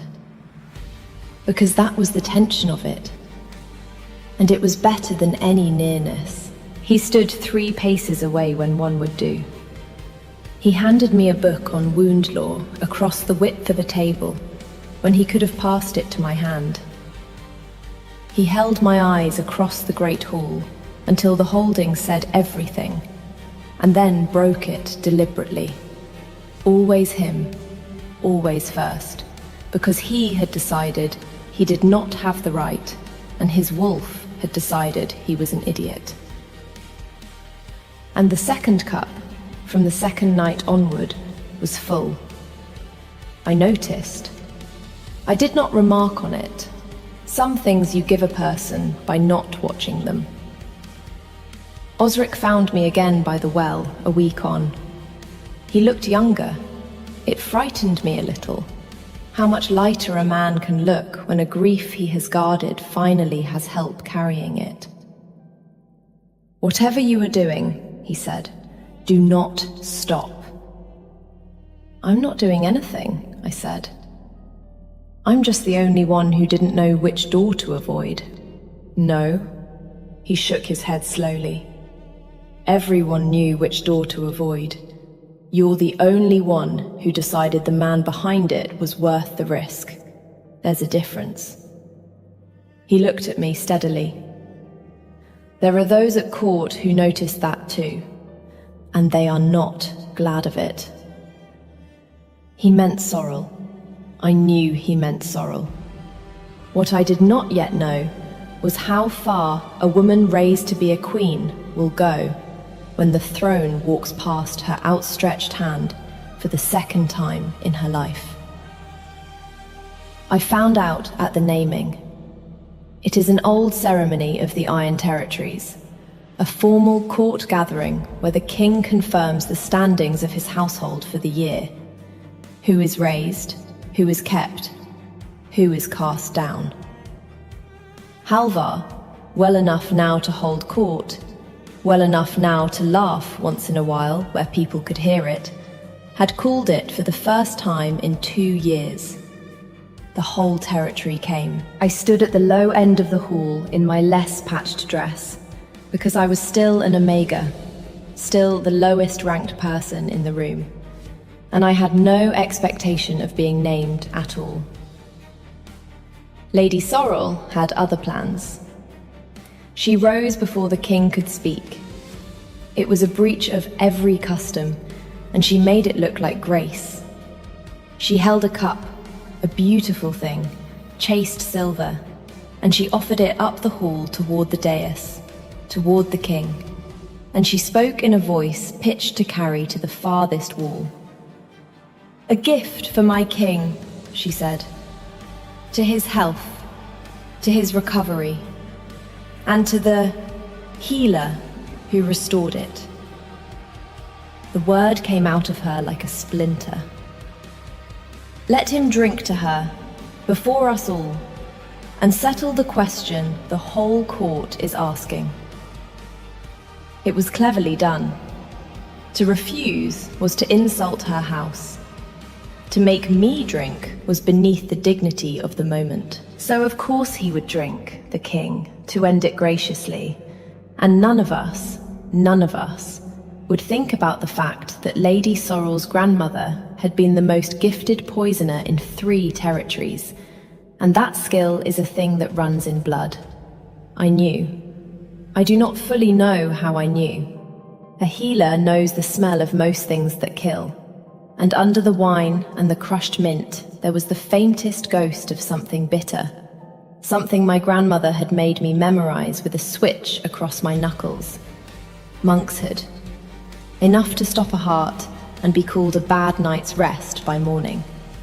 The cup went up the hall, hand to hand, toward the king, who was already reaching for it with the easy courtesy of a man ending an awkward scene. I did not shout. Shouting would have been the end of me, the Omega accusing a lady of the king's court, on a feeling, in front of the whole territory. They would have called it exactly what Sorrel needed them to call it: jealousy, ambition, witchery. She had built the trap so that any noise I made snapped it shut on my own throat. So I did not make noise. I walked. I walked up the length of the great hall, past the nobles, past the ranked warriors, the way the wolf had once walked toward me, and I reached the dais just as the cup reached the king's hand. And I did the only thing that could not be argued with. I took it from him, and I struck it out of the air. The cup fell. I caught it against my palm before it hit the stone. I do not know why. Habit. A healer catches things. And the poisoned wine ran down my wrist instead of into his blood. And the hall erupted, and Lady Sorrel's voice rose above all of it, high and certain and triumphant, because I had just handed her the ending she wanted. "Witch!" she cried. "She strikes the cup from the king's own hand. She cannot bear him honored. Seize her!" And that is where the night I began with began. Because the king came down off the dais, not up in fury, down, onto his knees, on the stone in front of the whole court, and took my wine-soaked wrist in both his enormous hands, and did not look at Sorrel, and did not look at his guards, and looked only at me. "What was in the cup?" he said. Quiet, just for me. But his wolf said it for the whole hall. The gold beast came out from behind the throne and stood between me and every drawn blade in the room, hackles high. And it turned its head and looked at Lady Sorrel, and it snarled, not at me, at her. The whole court watched the king's wolf name the threat, and it was not the Omega. "Monkshood," I said. My voice did not shake. I was proud of that later. "Enough to be called a bad night's rest by morning. Smell it yourself, my king. It's on my skin now instead of in your heart. You're welcome to be angry with me for the striking of your cup. I'll take the punishment for the discourtesy gladly." I lifted my chin. "I would rather be flogged for insolence than bury you for manners." The hall had gone utterly silent. Halvar lifted my wrist. He smelled the wine, and I watched the king of the Iron Territories understand, in front of his entire court, exactly how close he had come, and exactly who had stepped between him and it, and exactly who had planned it. He rose. He did not let go of my hand. "Lady Sorrel," he said, and his voice was the one I had heard through the wound, doubled, the wolf in it, and it filled the hall to the rafters. "You will be escorted to the eastern tower tonight, and to the border by dawn. And if you are found within the Iron Territories after that, my wolf will settle the question the whole court is asking." "Do you understand what it is asking?" She did not answer. She had gone the color of ash. I knew that color. I had seen it on him, in a dark room, a lifetime ago. "It is asking," Halvar said, "why anyone thought this woman was the danger in my hall." He turned. He was still holding my hand, in front of all of them, and he did the thing his wolf had been trying to make him do for weeks. The thing his grief had told him he had no right to. He raised my hand to his mouth and he pressed his lips to my wine-stained knuckles. One breath, no more. The kind of kiss that is a sentence and not a scene. And what broke open in me was not desire, though there was that, buried under everything. It was recognition. The vertiginous, unbelievable recognition of being seen all the way down by someone who had every reason to keep his eyes closed, and choosing, in front of the world that made him a king, to open them anyway. "His wolf chose you the first day," he said, low, just for me, though the hall heard every word. Without asking me. It always was ahead of me. I have been trying to catch up to it since you walked through a door you had no business opening. His thumb moved once over my knuckles. I am asking now, late and badly, and in front of far too many people. Stay. Not as my healer, but stay. I looked at the king kneeling, no, standing, but he had knelt. They all saw him kneel. And I thought about the second cup, full now, and the frost that had stopped crawling, and the wolf asleep across my threshold, and the man who had rather bled for 2 years than risk a single soul in a dark room. I told you the first night. I hadn't learned yet which jobs I was allowed to refuse, I said. The whole hall leaned in to hear the Omega answer the king. I've decided I'm refusing this one. You don't get to be alone in the cold anymore. That's not a healer's order. I let him see me smile. It's just advice you're not free to ignore.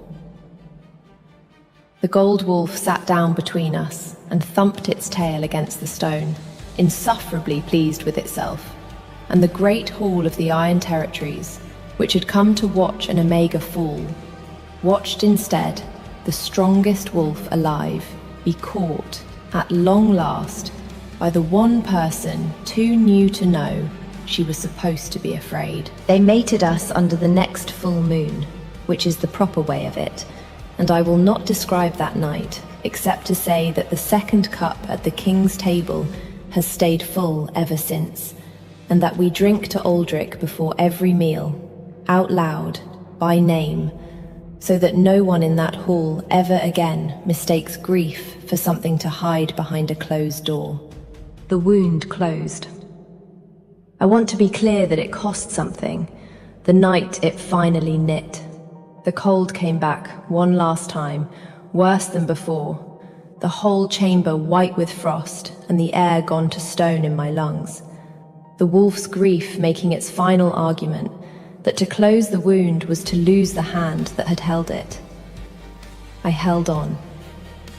I put my own palm over the place where Aldrich's had been, and I told the wolf, out loud, that a hand does not have to stay pressed to a wound to have held it. That letting go is not the same as forgetting. And I do not entirely know whether it understood the words or only my refusal to leave. But the frost melted. The scar sealed under my hand, silver, shaped faintly like a palm. And it stayed that way, so that Halvar carries the mark of his brother's last choice on his ribs, healed instead of open, remembered instead of bleeding. He touches it sometimes without knowing he does. I never tell him. Some things you give a person by not watching. 6 months on, I am the Luna of the Iron Territories, which still strikes me as an administrative error no one has caught. I have a still room the size of my old village's chapel, and an apprentice of my own now, a frightened boy from the Eastern Holdings, whom I sent on his 4th day to the 3rd door in the healer's wing, with a tray of clean linen and instructions not to knock. He knocked. Of course he did. I chose him for it. A letter came last week from the village I grew up in, from the healer's mistress, who once told me I would never rise above soft hands and a soft throat. She had heard, she wrote, that an Omega girl from her own house had married a king, and she did not believe it. And could I confirm the rumor so she could put it to rest? I confirmed it. I did not gloat. Gloating and grace wear the same coat in my experience, and it is very hard to tell them apart from a distance. Easier up close, where you can see which one is smiling. Halvar found me writing the reply at his own table, in the seat at his right hand, which is not empty and never will be again, though there is still a full cup beside it that we do not drink from, because it is Aldrich's, and some places you keep set. "What are you telling her?" he asked, reading over my shoulder in the firelight, his wolf a warm gold weight against both our feet. "The truth," I said, "that no one told the new healer which patient to avoid, and that it's the best mistake I never made. So here is what I want to know, from you, before I close the door on this and let you go. Do you think his wolf knew what it was doing that first day in the hall? That it chose me on purpose, the way an animal chooses, sure of things the rest of us take 2 years and a poisoned cup to work out? Or do you think it was only grief, reaching for the nearest warm thing, and got luckier than any of us deserved? Tell me your theory below. I have lived inside the answer for 6 months now, and I still cannot decide. And if you want her story to keep going, the boy at the 3rd door, the letter yet to be answered, whatever walks up the length of the Great Hall next, comment the wolf and stay with me, because there is always another door in this fortress that someone has been told not to open. I have made a habit of opening them. Where are you listening from tonight? Pull up a chair. There is a cup, and it is full. The scar begins at the corner of Draven's jaw and ends just below his left ear. In dragon form, it appears as a pale groove in otherwise perfect black scales, a line where the scales refuse to grow back completely, where the skin beneath refused to settle, tender in a way that dragon skin is never supposed to be. For 11 years, no one has touched it. Not the imperial physicians, who tried once and were driven back by a sound Draven had never made before or since. Not the council ministers, who learned early that the space within 2 feet of that scar was a boundary you did not approach unless you wanted to discover very quickly how fast an emperor can move. Not even the chief steward, Baron, who had served Draven for 20 years and understood his silences better than most people understood speech. No one. Not once. Not in 11 years. There is a story about how the scar came to be. In the Jade Palace, all the servants know it, though they say it only in whispers. In rooms they are certain the Emperor cannot hear. The story goes like this. 11 years ago, Emperor Draven's Empress tried to kill him.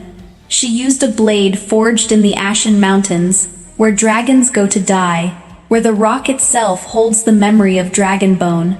Such a blade, properly made, is the only weapon in the known world that can end a dragon emperor. The Empress had spent 4 years acquiring it. She almost succeeded. Draven survived. The Empress did not leave the palace alive, and the scar on his jaw, the place where the blade kissed him before he caught her wrist, remained. Not as an open wound. It healed.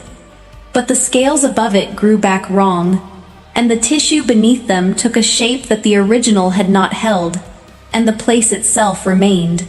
An archive. A record of the moment someone he had loved decided to destroy him. This is the story the servants tell. What they do not tell, because they do not know it, is what the scar actually does to Draven. It is not pain, or not only pain. It is something harder to name, a sound that starts somewhere in the center of his chest and moves upward when anything gets near it. A sound he has learned, over 11 years, to push back down before it becomes audible. The sound, if he let it out, would be grief. That is the thing no one knows. The scar does not hurt because of the blade. It hurts because of who held it. I want you to understand this before we go any further, because in 6 weeks, a woman named Mira is going to walk into the dragon chamber of the Jade Palace. She is going to kneel beside Draven's enormous scaled head. She is going to open her apothecary case with steady hands, and she is going to reach out and press her bare fingers against that scar. She is going to do this without hesitation, and Draven is going to let her. That is what this story is about. Not the blade, and not the Empress who held it. This story is about the particular courage required to touch someone else's oldest wound, and about what happens when the person carrying that wound finally permits someone near enough to heal it. After the attempt on his life, Draven retreated, not from the palace, and not from his duties. He continued to hold council. He continued to sign declarations and receive ambassadors, and adjudicate the legal disputes that flowed upward to the throne. From the outside, nothing changed. He was the same emperor, precise, correct, unhurried, but inside the chambers that were his alone, Draven shifted to dragon form and stopped shifting back, not for weeks, then not for months, then, without anyone marking the exact moment of transition, simply and permanently. He had been the emperor in human form for most of his adult life. He was now the emperor in dragon form. The council adapted. They built a chamber large enough to hold him. They acquired furniture scaled to his dimensions. They learned to read a dragon's face, because a dragon's face, if you study it long enough, is as readable as a human one. What they could not do was reach him. There is a difference between understanding a face and understanding a person. Draven's council understood his expressions very well. They did not understand what was happening behind them. They did not know that the reason he stopped shifting was not preference, or convenience, or even grief, exactly. It was protection. In dragon form, Draven was harder, scaled. The parts of him that could be touched were further from the surface. In dragon form, a person has to work much harder to reach him. In human form, he is afraid of being reached and not surviving what someone finds when they get there. The imperial physician had attempted to treat the scar 3 times in the first year after the Empress died. The first time, Draven moved away.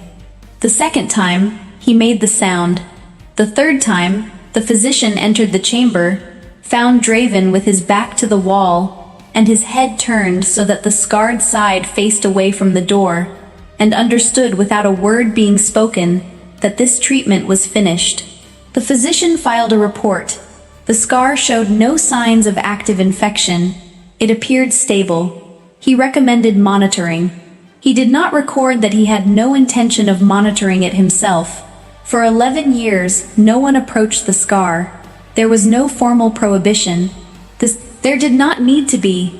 The emperor had communicated his wishes through 11 years of consistent, unmistakable refusal. The court learned to work around it. The palace learned to look away. And Draven continued to govern from inside his scaled form, untouched, unasked, unreachable. until the supply convoy from the Vale of Rue arrived carrying, among its other cargo, an apothecary named Mira, who had not received the part of the briefing that explained why it might be better to look away. Mira was 26 years old, and had been treating wounds since she was 14.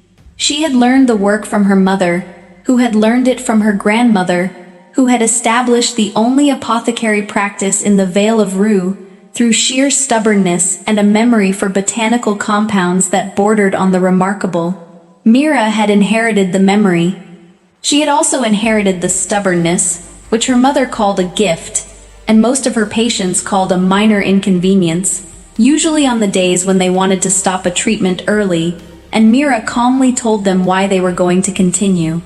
She was not the kind of beautiful that court painters made women beautiful. She was precise, which is a different quality. Her hands were always clean and always moving. She kept notes in a shorthand she had developed herself because she wrote faster than she could transcribe standard characters, and had stopped apologizing for the fact that her records were unreadable to everyone except her. She looked at wounds the way other people looked at familiar roads, with full attention and without alarm. She had learned not to flinch at pain, not because she was indifferent to it, because she had learned, over 12 years of practice, that flinching is not useful. Pain needs acknowledgement. It does not need the person treating it to perform distress alongside it. 3 years before the story begins, Mira lost her sister. Lena was 22.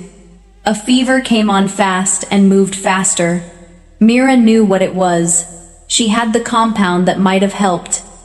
She did not have enough of the primary ingredient, because the Vale of Rue was a small place with seasonal supply routes, and she had used the last of her fever bane 3 weeks earlier on an elderly patient whose fever had resolved. Lena died on a Tuesday morning. Mira was sitting beside her, holding her hand, watching. What Mira took from this was not guilt in the way people expect guilt to look. She had done everything she could. She knew that. What she took was something more precise. The knowledge that there is a gap between knowing what is needed and having enough of it in time. That gap had cost her Lena. She did not intend to find herself in that gap again. This is why, when the Imperial courier arrived in the Vale of Rue with a requisition notice requesting an apothecary for a 12-month posting at the Jade Palace, Mira packed her cases and said yes before she finished reading. The Jade Palace had the largest botanical repository in the known empire. She would have access to compounds she had never been able to source in the Vale of Rue. She would be able to fill the gaps she had been working around for years. She did not know there was a dragon. The requisition notice did not mention this. Mira arrived at the Jade Palace on a morning in early autumn, when the air still held the warmth of summer, but the light had already shifted. She carried 2 cases, one for her compounds and instruments, one for her books, her records, and 3 spare aprons, because aprons wear out faster than anything else in an apothecary's working life. The head steward, Baron, met her at the outer gate. He walked her through 3 courtyards and 2 long corridors, and then stopped outside a door and cleared his throat carefully. He had the manner of a man who had rehearsed what he was about to say, and was still not satisfied with it. "I should inform you," Baron said, "that one of your primary patients will be the Emperor." Mira waited. This was not unusual. Imperial apothecaries served the full court, which included the throne. His Imperial Majesty, Baron continued carefully, is currently residing in his dragon chamber. Mira looked at him. The Emperor is a dragon? His Imperial Majesty is a dragon emperor, Baron said, with the particular precision of a man correcting a distinction that matters. He is fully capable of human form. He has chosen, for the past 11 years, not to use it. Mira thought about this. Is there a specific condition I am being asked to treat? Baron hesitated. There is a scar on his jaw. It has been present for 11 years. It has been examined periodically, but... He paused. He started again. Previous physicians have found the examination to be difficult. Mira was already cataloging what she knew about long-standing scar tissue in non-human anatomy. She was thinking about tissue density and inflammation markers, and the difference between a stable scar and one that was maintaining itself through constant low-level tension. She was not thinking about the difficulty. "I would like to see him first," she said, "without instruments. Just to observe. I do not touch wounds before I understand them." Baron looked at her with the expression of a man who had braced for argument and received something unexpected. "Of course, I can arrange a viewing." "Not a viewing," Mira said. "A meeting. I need to be in the room with him. I need to see how he holds his head in relation to the scar, whether he compensates for it, whether the tissue produces heat. A viewing through a doorway does not tell me any of that." Baron was quiet for a moment.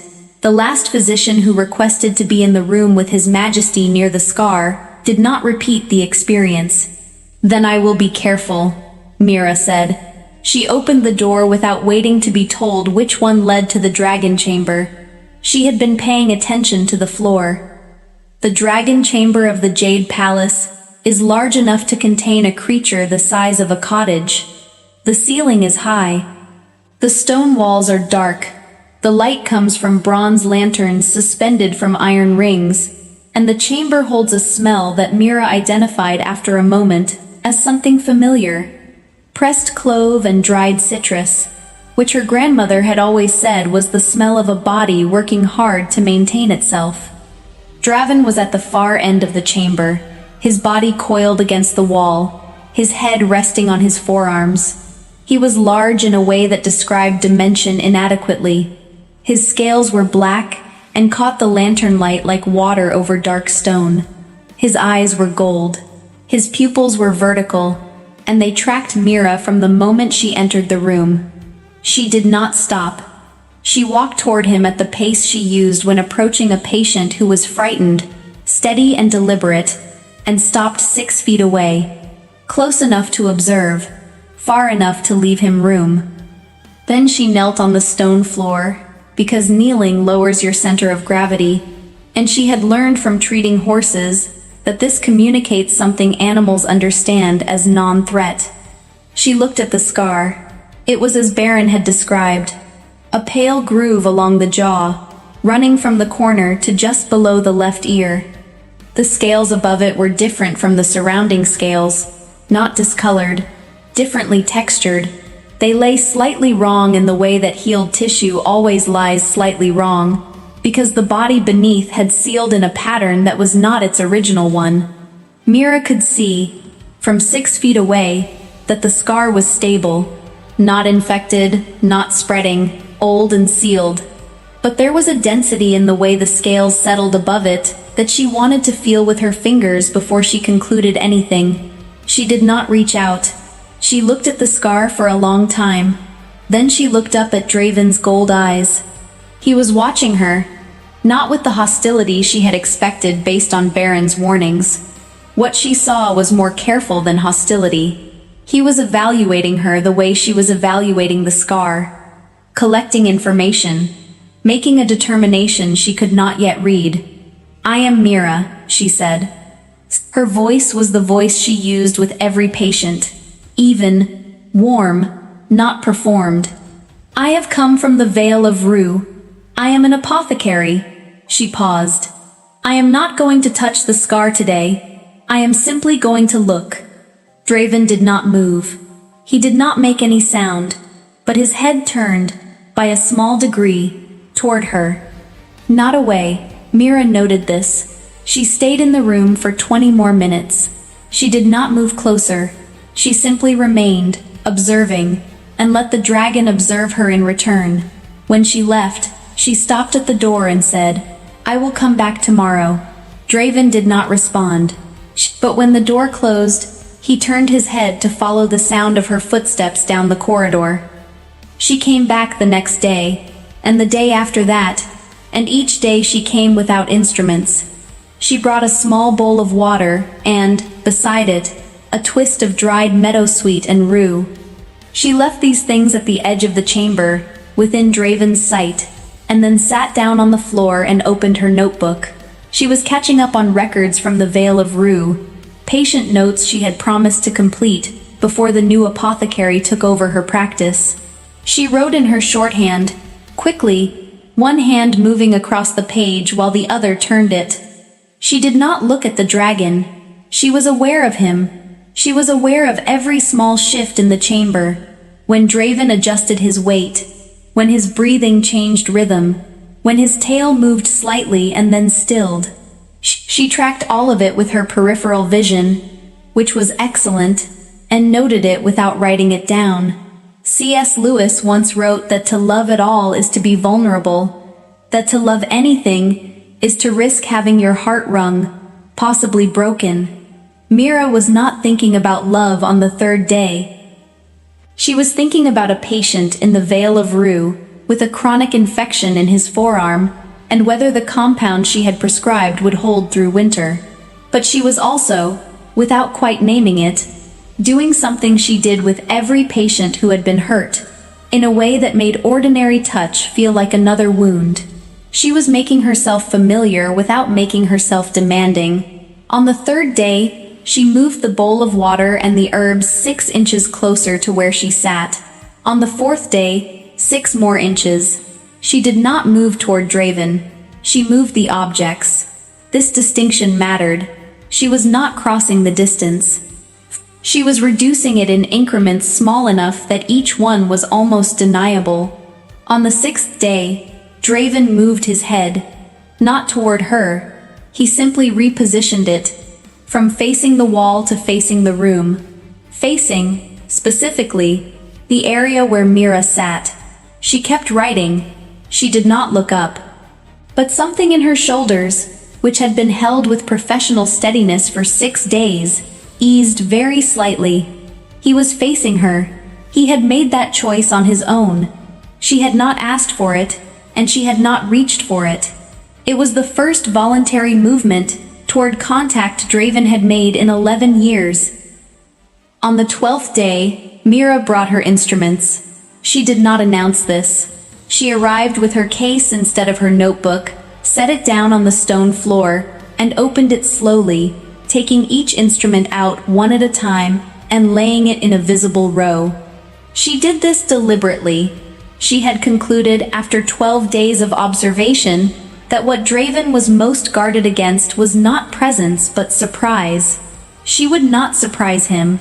She laid out a small lamp for close examination, a flat probe for testing tissue density, a magnifying glass, a jar of the compound she used for old scar tissue that was still holding tension, a mixture of comfrey and calendula in a base of pressed olive oil. She did not intend to use the compound today. She wanted it visible, a known object, so that when she produced it later it did not appear from nowhere. Then she picked up the lamp and the probe, and she walked toward Draven. She moved at the pace she used with patients who flinched, not so slow that she appeared to be making a performance of caution, not fast enough to create alarm, a pace that communicated, "I am coming. I am intentional. You have time to decide." She stopped 4 feet from his head. She looked at his eyes. His gold pupils were tracking her with complete attention. "I would like to look at the scar," she said. "With the lamp, not my hands. I am not going to touch it today." She held the lamp up slightly. "I told you I would tell you before I touched it. I am telling you now. Eventually, I will need to, briefly, to assess the tissue fully, but not today." Draven did not move. She raised the lamp and angled it toward the jaw, close enough now to see the way the scales settled differently above the wound, close enough to see the texture of what lay beneath, tissue that had sealed in a compressed pattern, the kind that did not cause clinical problems but that created a constant, low-level awareness. Not pain, exactly. Presence. She was about to step back when her left hand, resting on the floor for balance as she leaned forward with the lamp, turned over without her fully deciding to turn it. Palm up, fingers open. She did not move it toward Draven. She simply held it there, open. Draven looked at her hand. She looked at the scar. For a long moment, neither of them moved. Then Draven lowered his head, slowly. The specific slowness of something that had not been done in a very long time, and was being done very carefully. His jaw came to rest against her open palm, the scarred side. The pale groove of uneven scales settled into the curve of her hand. Mira did not flinch. She held her palm steady. She felt the slight roughness where the scales lay wrong, the warmth beneath them, the specific quality of tissue that had carried too much tension for too long. She breathed. She did not let her hand shake. She sat with the weight of his jaw in her palm, and she said nothing, and she let it be exactly what it was. He had been certain he would not allow it. Not a deliberate decision. A fact. The way stone walls were a fact. No one touched the scar. 11 years. This was simply how things were, and would continue to be. He had been entirely clear with himself about this. He had also been watching Mira for 12 days. He told himself this was assessment. He needed to understand her intentions. This was reasonable. He was an emperor, and he was entitled to caution. These were things he believed about himself. What he did not tell himself, because naming it would have required acknowledging it, was that he was also watching her, because she was different from everyone else who had come into the dragon chamber in 11 years. Different in a specific way that he had not been able to define until the 4th day. When he finally understood it, she did not perform. 12 days. She had not once changed her behavior based on what she thought he wanted to see. She wrote her records. She arranged her herbs. She moved around the chamber with the same purposeful calm whether he was watching her directly or not. She did not make herself smaller to reassure him. She did not make herself larger to impress him. She was simply Mira. Draven had forgotten what that looked like. Court had been performance for as long as he could remember. His council performed competence. His servants performed devotion. His empress, for 4 years, had performed love. He had understood these performances intellectually. He had even, in some ways, participated in the system that created them. But underneath the understanding had been a specific exhaustion. The exhaustion of being a person who cannot unsee the difference between a performed thing and a real one. Mira was real in a way he had stopped expecting. When her palm had opened on the floor beside his jaw, he understood what she was offering without needing it explained. She was not reaching toward him, she was making space. There is a significant difference between those two things, and Draven had lived long enough to know it precisely. He had rested his jaw against her hand before he consciously chose to. He thought about what that meant for a long time afterward, lying still, while Mira finished her examination with the same steady hands she used for everything else. He thought, she did not flinch when she felt the scar. She did not pause. She held her hand steady and let him rest there. He thought, I have not let my weight rest on anything in 11 years. He thought this quietly and carefully, and then he lay very still, and he breathed, and he did not make the sound that had started moving upward from his chest. Mira treated the scar over the following 3 weeks, not aggressively. There was nothing in the wound that required aggressive treatment. It was old. It was stable. What it needed was not intervention but maintenance. A regular application of compound to keep the tissue from holding its compressed pattern permanently. She applied the comfrey mixture twice a week, working it between the scales with her fingers, using enough pressure to reach the tissue beneath, without enough force to cause discomfort. The first time she applied it fully, Draven made a sound, low and back in the throat. Not a growl, not a warning, something closer to the sound a person makes when pressure hits a place that has been holding tension so long it has forgotten what release is. Mira kept working. She did not ask him about the scar. This was deliberate. She had learned, over years of treating wounds that had also been traumas, that asking about the origin often does more harm than the treatment itself. People tell the story in the context of the worst moment. The worst moment is not always what a wound needs to revisit. What a wound needs is care. The story can come later, if the person carrying it wants to tell it. She could read some of it anyway, in the tissue. The scar was from a blade. She could tell from the angle of the cut, and the way the tissue had sealed. A single clean stroke, deliberate, from a weapon made with purpose. She could smell trace residue in the scales even after 11 years. Faint, but recognizable. She knew what compounds were used in the blades forged in the Ashen Mountains. She had studied them, because she needed to know what to counter. She kept this knowledge to herself.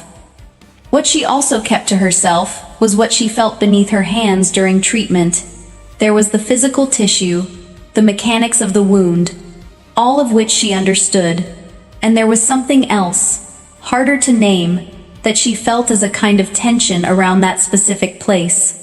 Not in the scales, in the air near them, as though the scar remembered being made, as though the body had learned to hold itself differently in that spot, more tightly, because once the spot had been open, and someone had used the opening deliberately, she had seen this pattern before, not in dragons, in people who had been hurt in a specific, targeted way by someone they had trusted completely.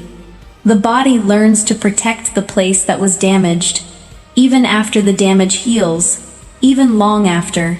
It does not forget. It simply carries the memory differently. The scar on Draven's jaw was old. It was healed. And underneath it, the body was still bracing. On the last day of Mira's 12-month posting, Baron knocked on her door before dawn. His Imperial Majesty, Baron said, when she opened it, has requested your presence in the dragon chamber. Mira looked at the window. The stars were still clear. Now? He was quite specific, Baron said. He had the expression of a man who had been awake longer than intended, and was uncertain what to do with the night he had spent. Mira put on her shoes and her apron, picked up her smaller case, and followed Baron through the dark palace.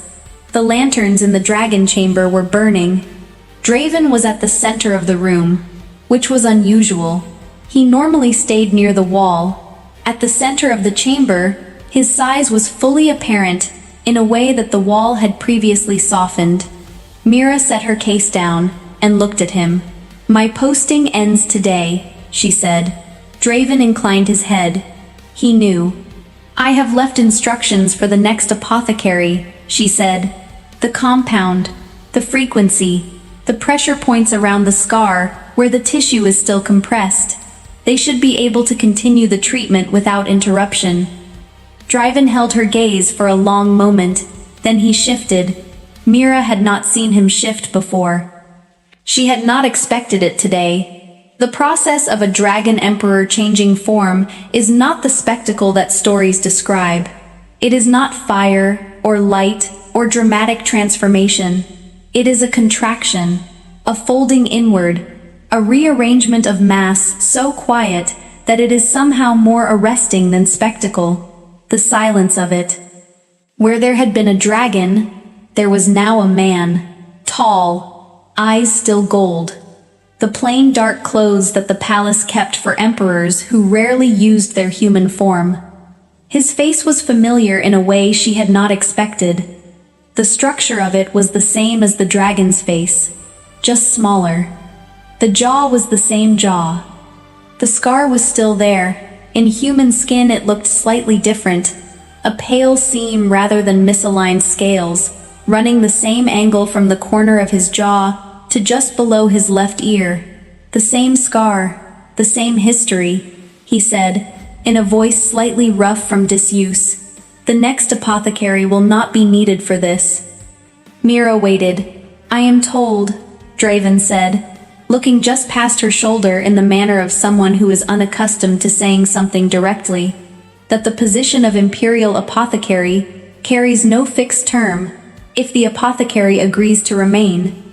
Mira looked at the scar, at his gold eyes, which had moved to hold hers directly for the first time. "I would need continued access to the botanical repository," she said. "You have it," he said, "and I would need to continue the treatment." He was quiet for a moment, long enough that she could hear the palace beginning to stir outside the chamber door. Then he said, simply, "I know." Mira nodded. She picked up her case. "Then I will stay," she said. Outside the chamber window, the stars were beginning to fade. The light was changing. The year was turning, and inside the dragon chamber of the Jade Palace, the Emperor was still standing at the center of the room, watching the door through which Mira had just walked, with the careful, unhurried expression of a person who has decided to let something in. The wing broke at 4,000 feet. The bolt that broke it was 6 feet of ironwood tipped with metal forged in the Ashen Mountains, fired from a ballista that should not have existed, by men who should not have known where the Emperor would be flying that night. It entered below the left shoulder joint, where the great flight muscles anchor to bone, and it did what ashen metal does to dragons. It kept burning after it hit. The dragon did not fall. That is the first thing you need to understand about the 11 miles. A creature the size of a warship took a wound that would have dropped a lesser dragon out of the sky like a stone, and it did not fall. It descended. There is a difference, and the difference is will. Below him, the Empire scrolled past in the dark. The dragon knew every light. There, to the east, the Jade Palace, his own walls, his own guards, his own physicians sworn to his service. He turned away from it. There, along the river, 3 garrison forts, each with signal fires and dragon grounds, and men who would have emptied the armory to defend him. He passed over all 3. There, in the foothills, the healing temple at Doran's Cross, where the sisters kept dragon salve in jars the size of barrels for wounds exactly like this one. He passed it, losing height the whole time. The broken wing folded against his side like a snapped mast. Flying on one wing in fury, the Emperor of everything below him passed every place that existed to receive him. Because here is the thing the men with the ballista could not have known. A dragon in mortal danger does not fly toward power. It flies toward safety, and those are not the same place. The palace had physicians, and the palace was where someone had learned his flight path well enough to put a ballista under it. The garrisons had soldiers, and soldiers talk, and somewhere between the garrisons and the council chamber was a mouth that had sold his sky to his enemies. Power was compromised. Power is always compromised. So the dragon reached for the one memory that smelled like safety, and it was 11 miles away, up where the pines thin out and the mountain turns to bare granite, and it was a door. He did not make the last 2 miles in the air. He made them on the ground, in the dark, dragging a wing that screamed against the frozen scree, leaving a furrow in the mountainside that hunters would find in the spring and never explain. He climbed with 3 legs and his chin, and the stubbornness that had kept his family on the throne for 900 years. I want to be honest with you about what he was by the time he reached the hut. He was not majestic. He was a dying animal at the end of his strength, and the last thing he saw before the dark took him was a thin line of firelight under a wooden door. He put his head against that door, and he stopped. Senna Voss heard the mountain go quiet. Not silence. Mountains are never silent. She heard the specific quiet of every living thing in a 5-mile radius, deciding at the same moment to stop making noise, which is a sound of its own if you have lived alone high enough for long enough. And Senna had 3 winters alone since Toman died, long enough to know the mountain's moods like a second marriage. She was at her table when it happened, and her hands did not stop working, because her hands were holding a hawk's wing and the wing was half set. You should see what I see when I look at this woman, because the dragon outside her door had seen it once already, 2 years before, and it is the reason he was outside her door, and not bleeding out on a palace floor surrounded by men he could not trust. 31 years old, knuckles scarred by beaks and talons. A kitchen that was half apothecary. Rows of jars, willow bark and comfrey and wound moss. Hanging bundles of yarrow gone papery in the roof beams. On her table, splints in 8 sizes, none of them made for anything human. Senna Voss set wings. Hawks that fishermen brought up from the valley with fouled feathers. Owls stunned by wires. Once, an eagle so big the farmer who carried it up the mountain wept with fear the whole way, and she had taken it out of his arms like a loaf of bread. Toman had been the one who started it, years ago, a broken-winged kestrel in a barley field. But Toman had been gone 3 winters, taken by the same rock slide that took half the north pasture, and Senna had kept setting wings, because grief needs work to carry it, and because up here, the only things that knocked on her door were things that could not knock. The fire popped. The hawk on the table made its thin, furious sound. "Hold still," Senna said. "You are not the worst thing that has happened to me this week." Then the door shook. Once. A single blow, enormous and soft at the same time, like a mountain leaning its forehead against her house, and every jar on every shelf chimed together, and the hawk went rigid under her hands. Senna Voss sat still for the space of 3 breaths. Then she tied off the splint, set the hawk in its box, took the lamp, and opened the door. There are things the mind refuses at first delivery.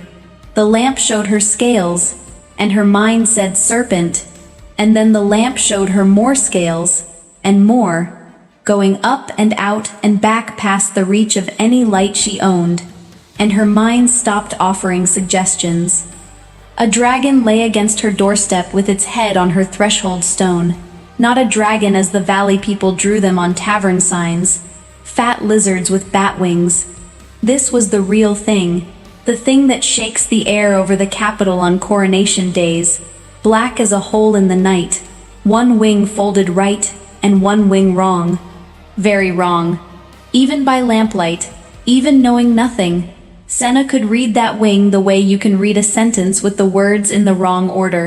The long bone between shoulder and wrist had a bend where no joint lived. 6 feet of ironwood shaft stood out of the joint itself, and the flesh around it was not bleeding so much as burning.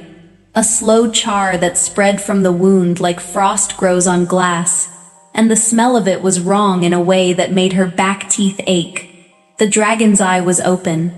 The eye was the size of a dinner plate, and the color of molten copper cooling, and it was looking at her. I have sat 600 nights with dying creatures, Senna thought, and every one of them looks at you like this at the end. Not asking, past asking, just watching to see what you are. She was one woman with a lamp, 5 feet and some inches of widow in a wool shawl, and the thing on her doorstep could have swallowed her the way a trout takes a fly. What she felt was not courage exactly. It was the same thing that moved her hands to the hawk. Something is broken, and it has come to me, and there is no one else on this mountain. She set down the lamp on the threshold stone, 8 inches from teeth the length of her forearm. "All right," she said, in the voice she used on the eagles, low and bored on purpose. "Let me see the wing." The copper eye watched her walk the length of its body, and when her hands came to rest on the burning joint, gentle as snow landing, the dragon that had passed a palace, 3 garrisons, and a temple to reach this door, made a sound no living person had ever heard it make. It exhaled. Everything in it let go at once, the way a rope lets go when the load is finally set down. The eye closed.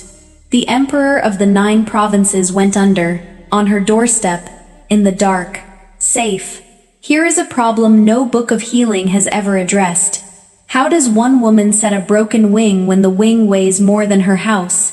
Senna spent the first hour just learning the truth of it. The bolt had to come out. That was certain. She had seen char wounds before. A logger with an infected axe cut.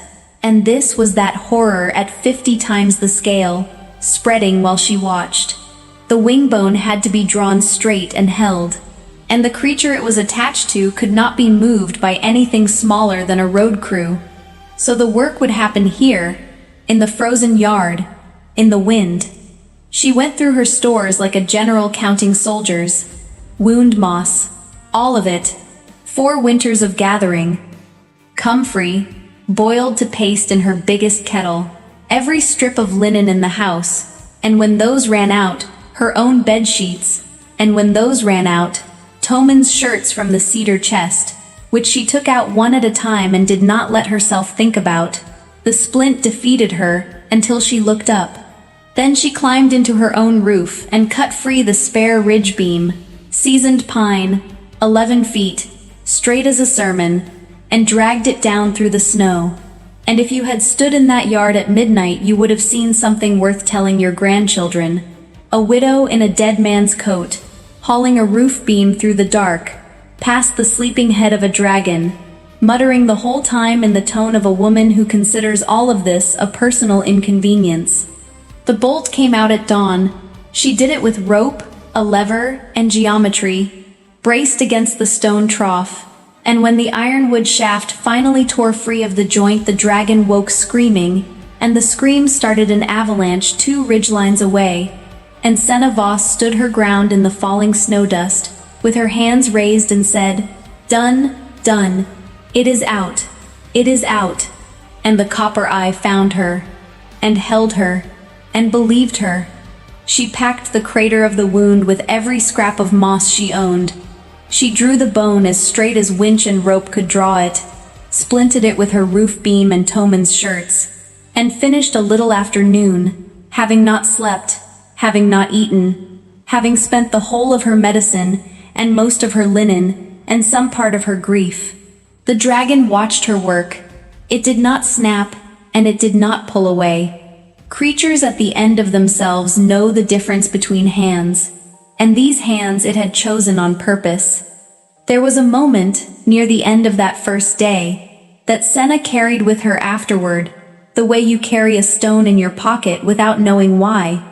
She had been binding the last of the splint, standing between the wing and the great wall of his ribs, close enough to feel the furnace heat coming off the scales, and exhaustion finally caught her mid-knot. Her knees went.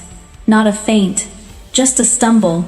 3 winters of alone and 30 hours of awake arriving all at once, and before her hand could find the trough to catch herself, something caught her first. The wing, the broken one. He had moved it, the wing she had just splinted, the wing that must have cost him a white sheet of pain to move at all. He had turned it 3 inches, so that her shoulder met the warm leading edge of it, instead of the frozen granite. Senna stood very still against the wing of a dragon, and the dragon held very still under the weight of a woman, and neither of them acknowledged it, and after a moment she finished the knot. "Do not do that again," she said. "You will undo my work." But that night she brought her blankets out to the woodshed and slept in the straw within reach of him, and told herself it was to watch the wound, and the dragon, who could hear her heartbeat from 40 feet, and knew exactly when she fell asleep, kept his own breathing slow and even underneath it, all night, like a hand kept steady under something balanced. On the 3rd day, the soldiers came. 6 riders, imperial green, laboring up the drove road on horses that did not want to come. Senna saw them from a mile off, and something older than thought made her walk out to meet them at the pasture wall, away from the hut, away from the yard, away from the enormous silence, lying folded behind her woodshed, under a canvas of pine boughs she had cut and stacked over the worst of it. She would not examine, until later, why she had hidden him. She only knew that something with wings had passed over every soldier in the empire to avoid them, and until she knew why, her yard was her own business. The sergeant was polite. "They were looking for a beast," he said. "A large beast, wounded, seen falling toward these mountains 4 nights past. There was a reward. There was also," he said, watching her face, "a punishment for concealment. but surely that would not concern an honest woman. I heard something come down in the night, Senna said, which was true. Rocks fell 2 ridges east, which was also true, and her level look while saying it was the same look she gave the eagles, and it worked on sergeants too. They watered their horses at her trough. One of them, a boy no older than 20, stared at the trough's rim, where a groove the width of a wine barrel had been pressed into the granite as if by an enormous chin, and Senna said, "Ice does strange work up here," and the boy nodded, because it was easier. She watched them until the trees took them. Then she walked back to the woodshed, pulled aside a pine bough, and found the copper eye already open, already on her. "You are hiding from your own soldiers," she said. "That is one of 2 things. Either you are a criminal, or someone in that uniform is." The eye watched her. "I set wings," she said. "I don't ask them their politics first." But that night she cleaned Toman's old boar spear, and set it by the door, and the dragon heard the sound of the whetstone through the wall, and understood it was not meant against him, and slept. I will tell you this plainly, better than he had slept in 9 years. Now I will tell you what Senna could not know, and what changes everything you have watched so far. 2 years before the ballista, the Emperor Kalen flew the mountains at night. He did it the way other rulers walk locked gardens. It was the only privacy the throne had left him. Below a certain altitude, the wind carries everything up. Wood smoke, voices, the whole confession of the ground. And on one of those nights, over one bare shoulder of granite, he passed low over a lamplit yard and saw a woman kneeling in the snow over a dying hawk. The hawk was past saving. He could smell that from the air. Death being a smell dragons know, the way millers know flour. The woman surely knew it too, because she was a woman who set wings, and this wing was not settable. The bird was finished, and no audience watched, and no reward waited, and it was bitterly cold. She stayed anyway. That was all. That is the entire event. She crouched in the snow for the better part of an hour, so that a hawk would not die alone on the ice, and she kept one finger on its breast the whole time, so the last thing it felt going out was warmth. Then she buried it, with the ground frozen, which cost her another hour, and went inside. The dragon circled twice and flew home, and the emperor woke the next morning in a palace, where every kindness had a price tag. Every hand that touched him wanted something, and every physician who bowed to him would have sold his flight path for the right sum, as one of them eventually did. He never spoke to anyone about the yard, but dragons file memories by scent, and that yard smelled like the one thing his empire could not manufacture, and 2 years later, falling out of the sky with ashen fire in his wing and treachery behind him, the animal in him did not debate. 11 miles, past the palace, past the garrisons, past the temple. "There," said the animal, "the woman who stays." The wing healed the way mountains heal, slowly and on its own calendar, and the 2 of them settled into something neither had a word for. She talked to him. It began as the professional patter she gave the hawks, and became, over the weeks, something else. She told him about the rock slide, about Toman, who used to sing off-key on purpose because it made her laugh, and how the silence after him had a texture, and how work was the only thing that held its shape inside it. She told him things she had told no living person, precisely because he was not a person, and the dragon lay in her yard with his chin in the granite groove he had pressed into her trough, and listened with an attention no one in 9 provinces would have believed the emperor possessed. He earned his keep as he mended. She woke one morning to find the winter's deadfall along her pasture wall, crushed into stove lengths. A season of firewood, snapped like kindling by something that had done it in the night with one foreleg. Another morning, the wolf tracks that had circled her sheep pen for years simply stopped appearing, and never appeared again. The hawks were the strangest part, and I want you to picture this, because no court painter will ever be allowed to. The farmers kept bringing birds up the mountain all winter, They did not know about her other patient. The yard was screened by the shed and the pine boughs, and so all that season, broken hawks convalesced in wooden boxes not 30 feet from the largest predator on the continent. By rights, they should have beaten themselves to pieces against the slats in terror. Instead, within a day or two, each one went calm, uncannily calm. Senna noticed it, and could not explain it, and finally one evening she carried a box out to the woodshed, set it on a stump where the copper eye could see it, and said, "Whatever you are saying to them, keep saying it."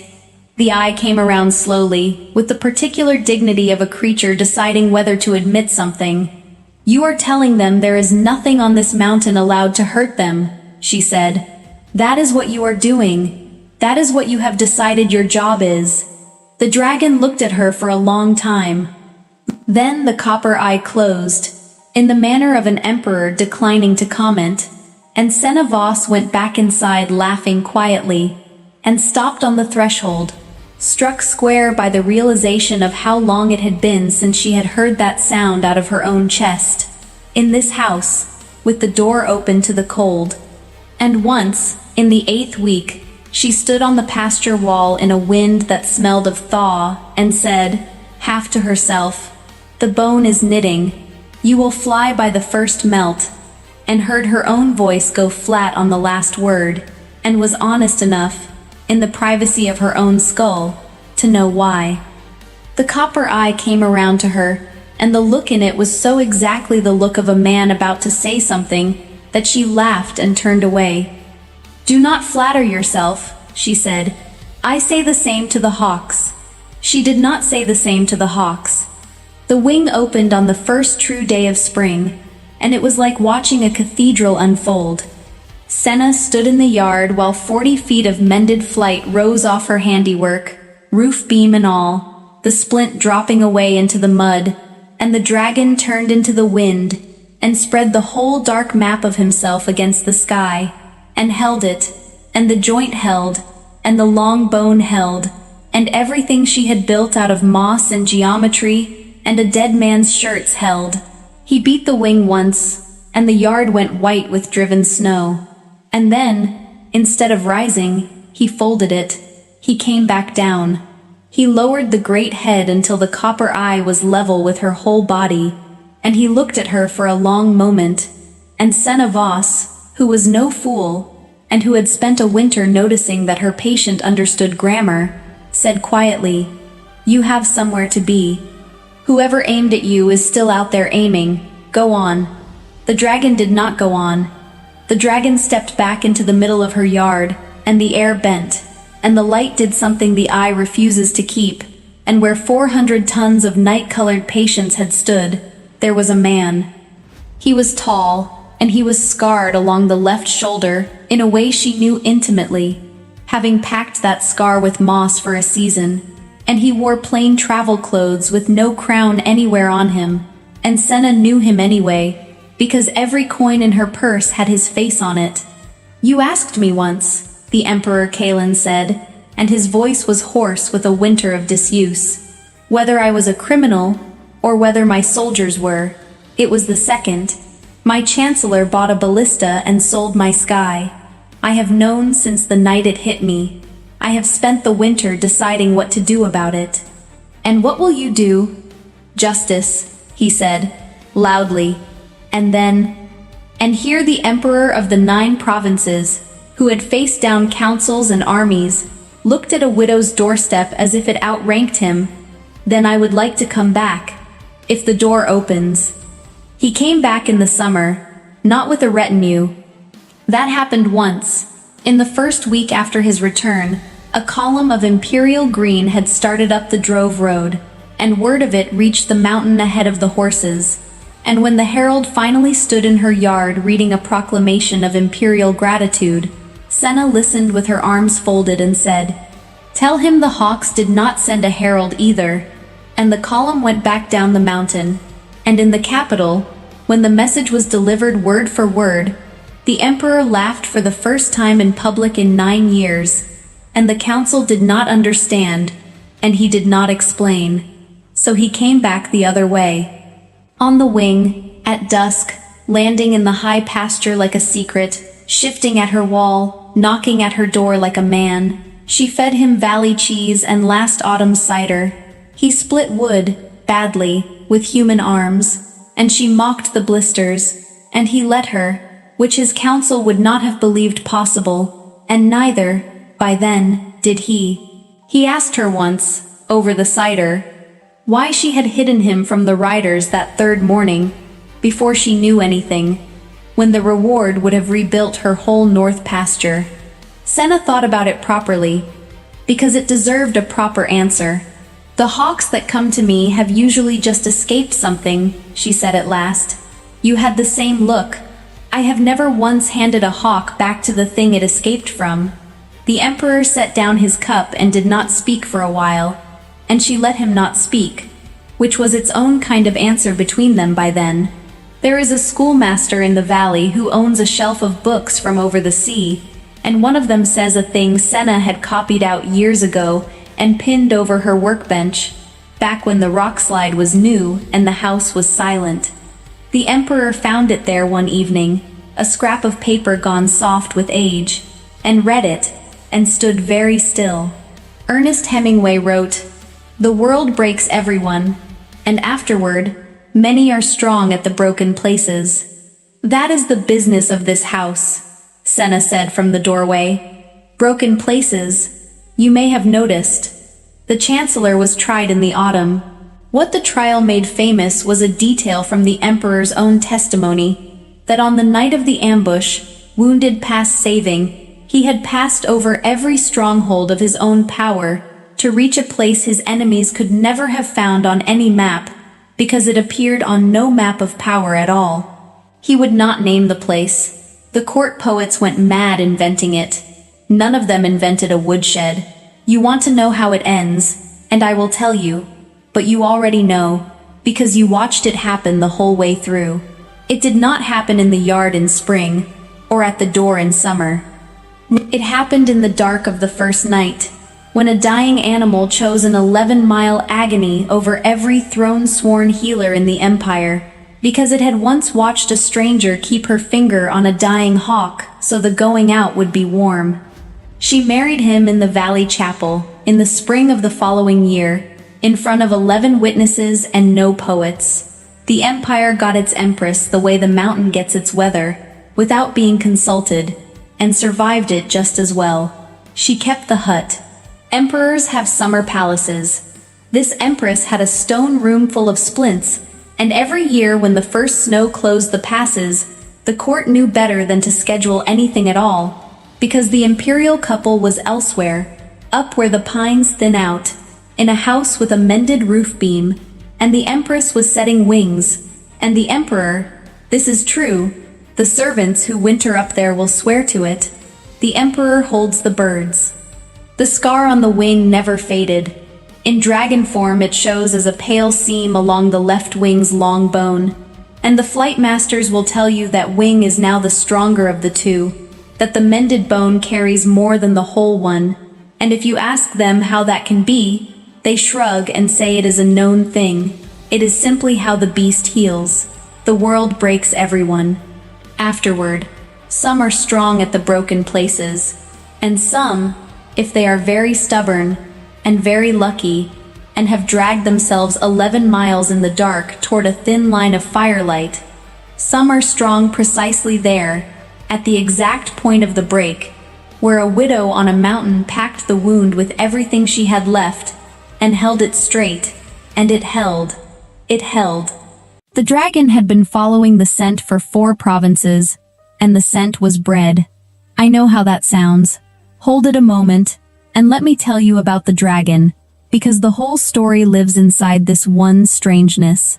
The dragon was the Emperor Darius, and he was 38 years old, and for 2 years, since the death of the last person who remembered him as anything but a throne, he had been going up in dragon form on the long evenings, and flying nowhere, in wide, joyless, weatherless circles, the way a man paces a house after a funeral. The court physicians had a careful phrase for it. The flight master, who was old and had no career left to protect, had a plainer one. The Emperor is looking for something, and he does not know what it is, and neither do I, and it is not in the sky. But the sky is where he looks for it. He was the son of the Empress Corvina, who had ruled 40 years like winter rules a mountain, magnificently, unarguably, and without a single warm afternoon. What warmth young Darius had found in the frozen machinery of her palace had come, all of it, from one place, the third kitchen, the small one, the one that existed because an empress must eat, even when she will not dine, and specifically, from the third kitchen's underbaker, a broad-handed southern woman named Isolde Milne. Are you paying attention to that name? The story pays it back. For 9 years, between the ages of 4 and 13, between one tutor's death and another's arrival, the heir of the 9 provinces had escaped his schedule almost daily by a route involving 2 laundries and a coal chute, and had sat on a flour barrel in the third kitchen, and had been fed, not banqueted, fed, heel crusts with honey, failed loaves, which he was solemnly informed it was his imperial duty to make disappear. And above all, on the good days, the bread she called hearth bread, a dark, dense, seeded southern loaf, baked from a recipe she guarded with theatrical ferocity in a handwritten book of measures, a recipe she would tell no one whole, and of which she used to say, flowering his hair with one broad hand, "This one is not for the palace, little majesty. This one is from home. This one I am saving for my daughter, when I have her." When he was 13, the Empress reorganized the household, the way winter reorganizes a garden. The third kitchen was found inefficient and closed. Isolde Milne was paid out and gone south before he was told, and the heir of 9 provinces stood in the cold new efficiency where the ovens had been, and did not cry, because by 13 the training had taken and he had stopped knowing how. He never found her. Understand that he could have, later, crowned. He had clerks enough to find one baker in an empire, and he never let them look. And if you have ever guarded a wound by refusing to know its edges, you understand him. The kitchen went where lost warm things go. He ruled. His mother died. The circles in the evening sky began. And then, on an ordinary flight over an unimportant province on the first cold evening of autumn, at 4,000 feet, the wind brought him, impossibly, unmistakably, out of the whole scent map of the world below, one thread of dark, dense, seeded southern hearth bread, and the Emperor of 9 provinces went around in the sky like a compass needle finding north. Dragons file memories by scent. You know this by now. These stories have taught you. What you must add tonight is its terrible corollary. A scent is a key that opens the room where the memory lives. All of it. At once. Unbargained with. The flour barrel, the honey, the broad hand in his hair, little majesty, and the Emperor Darius.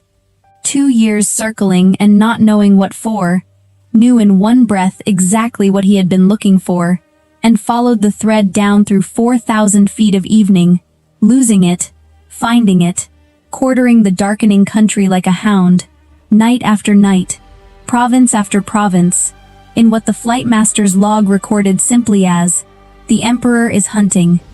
Object unknown. He will not come down." The thread ran out in a river valley, in a small town called Harrowmere, at mid-morning, at a bakery on the market square. Market day in Harrowmere, mid-morning, first cold week of autumn. 400 people in the square, apples on the stalls, geese complaining, the week's gossip changing hands at the well, and then a shadow crossed the square the size of the square, and the world ended, the way it does in small towns, locally and completely. The dragon came down out of the low autumn sun with a wingspan that unroofed the market of its light, and it landed in the center of everything, scattering stalls with the wind of it, geese detonating in all directions. Vast, black, absolute, its folded wings crowding the shop fronts on both sides, and Harrowmere, which had never in its recorded history been visited by anything larger than a tax assessor, achieved in 11 seconds the most complete evacuation in the annals of the province. They ran everywhere and anywhere, into cellars, into the church, into other people's houses, upstream along the river with the geese. The miller's cart was abandoned mid-square, with the mule still in the traces. The mule, tell it in fairness, kept its head, having no imagination, and inside of a minute, the market square of Harrowmere held one dragon, one philosophical mule, a great deal of scattered fruit, and silence, and one lit window.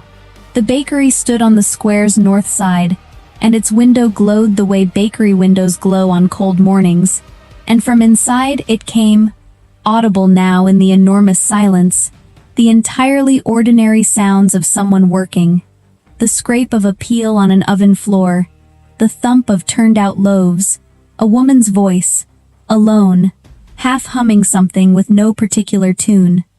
The dragon's head, which was the size of the mayor's parlor, came around toward the window and stopped.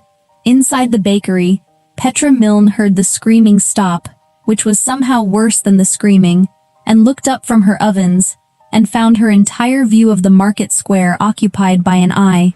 Let me tell you about Petra Milne, and let me tell you honestly, because her part in this story gets sung as fearlessness, and it was never fearlessness. She was 30 years old. She had her mother's broad hands, her mother's bakery, her mother's book of measures, and, for 5 years now, since the fever took Isolde, her mother's absence, which she carried the way you carry weather. She had never left Harrowmere. The town found this odd in a woman whose mother had come from away, from the south, from... Isolde had always been vague, in a fortified way, from service. Petra had stopped being curious about the vagueness at exactly the age when her mother, dying, had put the book of measures into her hands and said the strangest of her strange sentences, the hearthbread, Petra. Whatever else, keep the hearthbread Fridays. You never know who is passing. It was Friday. The hearthbread, dark, dense, seeded, its scent going up the chimney like a signal since before dawn, was in the oven. 4 loaves in, 6 proofing, and the timing of bread is a tyranny that does not recognize emergencies. The 4 in the oven had 9 minutes, and 9 minutes is 9 minutes. So when the light died and the square emptied and the eye arrived at her window, an eye the size of her door, amber, unblinking, fixed on her with an attention total enough to have a temperature, Petra Milne did the arithmetic of her situation with her mother's practicality, and the arithmetic came out like this. If it wants me, the door is no argument, and running will only mean dying tired. And the loaves have 9 minutes. Well, she said to the eye, out loud, because talking to herself was the family failing, you are not a customer I have had before. And she kept baking. That is the fact of it, the fact the ballads got right. She turned back to her work, turned her back, though her hands, be it noted, were not entirely steady, and she floured them twice to hide it from herself, and she worked the peel, and turned the proofing cloths, and the humming, when she managed to restart it, was her mother's no tune, and the window kept glowing, and the scrape and thump of an ordinary Friday went on inside it. Outside, the dragon watched the woman not run. And if you have followed these stories, you know what the town could not. That the creature at the window had spent 2 years being fled from politely in his own palace. Every kindness a transaction, every face a mirror of his rank, and had now crossed 4 provinces, hunting a dead scent, and had found at the end of the thread a lit window with his childhood coming out of the chimney, and behind the glass, broad-handed, flower to the elbows, humming, a woman who upon meeting his eye had assessed him, the black terror of 9 skies, as a scheduling problem. The dragon sat down in the market square to wait. It sat the way cats sit at mouse holes, with the folded completeness of the very patient, its tail curling around the abandoned miller's cart, its eye at the window, and the mule, after some reflection, went back to sleep. 9 minutes later, in the sight of 100 faces at shutters and cellar grates all around the square, the bakery door opened and Petra Milne came out. She came out carrying, the shutters could not believe it, the church, watching through its keyhole, forgot to pray, a loaf of hearthbread on a wooden peel, held out before her like a small dark offering, still ticking with heat. "I will tell you how it is," she said to the dragon, and her voice went out over the silent square, steady in the way of a voice being held steady on purpose. "My mother said the hearthbread bakes Fridays, because you never know who is passing. 25 years I have watched that superstition eat good flour. And here you are, passing." She set the loaf down on the boards of the miller's cart, stepped back one step, and put her floured hands on her hips. "So it will be yours, I suppose. But I will need the square eventually, and the geese will want their dignity back. Eat and be on your way." The dragon looked at the loaf. What happened next was seen by 100 witnesses and is told 100 ways. But the mule was closest, and I hold with the mule's version. The great head came down slowly, past the loaf, ignoring the loaf, and stopped level with the woman, close enough that her apron moved with its breath, and the amber eye searched her face the way you search a room you used to live in. The broad hands, the no-tune hum still hanging about her, the set of the chin. "Milne," said the sign over the door, in fresh painted letters, "E.S.T. Isolde, kept by her daughter. Her daughter. This one I am saving for my daughter, when I have her." The dragon that was the emperor of 9 provinces looked at the daughter of Isolde Milne, standing in flower and morning light, with her mother's whole gift alive in her hands, and her mother's grave 5 years old, on the hill above the town. He could read all of it. The scent map hid nothing. The bread and the grief and the courage laid over the fear like glaze, and the eye closed, and the vast head bowed, down and down, until the black brow came to rest, with the weight of a folded blanket, against the boards of the cart beside the loaf. It did not eat. It laid its head down by the bread, and it stayed there, and the sound it made was low and enormous, and had nothing of threat in it at all. And Petra Milne, who did not yet understand one true thing about her mourning, understood the way women of her line understood things. By the hands, that the monster in her market square was not hungry. It was home. The children came back first, as children do. By the second afternoon, there was a row of them along the churchyard wall, ranked by daring, watching the dragon watch the bakery, and the boldest of them, the cooper's girl, 7, destined for great things, walked the whole green, alone, and stood in front of the folded mountain of him, with her fists on her hips, exactly as she had seen the baker do, and informed him, "You ate Petra's Friday bread. That's the good one." The dragon regarded her gravely. It bowed its head a fraction, in what the whole wall unanimously reported as an apology.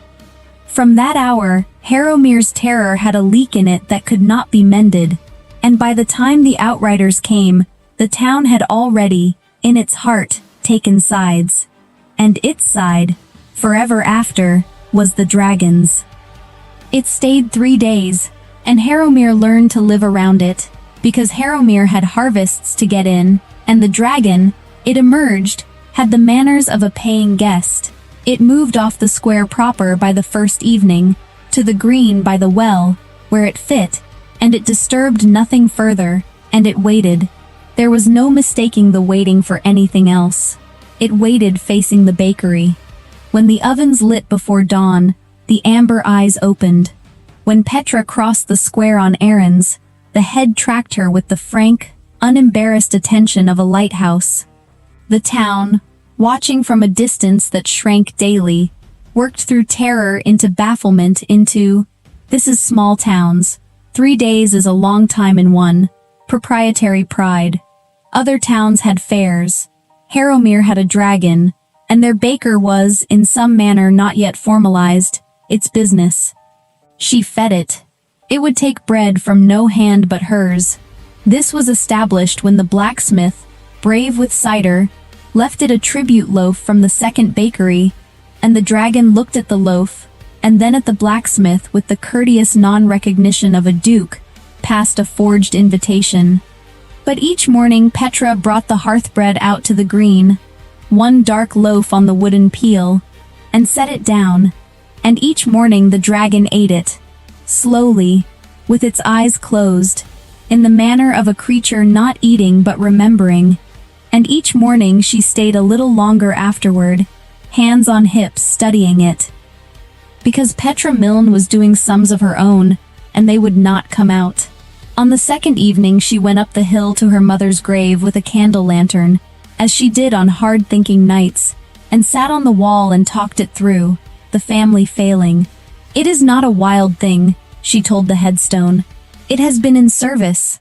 It waits like something that once had a bell to answer. It will not eat, but from me.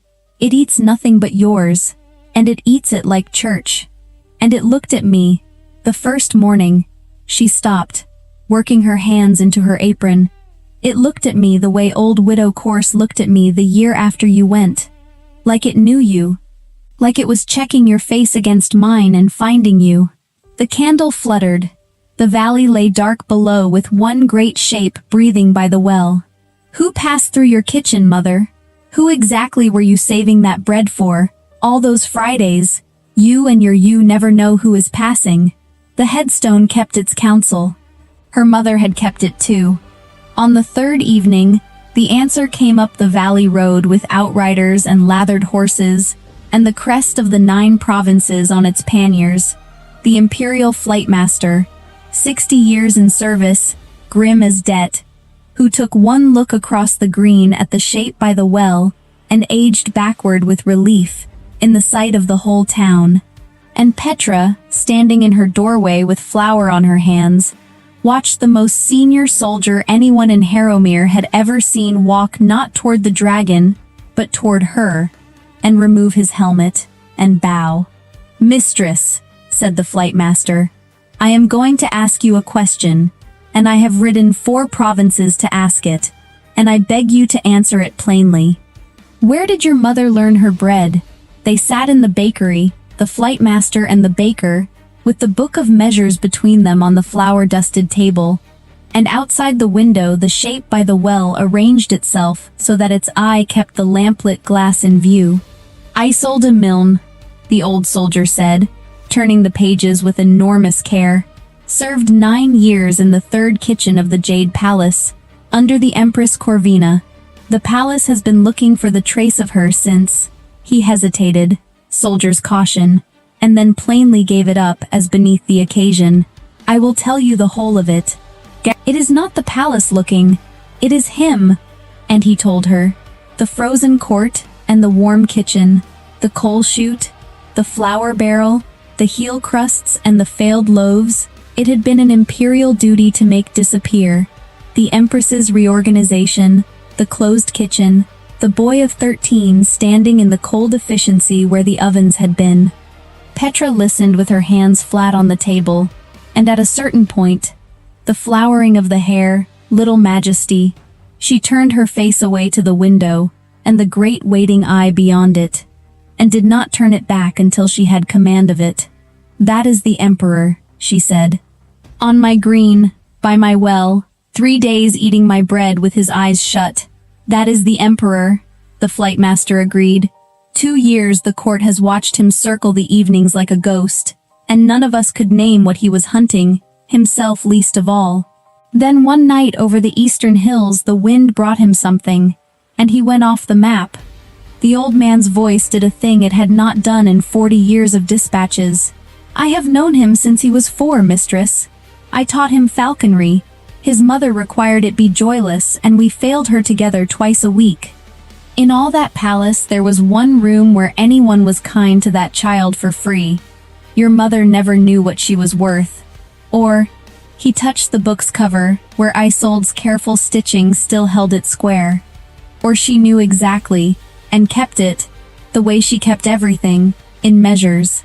Petra drew the book to her, and opened it at the last written page, the one she had never baked from because it stopped mid-line, her mother's strong hand faltering with the fever, an ingredient list half finished, a title at the top and then whiteness. She turned it toward the flight master. The title said, "For the little Majesty, if he is ever passing." The old soldier looked at that line for a long moment, and then he stood, and went to the window, and signaled through the glass to his emperor, "Found." The dragon became a man at first light on the 4th day, in the empty market square, with the whole town at the shutters and no one breathing. Petra came out to him as she had come out the first morning, through the bakery door, carrying bread. He stood by the miller's cart in plain travel clothes, tall, gray-eyed, 38, with 2 years of circling, and 4 provinces of hunting, and 25 years of a closed kitchen in his face. And she recognized him from the coin, and found the coin had lied. It gave him his mother's jaw, and none of the flour barrel boy the flight master had ridden 4 provinces describing. "Majesty," said Petra Milne, and did not bow, because her hands were full, and because some part of her mother's part, had assessed the situation, and ruled that what this man needed walking toward him across a market square, this morning, of all the mornings of his reign, was not one more bent neck. "She called me that," he said, his first human words in 4 provinces. His voice was rusty with the wing. "Little Majesty, I have never heard it since without—" And then he stopped, because Petra had reached the cart, and set down the peel, and what stood ticking on the boards between them was not the hearth bread. It was the last page. She had been up since midnight with the book of measures, and her mother's faltering half-line, and she had done the thing bakers of her line did in place of weeping. She had finished the recipe, guessed her way down the whiteness measure by measure, her mother's logic in her hands where it had always lived, and baked, at first light, for the first time in the history of the world, the loaf Isolde Milne had been composing for the flour barrel boy when the fever took her pen. "She left it unfinished," Petra said. "Page says it was for you. I have finished it, on my own judgment, which she trained. So you will tell me if I have got it wrong, but I will warn you first." And her voice, which had held steady in front of a dragon the size of the square, did not entirely hold now. "I do not think either of us believes I have got it wrong." The emperor of 9 provinces broke bread in the market square of Harrowmere, with the flour still on the crust warming his hands, and ate, and it was not wrong. It was the 3rd kitchen. It was the flour barrel, and the honey light, and the broad hand in his hair, and everything the coal chute had ever led down to, alive and finished and handed to him across a cart by a woman with her mother's hands. And Darius, first of that name, who had stopped knowing how at 13, stood in front of 100 shutters and wept. And Petra Milne, who knew exactly what to do with weeping, her trade dealt in it daily, bread and funerals are old colleagues, came around the cart and stood beside him, and put one floured, broad, entirely unauthorized hand on the imperial shoulder, and said the thing her mother used to say over the failed loaves. "There now. It came out better than it went in. That is all we ask of an oven." He did not leave. That is the scandal and the whole rest of the story. The empire's business relocated itself, piece by piece and against every precedent, to a river valley in an unimportant province, because the emperor had discovered that he could not, having found it, leave the window lit. Formally, it was a progress. The court invented reasons the way courts do. In fact, for one autumn, the 9 provinces were governed from the upper room of the Harrowmere Inn, and every morning, early, before the clerks and the couriers got at him, the emperor of everything walked across the market square to the bakery, and sat on a flour barrel. She found him a flour barrel. It was among her first acts of state. and was fed. Heel crusts with honey. Failed loaves, solemnly assigned. And they talked, the way she had talked to the headstone, and he had talked to no one at all.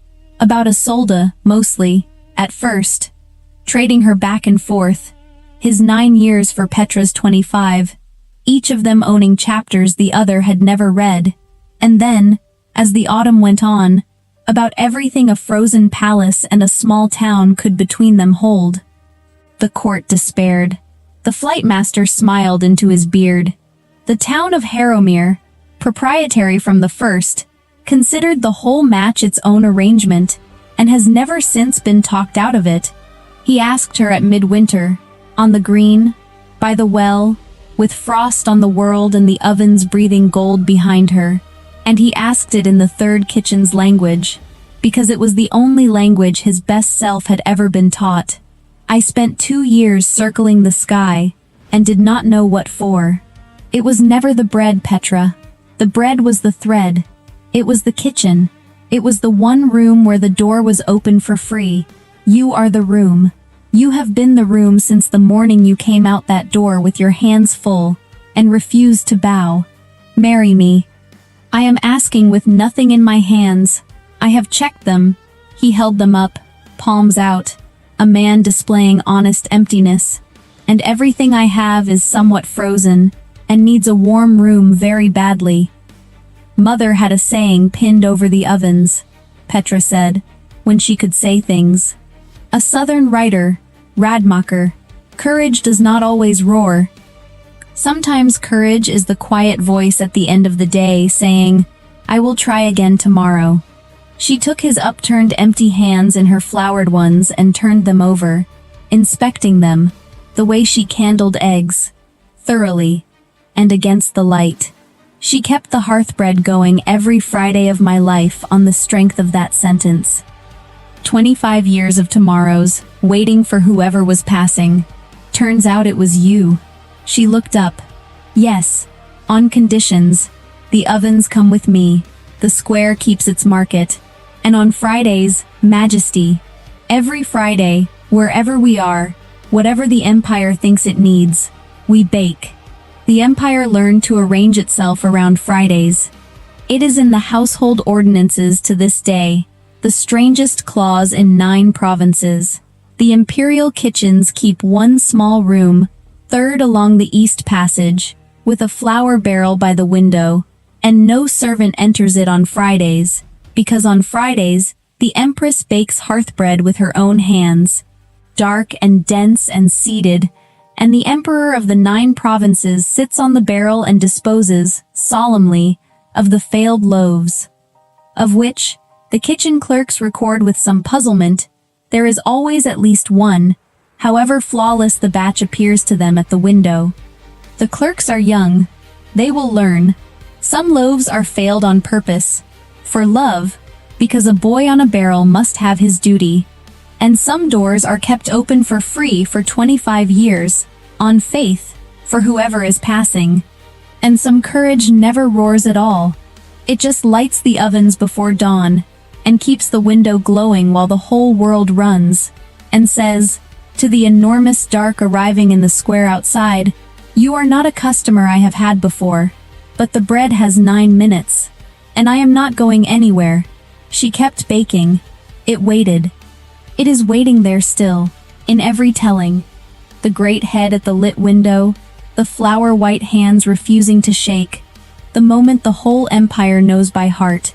The morning the loneliest creature in 9 provinces followed the last warm thread of its childhood, 4 provinces upwind, and found, at the end of it, glowing in an emptied square, the one door in the world that did not close.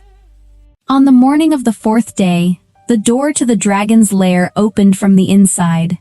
The 2 guards stationed at the entrance had been told, very clearly, that this was not possible. The door could only be opened from the outside. The latch was a drop bar, placed above the frame by someone who had given serious thought to the question of whether a dragon could reach it. The prisoner had been given nothing when she was put inside. There was no mechanism by which the door opened from the inside. The door opened from the inside, and then Kaylee walked out. She was upright. Her coat was intact. Her face was composed. She had a small scrape on her left palm that she had evidently acquired in the first few hours, before she mapped the floor plan of the space in the dark, and she had stopped bleeding well before the end of the first night. She was not limping. She was not shaking. She was the same woman who had been dragged through that door 3 days earlier, except that her posture was, if anything, more settled than it had been when she went in. Behind her came the dragon. Kale's dragon was the size of a war tent. Its scales were the gray-blue of deep river stone, and its eyes were pale as winter sky. This was a creature that had not willingly approached any person in 6 years, a creature that the entire palace had learned to navigate around rather than through. It did not come when called. It did not leave its lair except at its own determination. It was, to describe the matter plainly, a dragon that had decided the world outside its chamber was not worth engaging with. It walked out of its own lair 2 paces behind Kaylee, not because she commanded it, not because she held a lead or a chain or a handle of any kind. She was simply walking, and the dragon was simply following, the way something follows another something, when the following is entirely its own choice and requires no further justification. The guards looked at the dragon. The guards looked at Kaylee. The guards looked at each other, and then back at the dragon, and then back at each other, because the guards were sensible men who had worked through the obvious explanations and found them all insufficient. Kaylee looked at neither of them. She looked at the corridor ahead and said, in a perfectly even voice, "I would like to speak to whoever holds the charge against me." The bookkeeping record that Lord Varick cited was corrected 11 months ago. The correction is on file with the Trade Registry in the 3rd District. I have documentation. She paused. I have also been in there for 3 days. I would like some water. T.S. Eliot once wrote that what we call the beginning is often the end, and to make an end is to make a beginning, that the end is where we start from. The beginning of Kaylee's story in the Jade Palace was her dragged entry through a door she had no say in. But the story that mattered, the story that changed things, began the moment she walked back out with the dragon behind her. What follows is the account of what happened in between. 3 days before the walkout, Kaylee had arrived at the Jade Palace in chains. This was Lord Varick's arrangement, specifically. Lord Varick was a man who understood that the law, applied with sufficient speed and confidence, could resolve inconvenient situations before they became sustained problems. Kaylee had become an inconvenient situation when she testified before a provincial magistrate in a trade dispute. Her testimony had included specifics about letters she had carried on behalf of a merchant named Pole, letters that Pole had described as routine business correspondence. The magistrate had found, in reviewing the letters, that the correspondence contained embedded agreements of a nature that was not entirely legal. Pole had identified Kaylee as his courier. The charge was complicity in irregular trade. Kaylee's position was clear. She carried letters. She did not write them, read them, or assess their contents as a condition of carrying them. This was her position because it was also true. She had been a courier for 12 years, and the foundation of her reliability was that she carried what she was given and asked no questions about what it was. Lord Varick's counterposition was that ignorance of cargo was not a legal defense for couriers in the 3rd District, which was also technically accurate, though the provision had not been applied to a courier in 30 years. 2 guards from Varick's household had collected Kaylee from her rented room at dawn, given her no time to gather anything beyond the coat she had draped over the back of her door, and brought her to the Jade Palace. She had asked 3 times during the journey where they were taking her. The guards did not answer. When they reached the palace, she had addressed the question to the palace steward who came to receive the prisoner. The steward had looked at his record and said, with the expression of a man reading a document he would have preferred not to. The dragon's lair, by His Majesty's provision for charges of this classification. Kaylee had looked at the door. She had grown up in the limestone hill country, in a settlement built inside a system of caves. Enclosed spaces were familiar to her, in the way that roads were familiar, not comfortable exactly, but known. She understood the rules of them. Before the guards pushed her through, she thought, I am primarily annoyed. She held on to this. Annoyance, she had found over 12 years of difficult journeys, was a significantly more useful state than fear. The dragon's lair was dark. Not entirely. There was a thin line of pale light under the far door, and a faint luminescence from the dragon itself, the way some large creatures carry a low light in the deep. Kale's dragon lay in the far corner. Kaylee could see it as a shape against the wall. Enormous. Still. Its eyes were half closed, and they tracked her from the moment the door shut behind her. The dragon had been alone in this chamber for 6 years. In 6 years, it had been brought food, water, and twice an attempt at grooming, by a handler who had not returned after the second visit. It had accepted food when it chose to accept it. It had accepted very little else. What the dragon had learned, over 6 years of solitude, was a reliable taxonomy of the things that came through the door. Management. Those arrived with equipment, with purpose-built tools, with the body language of people who had been briefed. Management was to be discouraged, firmly, but without damaging anyone permanently. Fear. Those arrived upright and became small very quickly, pressing themselves against the near wall, making sounds. Fear was not interesting. Fear only wanted to leave. The dragon looked at Kaylee and performed its assessment. Kaylee looked back at it with the directness of someone who had decided that pretending the dragon was not in the room was a waste of available information. She was doing her own assessment. She had not been told, before entering, that the lair belonged to the Emperor's bonded dragon, rather than a separate creature kept for institutional purposes. She had not been told much at all. She was working with observation. Large gray-blue dragon. Far corner. Not actively threatening. Stone floor, stone walls, cool air temperature, slight movement in the air from somewhere. She catalogued these observations in order of usefulness. The air movement was most useful. It meant ventilation. The space was not sealed. She settled her coat more firmly around her, sat down on the floor with her back against the near wall, and waited. The dragon observed the sitting down. It had not, in 6 years, seen this in the first minutes after the door closed. Kaylee had learned to wait in enclosed spaces when she was 8 years old. The limestone cave system where she grew up had its own rules. Passages that flooded without warning. Chambers that required specific timing to navigate safely. The central lesson of her childhood was that enclosed spaces rewarded patience and punished panic. Panic made you move, when stillness was the correct choice. In a cave, moving when you should be still could kill you. Being still when you should move could also kill you. The skill was in knowing which was needed. She was still now. This was the correct choice. She was also, quietly, thinking through her situation with the methodical attention she brought to roots. The charge against her had foundation in a technicality that was being used in bad faith. This was not nothing, but it was also not unsolvable. She had documentation. The correction was on file. The problem was access.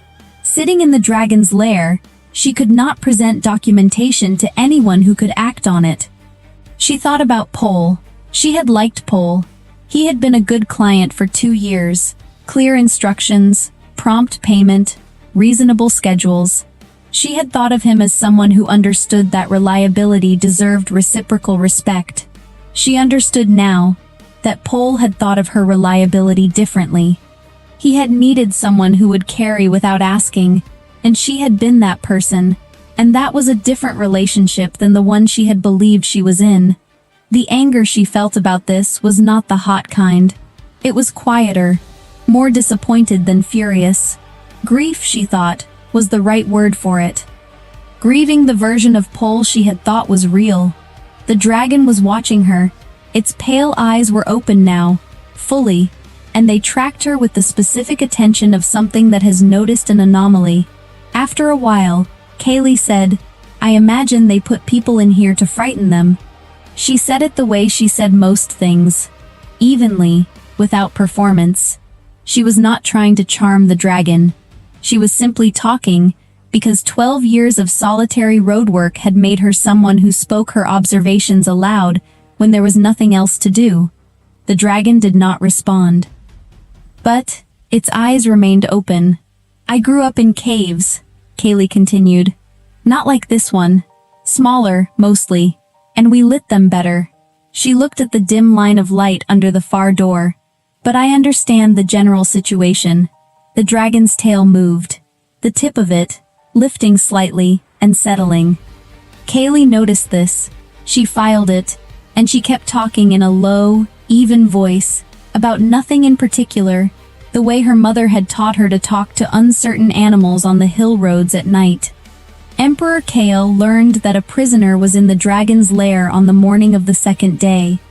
He learned this from his morning briefing, which included a note from the palace steward explaining that a courier named Kaylee had been placed in palace detention at Lord Varric's request, under a charge of complicity in trade irregularities, and had been assigned to the dragon's lair by the steward's interpretation of the relevant judicial provision. Kale read the briefing at his desk.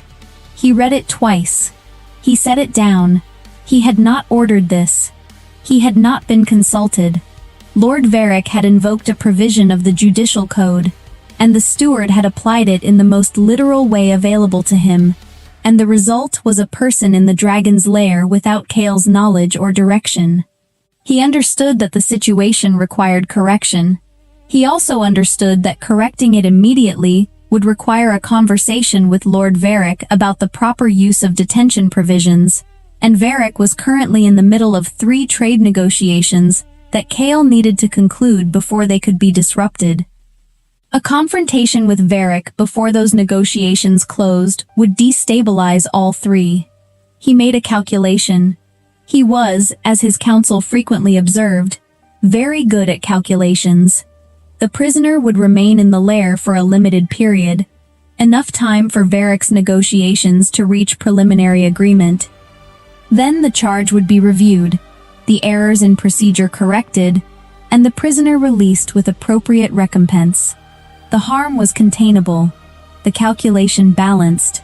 Kale noted the decision in his private record and moved to the next item in his briefing. What he did not know, because the steward's note included no information about what was happening inside the lair, was that his dragon had moved from the far corner to the center of the chamber during the night, that its eyes had been open for 18 hours, that it had been listening, with complete attention, to a courier who talked to it the way people talk to uncertain animals on hill roads in the dark. On the second day, in the late morning, the dragon moved.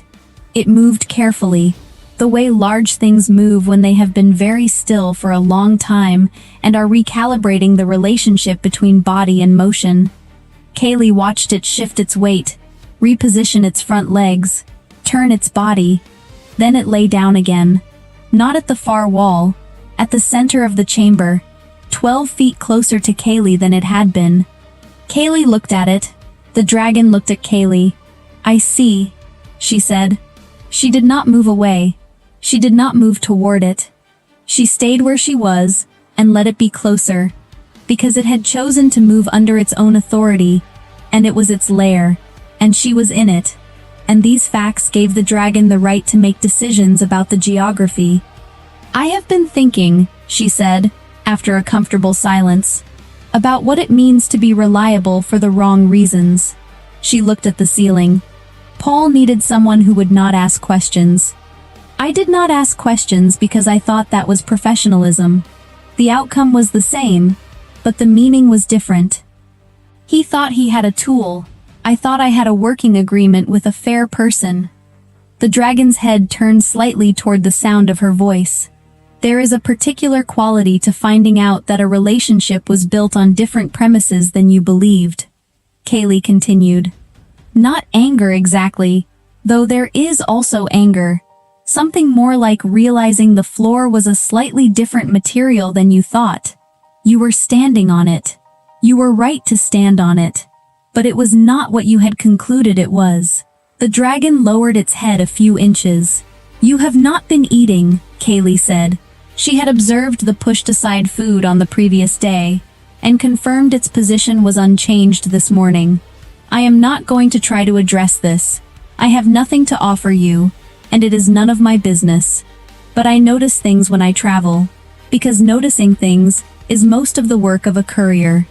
You carry what you are given and you notice everything else. The dragon made a sound, low and in the chest, not a growl. Something more like the sound a large body makes when it is releasing a breath it has been holding a long time. Kaylee listened to it. She nodded once, as though this were a response she recognized. On the morning of the third day, the dragon was 6 feet away from where Kaylee sat. It had moved twice more during the night, in increments she had tracked between her intervals of sleep. Each time it had moved closer. Each time it had done so without ceremony, simply relocating with the deliberate quiet of a creature that had decided something and was acting on its decision without announcement. Kaylee had slept in the way she slept on long routes, in sections, waking at intervals to assess the environment, sleeping again. She was not fully rested. She was functional, which was what the situation required. She said, in the early morning light, without preamble, I do not know what happened to you 6 years ago. The dragon lifted its head from the floor. I know something happened, Kaylee said. The lair says that something happened. The food that has not been touched. The way you held yourself against the wall when I first came in. The particular way large animals hold themselves when they have stopped expecting anything to be worth the energy of engagement. That is 6 years of information, and it is not nothing. The dragon was watching her with its full, pale attention. I am not asking you to tell me, she said. I would not know what to do with the information anyway. I am just saying that I can see a before, and I can see a now, and the now is different from the before, and something that mattered is on the other side of that line. She was quiet for a moment. The pale light under the far door had strengthened into something closer to morning. I think, Kaylee said, that the particular grief of losing something you could not prevent is different from other grief. Because you were there. You know exactly what the moment looked like. You know what decision was made or was not made, or could not be made. And the knowledge does not shrink. It just stays at the same size, in the same place. And you build a life around the edges of it. The dragon's head lowered until it rested on the floor. Its eyes remained open, tracking her face. My name is Kaylee, she said, simply, and without explanation. Because the dragon had been in this lair for 6 years, and she had been here for 3 days, and she thought perhaps it was time something in this room was named. The dragon breathed, a long, slow exhale that moved the air in the chamber. Then it moved its head, forward and down, until it rested on the stone floor between them. Closer than it had come to any person in 6 years. Its pale eyes remained open, watching her. She was aware, in a way she could not fully articulate, that something had been offered. Not by her. She had simply stayed in the space and talked, and been honest about what she knew and did not know. The offering had come from the dragon. It had decided, over 3 days and 2 nights, that she was worth approaching. She did not know what she had done to earn that. She thought maybe she had not done anything specific. She had simply not done the things that caused the dragon to withdraw. Kaylee sat with this for a long time. Then she said, quietly, I am going to try to open the door this morning, not to leave immediately, just to confirm it is possible.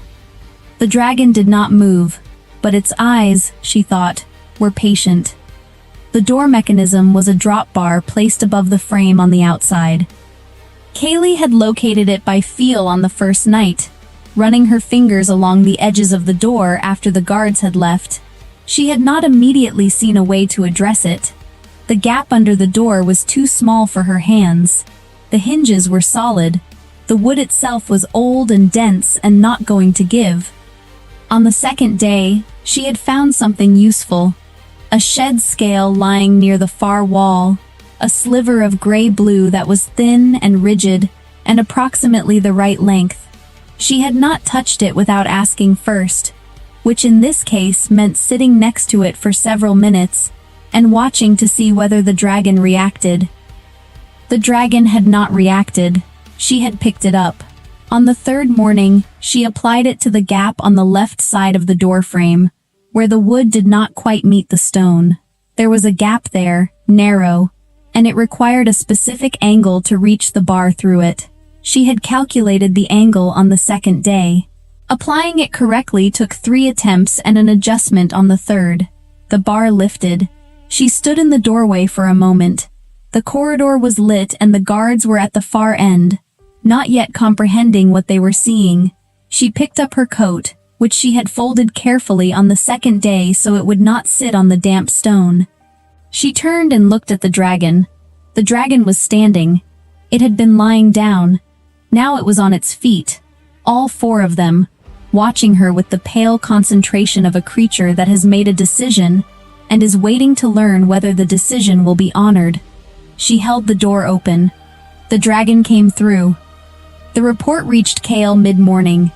He was in council when the steward appeared at the door with the expression of a man carrying information he would have preferred not to be carrying. The steward waited until the current matter concluded. Then he stepped forward and said, quietly, that the prisoner from the dragon's lair had removed herself from detention, and that the dragon had followed her out, and that both were currently in the corridor outside the lair, the prisoner drinking water and requesting her documentation. Kale said, "Which prisoner?" The steward said, "The courier, Kaylee." Kale closed the morning's ledger. He stood. He excused himself from the remaining council matters and walked to the lair corridor himself, because some reports were not properly evaluated from a desk. Kaylee was sitting on the corridor floor with her back against the wall. She had a cup of water and a stack of papers that she was reviewing with the attention of someone checking a legal argument they had been building for 3 days. The scrape on her palm had closed cleanly.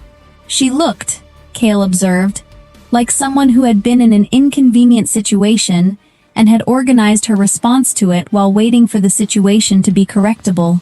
The dragon was lying in the corridor, 6 feet from Kaylee's position, lying down, in a corridor, which was not a thing Kale had seen it do in 6 years.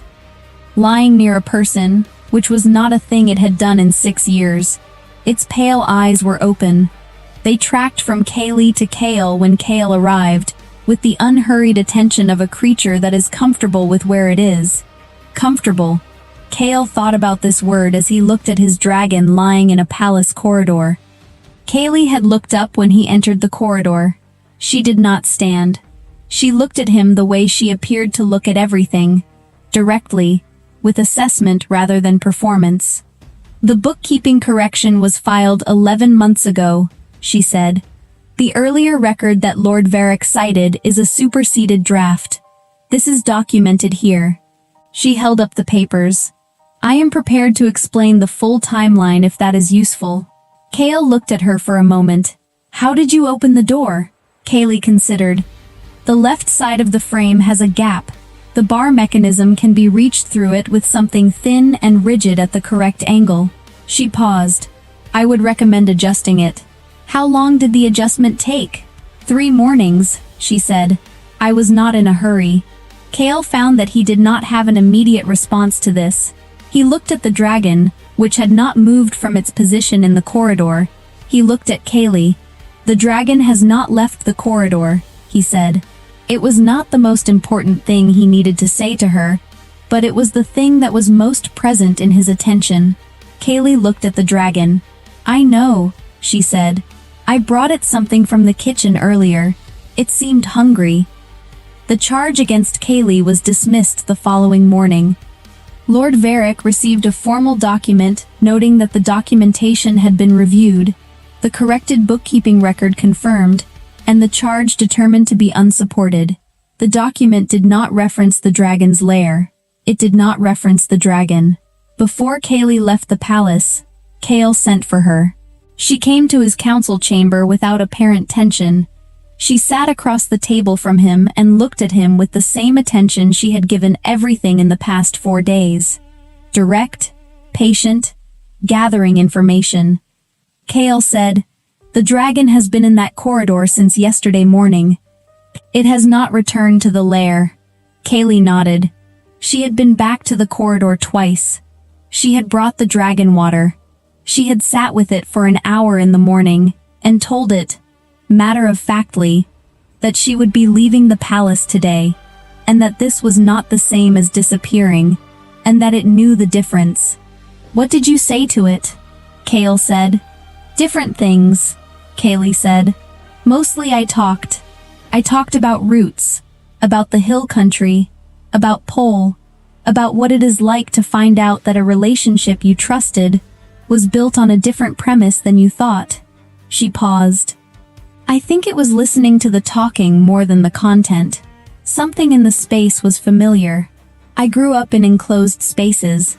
I know how to be in them without shrinking." Kale was quiet for a moment. "I have not been able to reach it in 6 years. What happened 6 years ago?" Kaylee said. He answered directly. He was not accustomed to being asked directly, and he found that the directness required a direct answer. "I made a decision in a battle that cost my dragon something it cared about. I calculated that retrieval was not possible without strategic compromise. I made the correct military decision." He paused. "I made it correctly, and I moved on to the next decision, because that is what the situation required." Kaylee looked at him. "And when did you mourn the hatchling?" The question sat in the council chamber for a moment. "I made the correct decision," Kale said. Quieter this time. "Yes," Kaylee said. "I think you probably did. I also think the dragon does not care about the military calculus. I think the dragon knows you made the right call. I think it has been waiting for 6 years for you to stop making the right call long enough to acknowledge what it cost." Outside the council chamber, the dragon had moved from the corridor to directly outside the chamber door. Kale could hear it settling. The long, low breath of a creature that has decided to be where it is. "There is a position," Kale said, "for a courier liaison managing external palace correspondence. It has been vacant for 2 years. Kaylee looked at him. "I carry messages. I do not write them, and I do not answer for their contents." "That is the position," Kale said. She was quiet for a moment. "I will need my own room, access to the postal routes, and if another Lord Varric decides I am useful for his purposes, I will expect to be informed before the guards arrive." "Agreed on all 3, Kale said. Kaylee nodded. She looked at the chamber door, and at the sounds beyond it. Then she stood. "Go and sit with the dragon tonight," she said. "Not to explain yourself, just to be near it. And if you find something to say, say it. The decision and what it cost. Not in the language of military justification, just what it actually was." She left. Kale sat at the council table for a long time. Then he stood, walked to the chamber door, opened it. The dragon was in the corridor. Its pale eyes found him immediately. He sat down on the corridor floor. It was not the dignified position for an emperor. He sat there anyway. "I knew what I was leaving behind," he said quietly. "I knew the exact weight of it. I made the calculation anyway, and I did not stop moving, because I could not afford to." He was quiet. "I am sorry I never said that to you." The dragon lowered its enormous head until it rested on the stone floor. Kale reached out and placed his hand on it. Flat, steady, without asking permission. The dragon did not move away. There is a moment that happened inside the Obsidian Court on a Tuesday morning in late autumn, and I want you to understand what it meant before I tell you how it came to be. The court was full. It was a formal session, one of the quarterly proceedings in which Emperor Valdric reviewed the petitions of the outer provinces. There were perhaps 200 people in that hall, lords and ministers and ambassadors and scribes and attendants. 200 people who knew the customs and protocols of the Obsidian Court, who had spent years learning its rhythms and its rules and its particular silences. Every single one of them went still when Sorath bowed. Sorath was not the kind of dragon that bowed. Sorath had not bowed to anyone in 300 years of living. 300 years is a very long time. In 300 years, Sorath had witnessed the reign of 7 emperors. Sorath had watched empires shift their borders.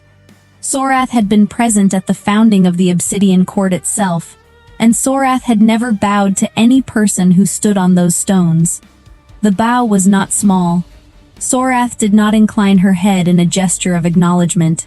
She lowered her entire massive body, which was the color of deep water before a storm, down toward the floor until her chin nearly touched the polished obsidian tiles. Her great wings folded in against her sides. Her eyes, which were amber and ancient, and had seen 3 centuries of human lives pass like seasons, closed briefly, and then opened again. Everyone in that hall understood what they were seeing. Everyone, that is, except for Vesper. Vesper was standing near the far side of the hall with her translation ledger open in her hands, and she was looking at Sorath with an expression of quiet concern. To Vesper, a dragon lowering itself to the floor looked like an animal that might be in pain. Vesper was thinking about whether she should go and check on the dragon. Vesper was wondering whether that was appropriate, given the formal proceedings. Vesper did not know what a dragon's bow meant. The court knew. Every lord and minister and ambassador in that room knew exactly what they were witnessing.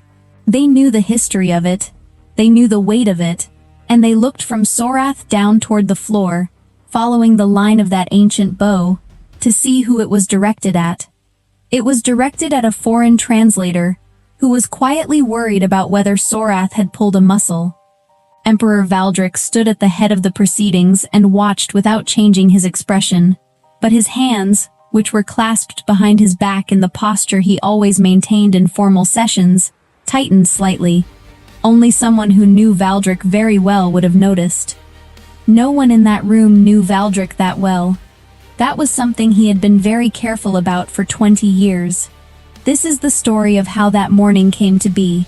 It begins not with a dramatic event, but with small, ordinary moments that accumulated without anyone quite noticing them accumulate.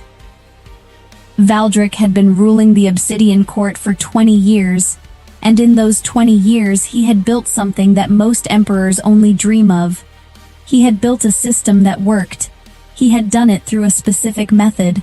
Valdric believed that most failures in governance came not from bad intentions, but from unpredictability, from the variance that human emotion introduced into otherwise sound structures. He had watched his predecessor, Emperor Harion, allow personal loyalty to override policy judgment 3 times in 8 years. Each time the results had been poor. Valdric, who was then a young minister in the court, had made a decision about how he would rule if he ever had the chance. He would remove the variance. The Obsidian Court under Valdric ran on written procedure. Every petition had a process. Every ruling had a precedent. Every appointment was made through a scoring system he had designed himself. The ministers who worked under Valdric knew exactly what to expect. They knew his priorities. They knew his standards. They knew that if they did their work according to the established method, they would receive the established result. This was not a small thing. Many of those ministers had served under Harion, whose court had been a place of constant anxiety, because no one ever knew what Harion would decide from day to day. Valdric's court was different. Valdric's court was stable. What Valdric had not examined was what he had lost in the process. The system worked. The provinces were stable. He had metrics for everything he measured, and the metrics were good. He had no metric for loneliness, so he did not notice that he had it. Valdric was 38 years old. He was precise in his dress and his manner and his speech. He had dark eyes and close-cropped dark hair, and the posture of someone trained from childhood to occupy space without sprawling into it. He was not unkind. His ministers would have said he was fair. They would have been correct. They would not have said they understood him. Because Valdric had removed variance from his relationships in the same way he had removed it from his governance. He knew exactly how close to let people come before the relationship became something that could introduce unpredictability. He had calibrated that distance very precisely over 20 years. Sorath had always been the one exception, not because Valdric had chosen it, but because Sorath was 300 years old and had outlived every attempt anyone had ever made to calibrate their relationship with her. Sorath simply existed in whatever way Sorath chose to exist. Valdric had stopped trying to manage this when he was 26. He thought of it as a minor personal failing. He had not understood that it was the most honest relationship he had. The people of the Obsidian Court had a saying about Sorath that the older attendants still repeated to younger ones. The saying was, "Do not try to read the dragon. Sorath would not be read." Most dragons, in the stories the court told itself, were creatures of appetite and power. They responded to dominance hierarchies. They could be understood, with patience and careful study, as operating on principles of interest and self-preservation. Sorath did not operate on those principles. Or rather, Sorath operated on principles that were her own, and she had had 300 years to develop them, and they were not simple. She had watched the court change. She had watched lords who were arrogant in their power become small in their age. She had watched modest ministers outlast the lords who dismissed them. She had a strong preference for people who were simply doing their work without performing it. Sorath did not explain herself. What the court knew about Sorath's bow was this. There were old records in the court library from the first decades of the Obsidian Court's existence. In those records, there were 2 documented instances of Sorath bowing. The first was at the funeral of a stable attendant named Paris, who had cared for the court's horses for 40 years, and who had also, without ever making a point of it, left food and water for Sorath at consistent intervals throughout her service. Sorath had lowered herself to the ground at the funeral and held the position until the ceremony was complete. The second was at the birth of the emperor's daughter 2 centuries ago, when the child had been brought to the courtyard at 3 days old. Sorath had bowed then as well. That daughter grew up to become the court's most celebrated minister of justice. She had died at 92, still in service.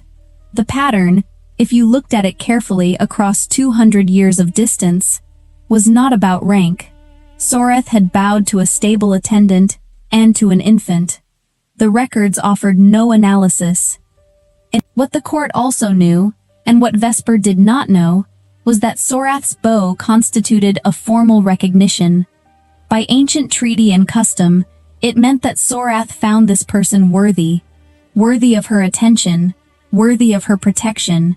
In the old tradition, it meant that Sorath was placing this person under the court's highest guarantee of safety. No emperor had ever overruled it. No emperor had ever tried. The bow had not happened in 300 years. Until a Tuesday morning in late autumn. Until Vesper. Vesper had come to the Obsidian Court 3 years ago as a junior translator, and in 3 years, she had become something that courts are very good at producing. A person who is necessary but invisible. She was 29. She had grown up in the monastery of the White Ledge, a place of learning and manuscripts and 11 resident scholars who between them spoke 14 languages. Vesper had been left at the monastery at the age of 4 by parents who were traveling merchants and who had not returned for her. The scholars had not particularly known what to do with a child, but they had known what to do with an eager reader. They had treated her as a student, and she had learned what there was to learn. By the time she was 19, she had mastered 5 languages, the court's common tongue, the southern coastal dialect, the formal written language of the eastern provinces, the old mountain tongue of the border regions, and the formal diplomatic script of the northern nations. She was developing a sixth when the monastery burned. The fire started in the night. It moved fast. Vesper had gotten out with the clothes she was sleeping in and her personal journal, which she had grabbed by instinct because she had always slept with it nearby. She had lost the manuscripts. She had lost the library. She had lost 4 of the 11 scholars. What Vesper did in the years after was what she called reconstruction. She sat down, in whatever shelter was available, and wrote down everything she could remember, every text she had studied, every grammatical rule, every vocabulary list. She worked from memory for 4 years, writing and rewriting, because the act of writing consolidated the memory, and reviewing what she had written identified the gaps. She ended up with 31 journals. When she arrived at the Obsidian Court with those journals, and her 5 languages, and her translator's certificate, she was told she would be starting at the most junior level. She said that was fine. She was assigned to the overflow translation desk. She worked efficiently and accurately. She was promoted, quietly, twice. She was now the senior junior translator, which meant she was trusted but not yet important. At court, translators were furniture. This was not a cruel arrangement. It was a practical one. Translators needed to be present in proceedings without having a presence that distorted the dynamics. Vesper was very good at this. She had been making herself unobtrusive in shared spaces since she was 4 years old. She had 3 journals now filled with observations from her years in the Obsidian Court. None of it was political.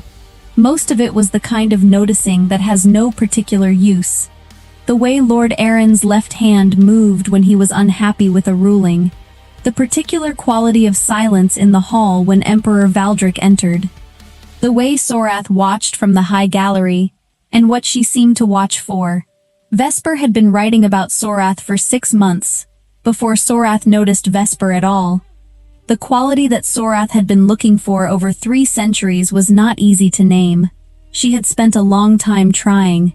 It was not courage, though people who had it often had courage.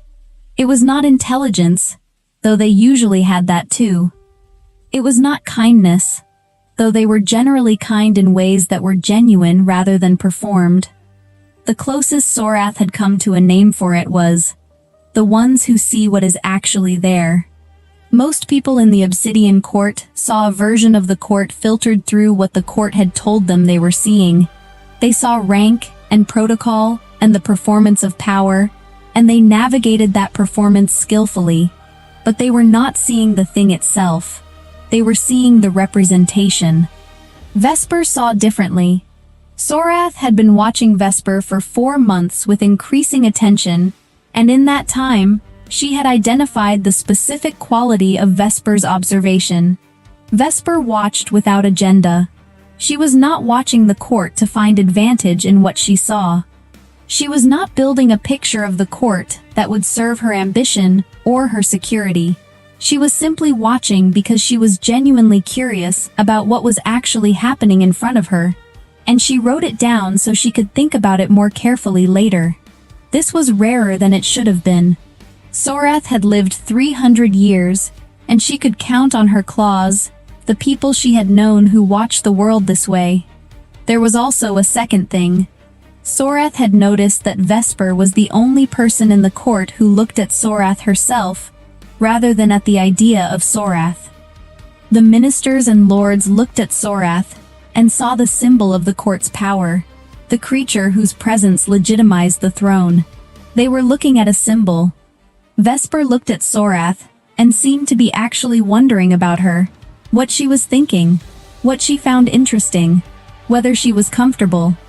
Sorath had first noticed Vesper during a session in which a provincial lord had been rude to his own interpreter, a young man named Bren, who had turned red and continued his work without flinching. Sorath had watched Bren for several minutes. Then her gaze had moved along the colonnade and found Vesper, who was at that moment writing something in her ledger with a small private smile. Vesper had been writing, "The Lord does not know that Bren speaks his home dialect fluently, and has been providing the most courteous possible translations of some quite discourteous instructions for the past quarter hour." Sorath had looked at Vesper for a long time after that. In 6 months of observation, Sorath had never seen Vesper perform anything. She had seen Vesper make small adjustments of courtesy because she thought they were right, not because anyone was watching. She had seen Vesper return a falling ledger to a younger translator without making the younger translator feel embarrassed about dropping it. She had seen Vesper ask a senior minister whether her translation of a difficult passage was correct, when she could simply have delivered it and moved on. Vesper was not performing being good. She simply was how she was, whether anyone was watching or not. This was exactly the thing. This was what Sorath had been waiting to see again for 3 centuries. The first time Vesper noticed that Sorath had moved in her direction, she was in the eastern corridor of the court complex, making her way from the translation office to the main archives. It was mid-morning, between formal sessions. The corridor was mostly empty. Vesper heard a sound behind her that was large and slow and deliberate, and she turned around. Sorath was following her down the corridor, not quickly, not threateningly, simply walking, in the unhurried way of something that has decided it would like to go in a particular direction, and sees no reason to be subtle about it. Vesper stopped. Sorath stopped. They looked at each other. Vesper said, "Good morning." She had said it before she could think about whether that was the appropriate thing to say to an ancient dragon who was following her down a corridor. It was simply the thing she said when she encountered someone. Sorath regarded her for a moment. Then Sorath continued down the corridor, moving past Vesper at a pace that was almost companionable, and turned left at the junction toward the outer courtyard. Vesper watched Sorath go. Then she continued to the archives. She wrote about it that evening. "Sorath followed me down the east corridor this morning. I said good morning. I am not sure what the correct protocol for this situation is. I do not think there is a protocol. I should probably ask someone.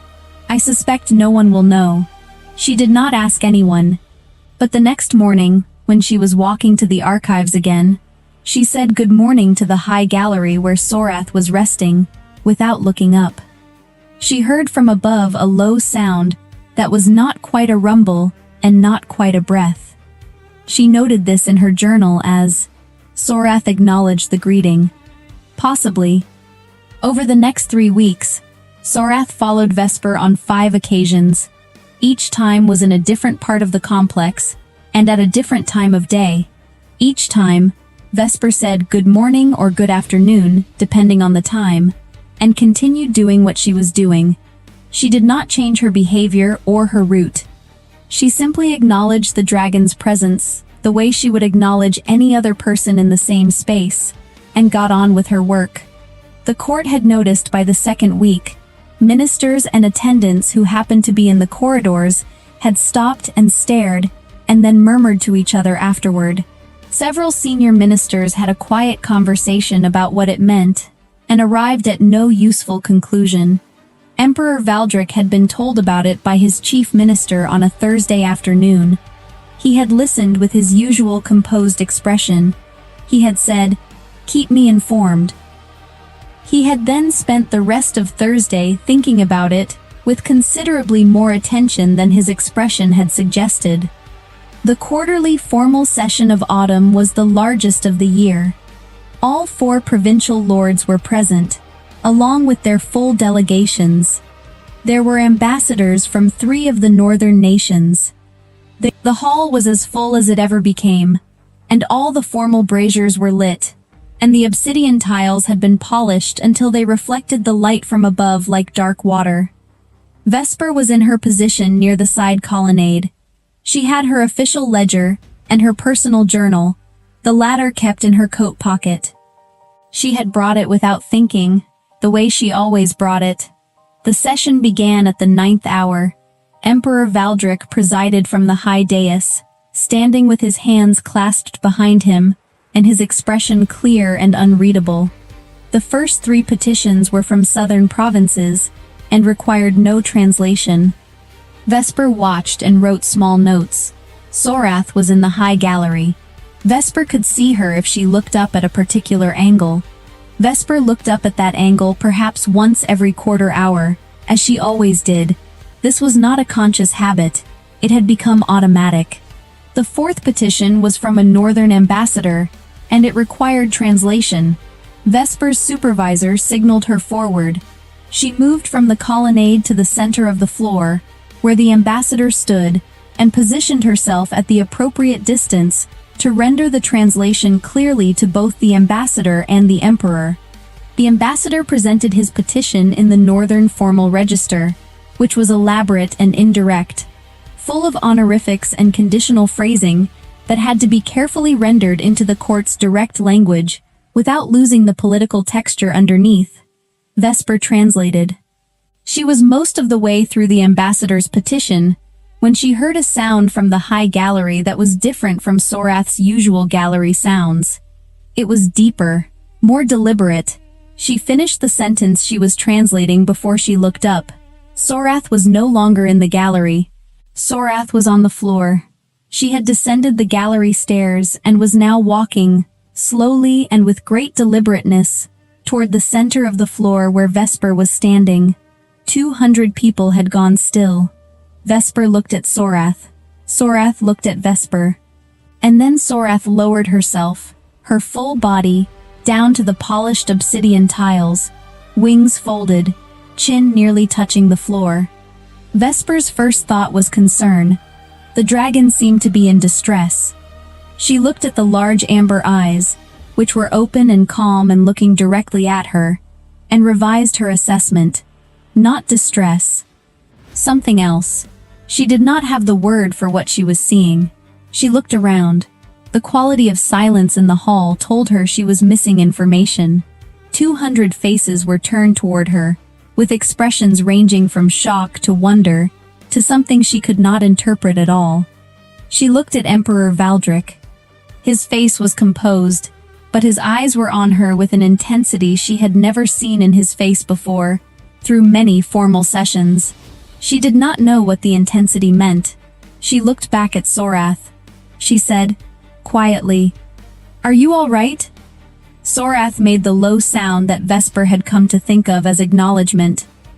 Then Sorath rose, smoothly and without haste, and walked back to the gallery stairs. The formal session concluded within the hour.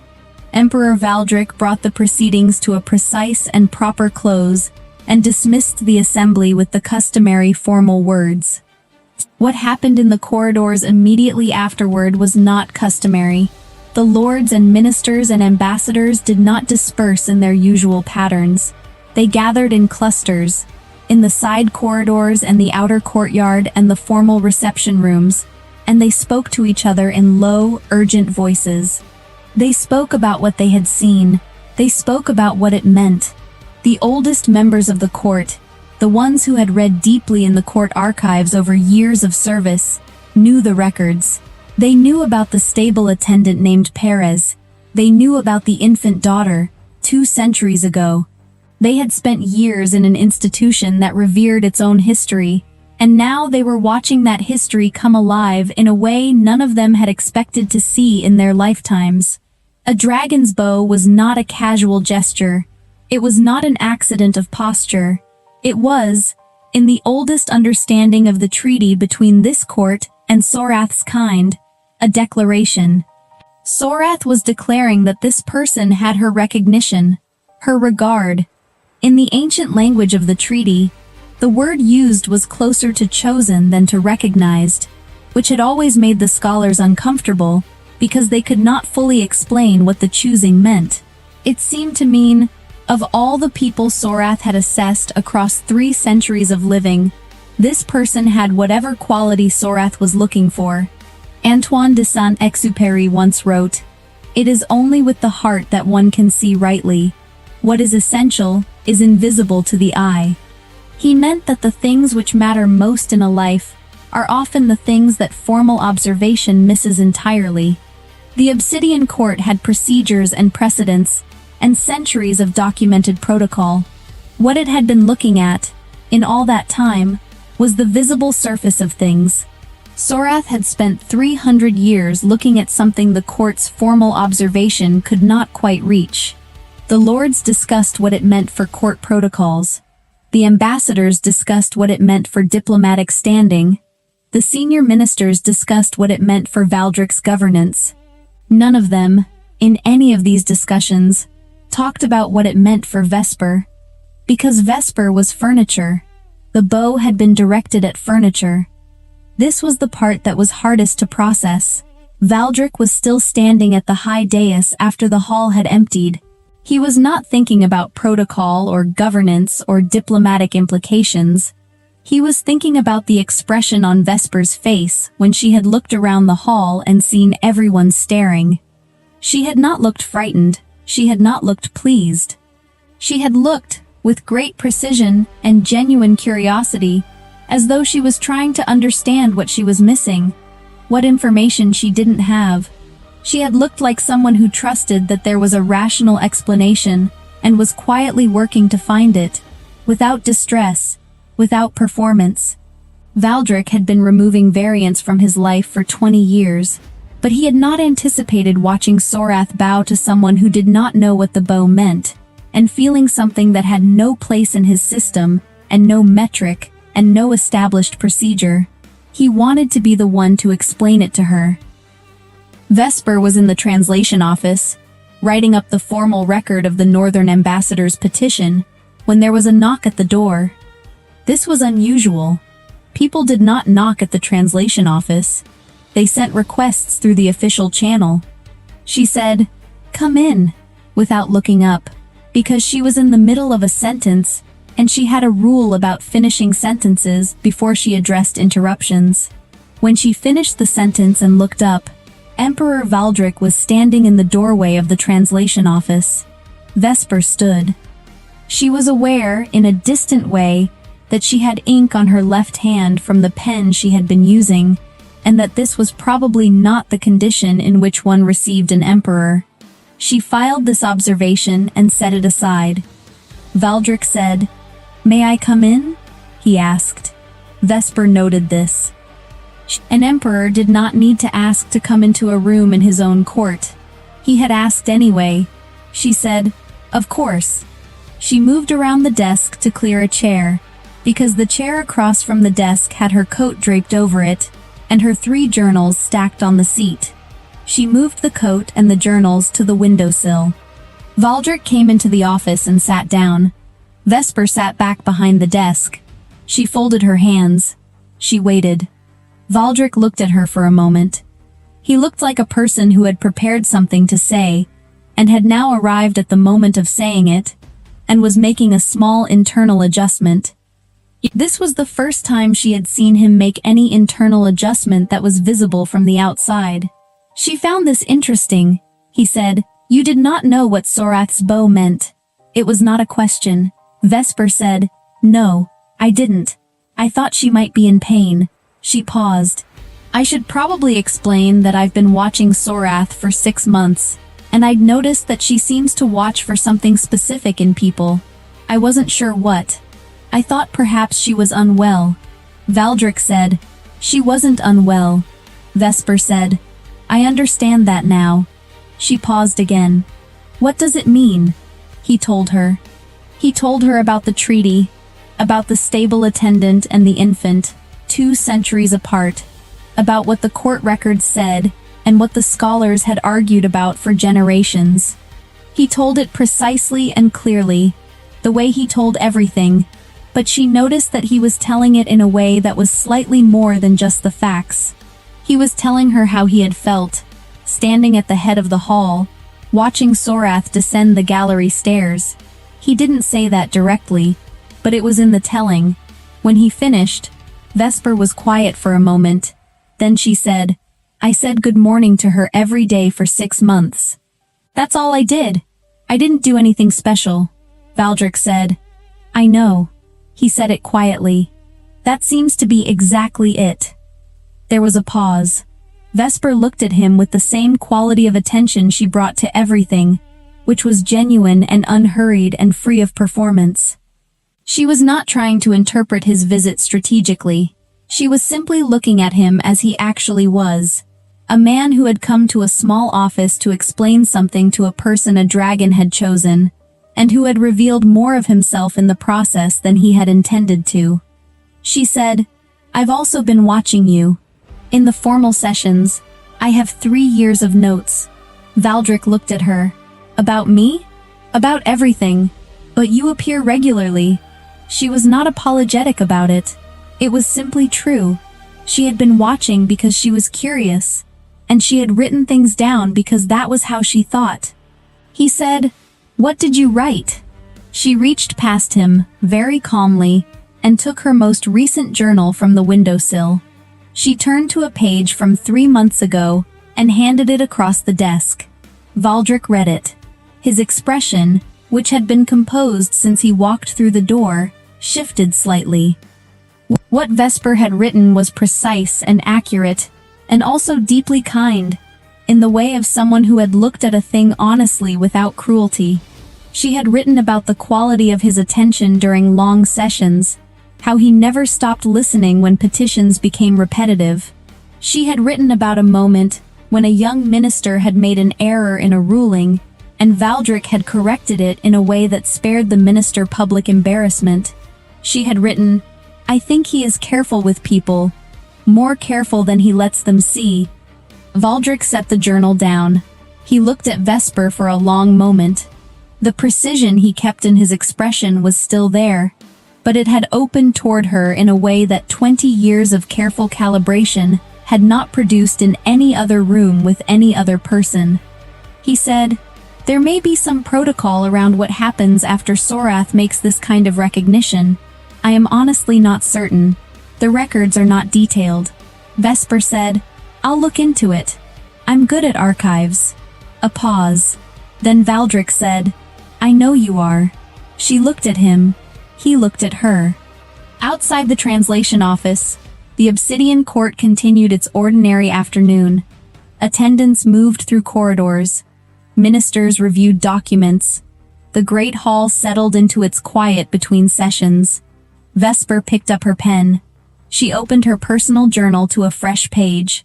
She wrote, at the top of it, in her small and even hand, "Today." And then she stopped and looked up at Valdric instead, because she realized that what was about to happen did not need to be written down in order for her to keep it. Some things are not reconstructed from notes. Some things stay on their own. Valdric watched her set down the pen. Something in his face, which had been precise and contained and carefully calibrated for 20 years, settled into a different position. Not a performance of ease, actual ease, the kind that cannot be scheduled. In the high gallery above the empty hall, Sorath rested along the stone railing in the late autumn light. Her ancient amber eyes were half closed. She had the particular stillness of something that has been waiting a long time, and has now, at last, seen what it was waiting for. The wind had a name on the North Reach, and the old charts called it the Widowmaker, because it did not blow so much as it hunted along the cliffs for anything warm and unwatched. On the night it came back after 7 quiet years, it found the storm spire empty as it had been for 2 centuries. A black throat of stone that no shepherd and no soldier and no priest had ever slept inside and lived to describe. And high above that throat, cutting sideways through rain that fell like nails, a dragon flew with its wings half closed against the gale, not away from the coast as every other living thing was trying to do, but straight toward the one light still burning. That light belonged to Mara Quill, and it had no business burning anymore, because the imperial stipend had stopped 3 winters ago, and the oil was her own, and the cliff was eating an inch more of her yard every spring. She had kept it anyway, because her husband had kept it before he fell from the ladder in a gale just like this, and because somewhere beyond the white water, there were still fishing boats that did not know the charts had changed. She worked with hands that knew every knot and shudder by feel, tying down the goat shed, hammering a second board over the lantern room, talking to the storm the way you talk to a drunk relative who has come back to the house again. The spire watched all of it, and the dragon watched the spire, because the spire was his, and it had been his alone since his grandfather's time, and no creature had ever been permitted to lay its head down inside it and wake again. The law was not written in books but in bone, because the last man who tried to claim the spire for shelter had been found in spring with his eyes open and his body cold, not killed but refused, as if the mountain itself had decided he did not belong. For 200 years the Empire had told that story to keep thieves away from the Emperor's private roost, and for 200 years it had been true in a way that made even generals look away from the cliffs. High in the gale, the dragon banked and the rain turned to steam on his back for an instant, because his blood ran hotter than any forge the coast had ever built. He had passed the palace. He had passed the garrison towers.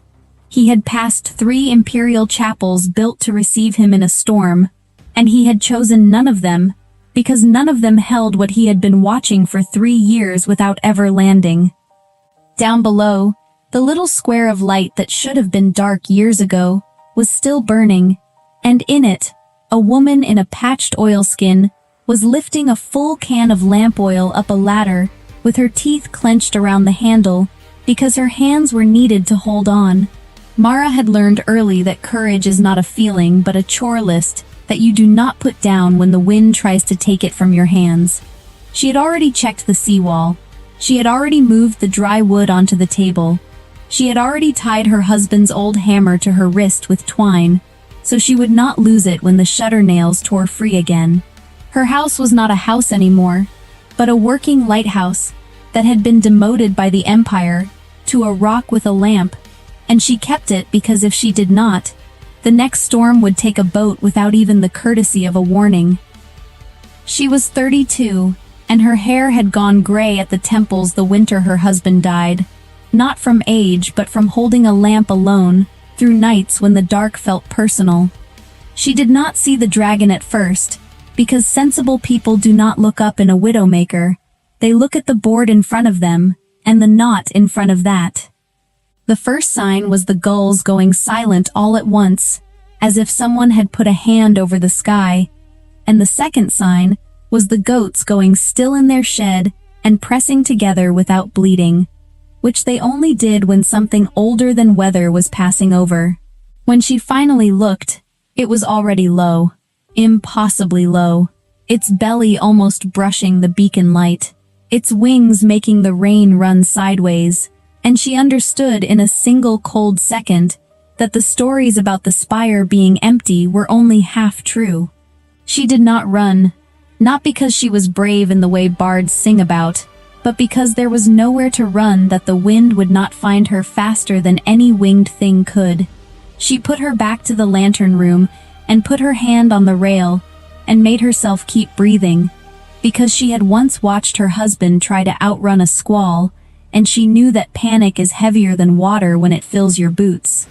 The dragon circled once, twice, its eye catching the lantern light and throwing it back amber, and Mara realized it was not looking at her, but at the light itself, the way a lost man looks at a fire he thought had gone out years ago. She lifted the shutter to shield the flame, and shouted without thinking, "You will have to wait your turn, I am not done yet." And the absurdity of scolding a legend the size of a fishing trawler in the middle of a hurricane would have made her laugh if her teeth had not been chattering. The dragon made a sound that was not a roar, but a low thrum that she felt in the soles of her feet through the stone, and it hovered, waiting, as if it had been taught manners by someone who had long ago left the coast. The Widowmaker did not build slowly. It arrived all at once, as if it had been holding its breath just offshore, and decided to let it go. The first gust took the goat shed door, and the second gust took half the roof with it, not ripping but lifting, as if the wind had hands and had finally gotten tired of being polite. Mara lunged for the lantern chain because a dark beacon in a storm like this was not an inconvenience, but a death sentence for anyone still on the water, and the chain burned her palms even through the oilskin because the lamp had been burning hot for hours.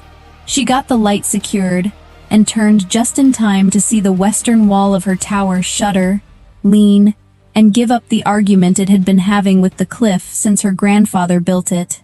She fell with it, not far, but far enough to have the wind knocked out of her, and the rain knocked into her mouth and nose, until she could not tell which was sea and which was sky. The stones came down around her, not on her, because the old mortar broke clean, and she lay for a moment in the sudden, shocking cold of the open gale with her tower gone, and her light still burning above her on its iron pole, miraculously still lit, still stupidly, stubbornly lit. The goats were screaming now, and she tried to get up, and her ankle told her in a bright, specific way that it would not be helping with that plan. It was then that the dragon stopped waiting, because there are courtesies, and then there are moments when courtesy becomes cruelty if it keeps you hovering while someone drowns. He dropped the last 20 feet like a stone, deciding to be gentle, his claws splaying at the last instant to take not the stone but the air around her, and the wind vanished as if someone had closed a door on it.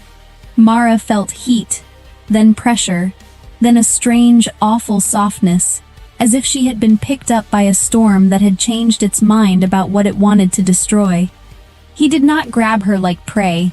He scooped her like a mother cat takes a kitten that has rolled too far from the nest, his foreleg curling under her back, and his wing coming over her like a roof made of living leather. She tried to fight because that is what you do when something huge closes around you, but his scales were hot, and the rain that had been needling her face a second ago was now hissing off him into steam. Through the steam she heard her own voice, raw. "Put me down. The light. You have to." And she felt him rumble again, not in anger but in answer, and then the ground fell away. No one who had ever seen a dragon carry a person had lived to describe whether it was fast or slow, because terror makes poor timekeepers of us all. For Mara it was both, the cliff rushing away below and the beacon light getting smaller until it was the only star left in a world that had otherwise gone black and wet and roaring. She clutched at nothing, and then, because her hands needed something true to hold, at the edge of the scale under her cheek, which was warm and ridged and vibrated faintly with each massive downstroke. The spire came toward them, or they toward it, and she understood then where he was taking her, and why no one had ever slept in the lair and lived to tell it. The mouth of the storm spire was not a cave, but a wound in the cliff that the sea had tried and failed to close for 1,000,000 years, and the wind that lived inside it sang even when the world outside was calm. He slipped inside sideways, wings folded, and the sound changed from howl to hush in a single heartbeat, as if the mountain had swallowed them to keep them secret. Inside, it was dry and impossibly warm, the stone itself radiating heat like a bread oven left banked overnight, and the air smelled of old smoke and rain on hot iron, and something else she could not name but that made her eyes sting. He set her down not on cold stone, but on a deep bed of what looked at first like gray sand, and then, when her eyes adjusted, like a century of shed scales, each one soft at the edges, and warm from the rock beneath. Mara tried to stand, and her ankle gave and she went down again, and this time the dragon lowered his massive head until his eye was level with hers, close enough that she could see her own small, soaked reflection warped in its amber. She lifted a shaking hand before she could think better of it, and touched the hot ridge above his nostril, because she had spent her life fixing small broken things with her hands, and he went utterly still for her. "You cannot keep me here," she whispered, not because she thought he would understand the words, but because saying something ordinary made the extraordinary less likely to kill her. "The boats will need the light, and I have goats." He blinked, slow, and then he did something no imperial chronicle had ever recorded, and no emperor had ever permitted. He curled his body around the scale bed and tucked his wing over her like a blanket, shutting out the mouth of the lair and the storm beyond it. He had never let anyone sleep in his lair. He carried her in from the storm himself. She woke because the pain in her ankle had dulled to a throb, and because it was too quiet, which is the kind of quiet that comes only when a storm has decided to stay for a while and has settled in to wait you out. The lair glowed faintly, not from any fire but from veins in the stone that pulsed amber when the dragon breathed. And in that low light she could see the true size of where she was. Not a den but a hall, high enough to hold a fishing boat upright with room to spare. The floor was dry, the air was warm, and somewhere behind the curve of his wing she could hear water dripping the way it does in safe places. Mara sat up slowly and took stock the way she had been taught in the gray fever years, when she had nursed her husband through a winter that took half the village. Checking breath, checking heat, checking what could be moved and what must be left alone. Her ankle was swollen to twice its size but not broken. Her hands were scraped raw, her oilskin was gone, and she was wrapped in what felt like an ancient sail that smelled faintly of smoke. The dragon was awake. She could tell by the rhythm of his breathing, but he did not move his wing. He let her look, as if he understood that a woman who keeps a light needs to see the shape of the room she has been put in to keep from panicking. She spoke to him because silence, in a place that big, felt like a dare. "You are warmer than my oven. Do you know that?" And her voice cracked, because her throat was dry from swallowing rain. "My mother used to say a good oven is the heart of a house, but I have never met a house that breathes." He made that low thrum again, and shifted just enough to let a little more light in from the fissure near the ceiling, and in that light she saw the walls were not bare at all but carved with names, hundreds of them, shallow and deep, some in hands that shook. She ran her fingers over the nearest one without thinking, and felt the stone still warm from the carving, as if the hand that made it had only just left. She read the old northern letters aloud, stumbling, for Joran who watched, for Miri who waited, and the list went on. Not trophies but debts, and she understood with a lurch that this was not a monster's hoard, but a ledger. The dragon watched her read and lowered his head again, and this time when she touched him she did not flinch at the heat. "You keep your promises in stone," she murmured, and she thought of her own small light that she had kept burning without pay, without thanks, without anyone writing her name anywhere. "I kept mine in oil and glass." The storm did not break by morning, it doubled, because the Widowmaker is a storm that likes to finish what it starts, and it had been interrupted. Inside the spire, time moved differently, measured not in bells but in breaths and drips, and the slow change of light through the high fissure, and Mara began to understand why no one had ever been allowed to sleep here. It was not that the lair killed, it was that it remembered, and to sleep inside someone else's memory without permission is a kind of trespass that cold mountains do not forgive.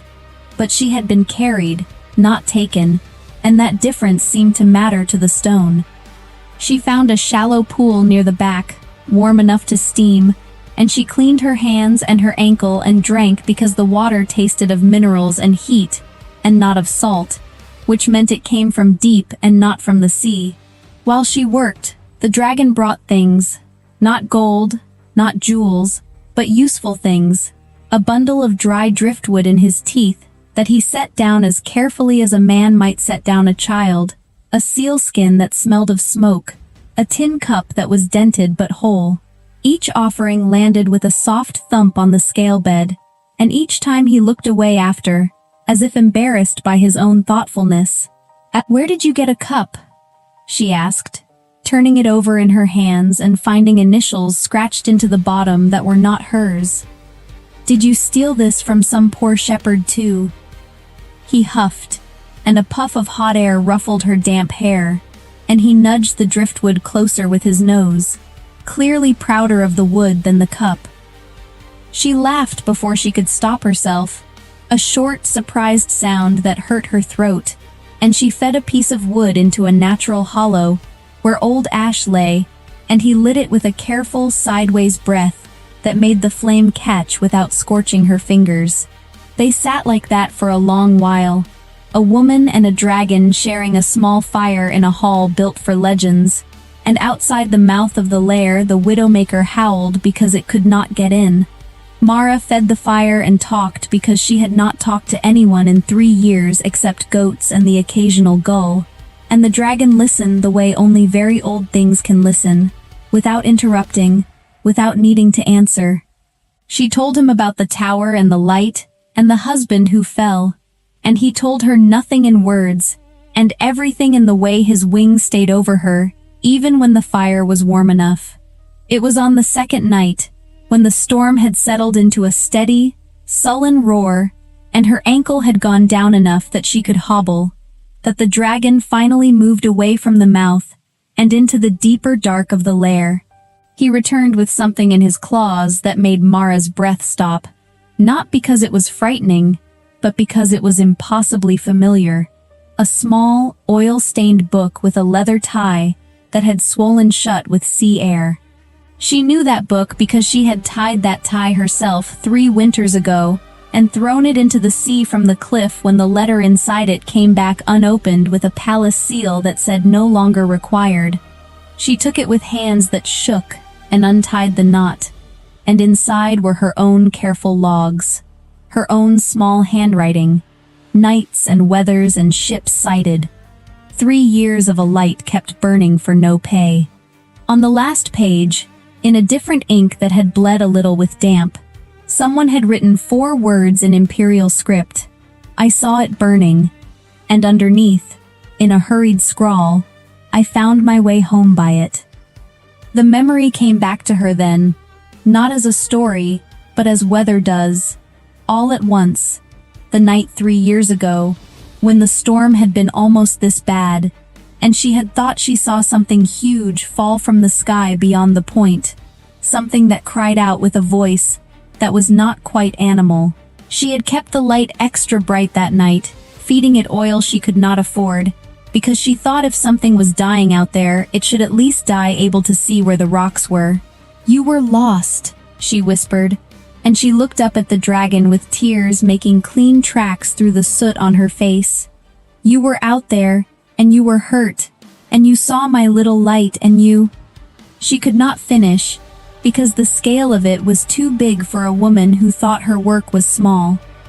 The dragon lowered his head and pressed his forehead, hard and hot and impossibly gentle, against her shoulder, and the book fell from her hands into the warm sand. He had flown 11 miles past palaces and temples and garrisons with a shattered wing once, just to collapse at the door of the one person who gave without knowing who she was giving to, and now he had flown again, not with a broken wing but with a full heart, to carry that same person out of a storm that would have taken her. On the 3rd morning the wind changed, not dying but shifting east, which on the North Reach means the worst is over and the sea will start to give back what it took. Mara woke, and the wing over her was gone, and the mouth of the lair was open, and gray light was coming in, and for a terrible moment she thought he had left her the way legends leave people, without goodbye.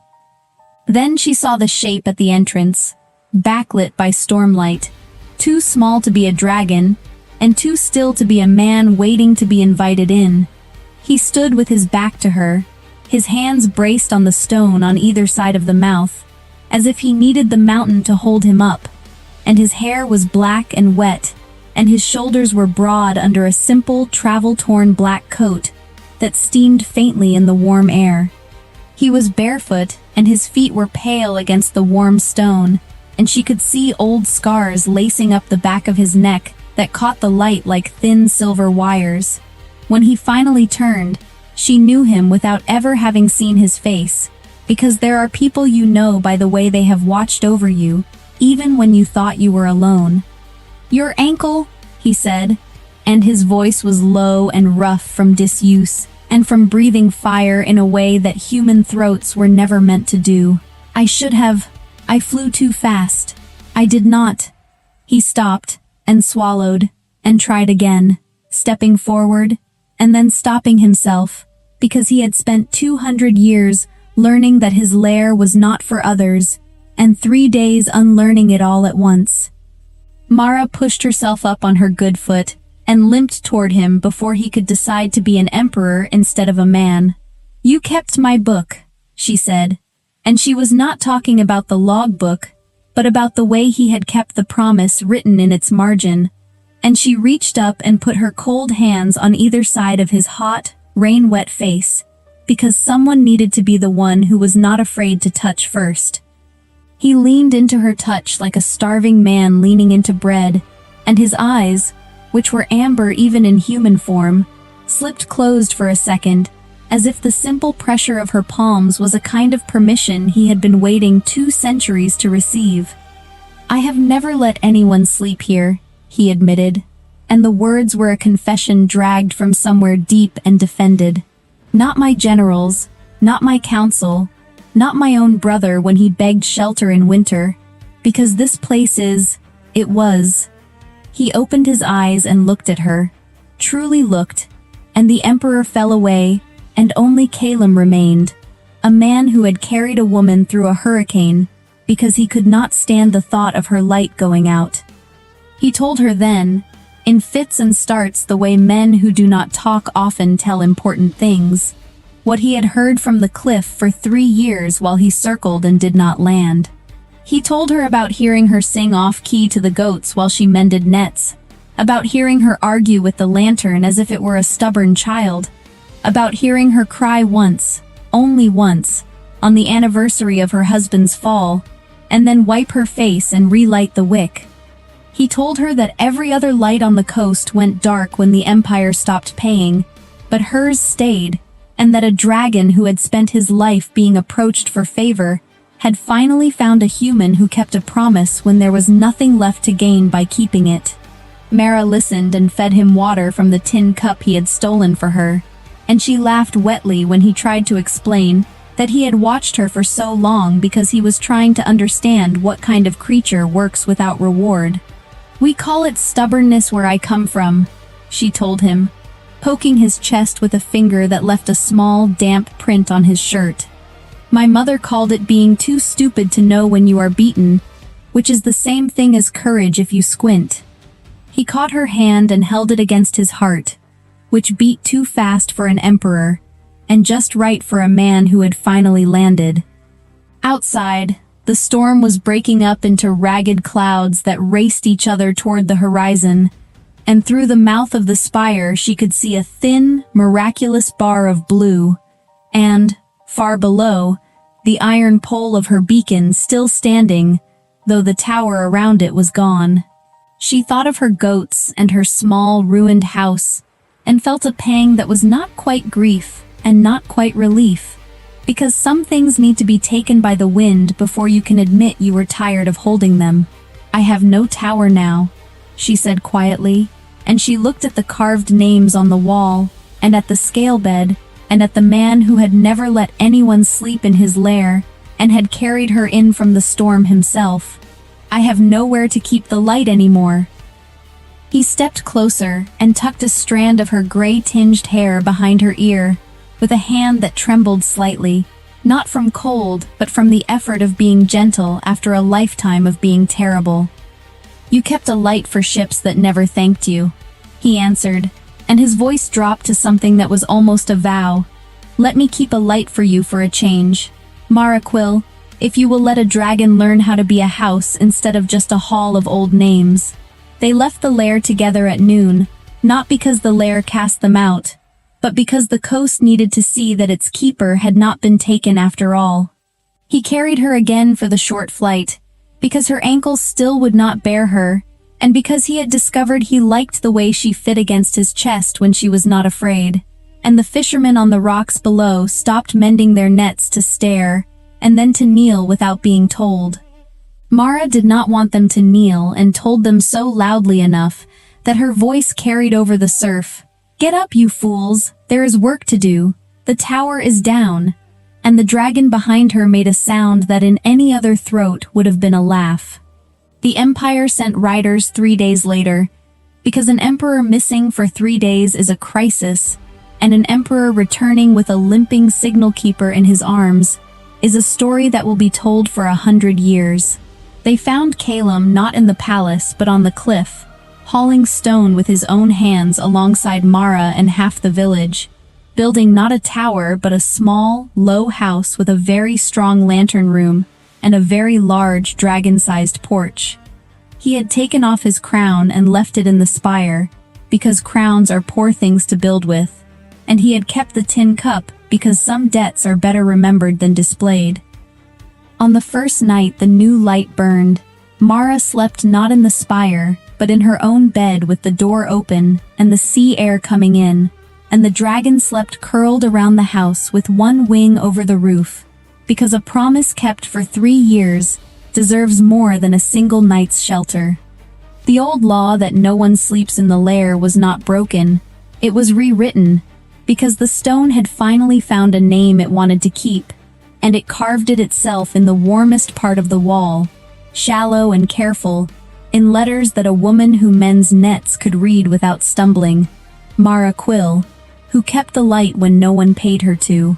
And below it, in a different hand that shook a little less than before, Calum Rook, who finally found his way home because it was still burning. She had never asked to sleep in a legend. He had never let anyone sleep in his lair. He carried her in from the storm himself, and then he learned how to stay. The arrow that grounded Emperor Roderick was never meant for him. It was border iron, barbed in the cruel treaty pattern the Kingdom of Ashford reserves for smugglers and spies, fired by a border patrol doing exactly what border patrols are trained to do: bring down an unmarked dragon crossing their airspace without colors, without warning, without the courtesy of announcing whose sky it thought it owned. Roderick flew that route incognito on purpose, once a season, unmarked and unguarded, the one indulgence he permitted himself as a ruler who had not seen his own borders with his own eyes, rather than a minister's report, in 3 years. The patrol did not know they had grounded an emperor. They knew only that they had struck a dragon flying low and fast over disputed territory, and they took the hit as a victory and went home to report it, and left the wounded animal to whatever the wilderness did with it. The arrow had gone in below the wing's leading edge, at the joint, and it had gone in wrong. Barbed iron does that, by design, tearing worse coming out than going in, unless the hand removing it knows precisely the angle and the give of dragon musculature, which no border patrol's Fletcher had ever been required to learn. Roderick went down hard in the scrub forest a half-day's flight from the nearest of his own garrisons, in territory that belonged to no one's map cleanly, and lay there through a full day and night with the barbed iron working its cruel geometry deeper with every attempted movement, in more danger from the arrow's design than from the wound itself. He was, by the second dawn, beginning to understand that he might simply die there, unmarked, unmourned by anyone who would know to look in this particular stretch of disputed scrub, an emperor lost to his own indulgence, and a border patrol's understandable mistake. That was the state a traveling apothecary found him in, on the morning of the second day, when she came off the trade road to check a rumor about a fallen tree that had, in fact, been a very large and very wounded animal the whole time. Tamsin Reed had crossed this exact stretch of disputed scrub 11 times in 6 years, because Tamsin Reed treated whoever needed treating, in whichever kingdom they happened to be standing in when the need arrived, and she had long since stopped asking the scrub who it currently belonged to. She was 30, unmarried by her own arrangement rather than anyone's failure to ask, and she carried her whole practice on a mule, and in a satchel of instruments she trusted more than most people's medical degrees, because she had built her competence the hard way, treating what settled physicians in 3 kingdoms would not touch: border wounds, plague-adjacent fevers, injuries that came with complicated politics attached. She had a reputation, in certain unofficial circles, as the healer who did not ask which side you'd been fighting for. It was not principle exactly. It was practicality. Wounds did not care about borders, and neither, mostly, did Tamsin. She smelled the dragon before she saw it. Old blood, and a specific bitter tang she recognized after a moment's thought as treaty iron, which was not a metal she'd expected to find embedded in anything this far from a garrison, and she came around the scrub oak expecting, at worst, a poacher's snare victim, and found instead 40 feet of grounded black dragon with a 6-foot barbed shaft standing out of its wing joint at an angle that told her, in the single glance of a trained eye, exactly how close to fatal the next 12 hours were. Any sensible apothecary keeps walking. Tamsin Reed had never once in 6 years been accused of sense over usefulness. Right, she said, out loud, to the enormous pained eye that swung toward her with the flat, exhausted wariness of something that has stopped expecting help and started merely cataloging threats. You are considerably larger than my usual patients, and I am going to need you to hold very still, and I am going to need you to trust, on no evidence whatsoever, that I have removed worse than this before. She set down her mule's lead, opened her satchel, and got to work, because that was, in the end, the entirety of Tamsin Reed's politics. Something was hurt, and she was the only competent hand within reach of it, and the rest was details. The removal took the better part of an hour, and it was, by Tamsin's own later admission, the single most technically demanding extraction of her career. Treaty iron barbs are angled to catch on withdrawal. That is their entire cruel design, and a wrong pull tears the wound wider and drives fragments deeper, which is precisely what had begun happening in the dragon's own panicked attempts to work it free before she arrived. Tamsin worked instead with the patience of a woman disarming a trap rather than pulling a splinter. She traced the barb's angle by touch first, murmuring a running commentary to keep her own hands steady and, she suspected, to keep the enormous creature beneath them from bolting mid-procedure. Hold. Just there. I have the angle now. This next part will hurt considerably, and I am sorry for it, and doing it anyway, and drew the shaft free in one continuous motion along the exact curve the barbs demanded, so that they folded rather than caught. The sound the dragon made was not quite a roar. It was closer, Tamsin thought, packing the wound with pressure and the strongest wound moss her satchel carried, to the sound a very large animal makes when relief and pain arrive in the same breath. There, she said, tying off the dressing with the brisk unceremony she gave every patient, human or otherwise. That is out, and it was in wrong, which is the worst kind, so you have my genuine respect for surviving a full day of it. You will not fly on this wing for some while. You should not move much at all for a day or two, which I recognize is easier instruction to give a person than a creature of your considerable size, but I will ask it anyway.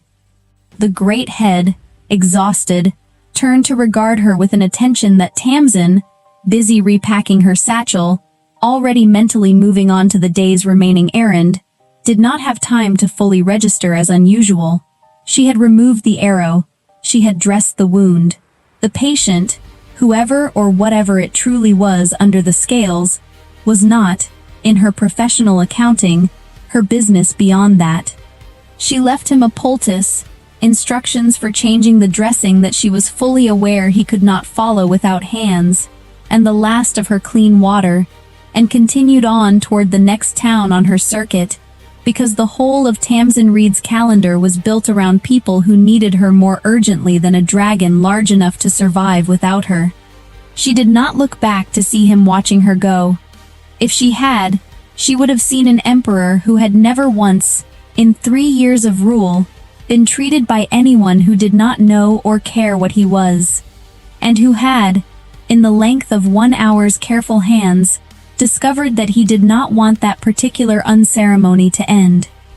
Tamsin reached the border town of Millhaven by dusk, and spent the next 2 days doing what she always did. She counted 47 bones on the floor of the dragon pit.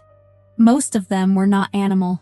Eva had arrived in the pit on a Tuesday, which she knew because back home the market set up on Tuesdays and the smell of wood smoke and frying bread had just started moving through the village when the tribute collectors came.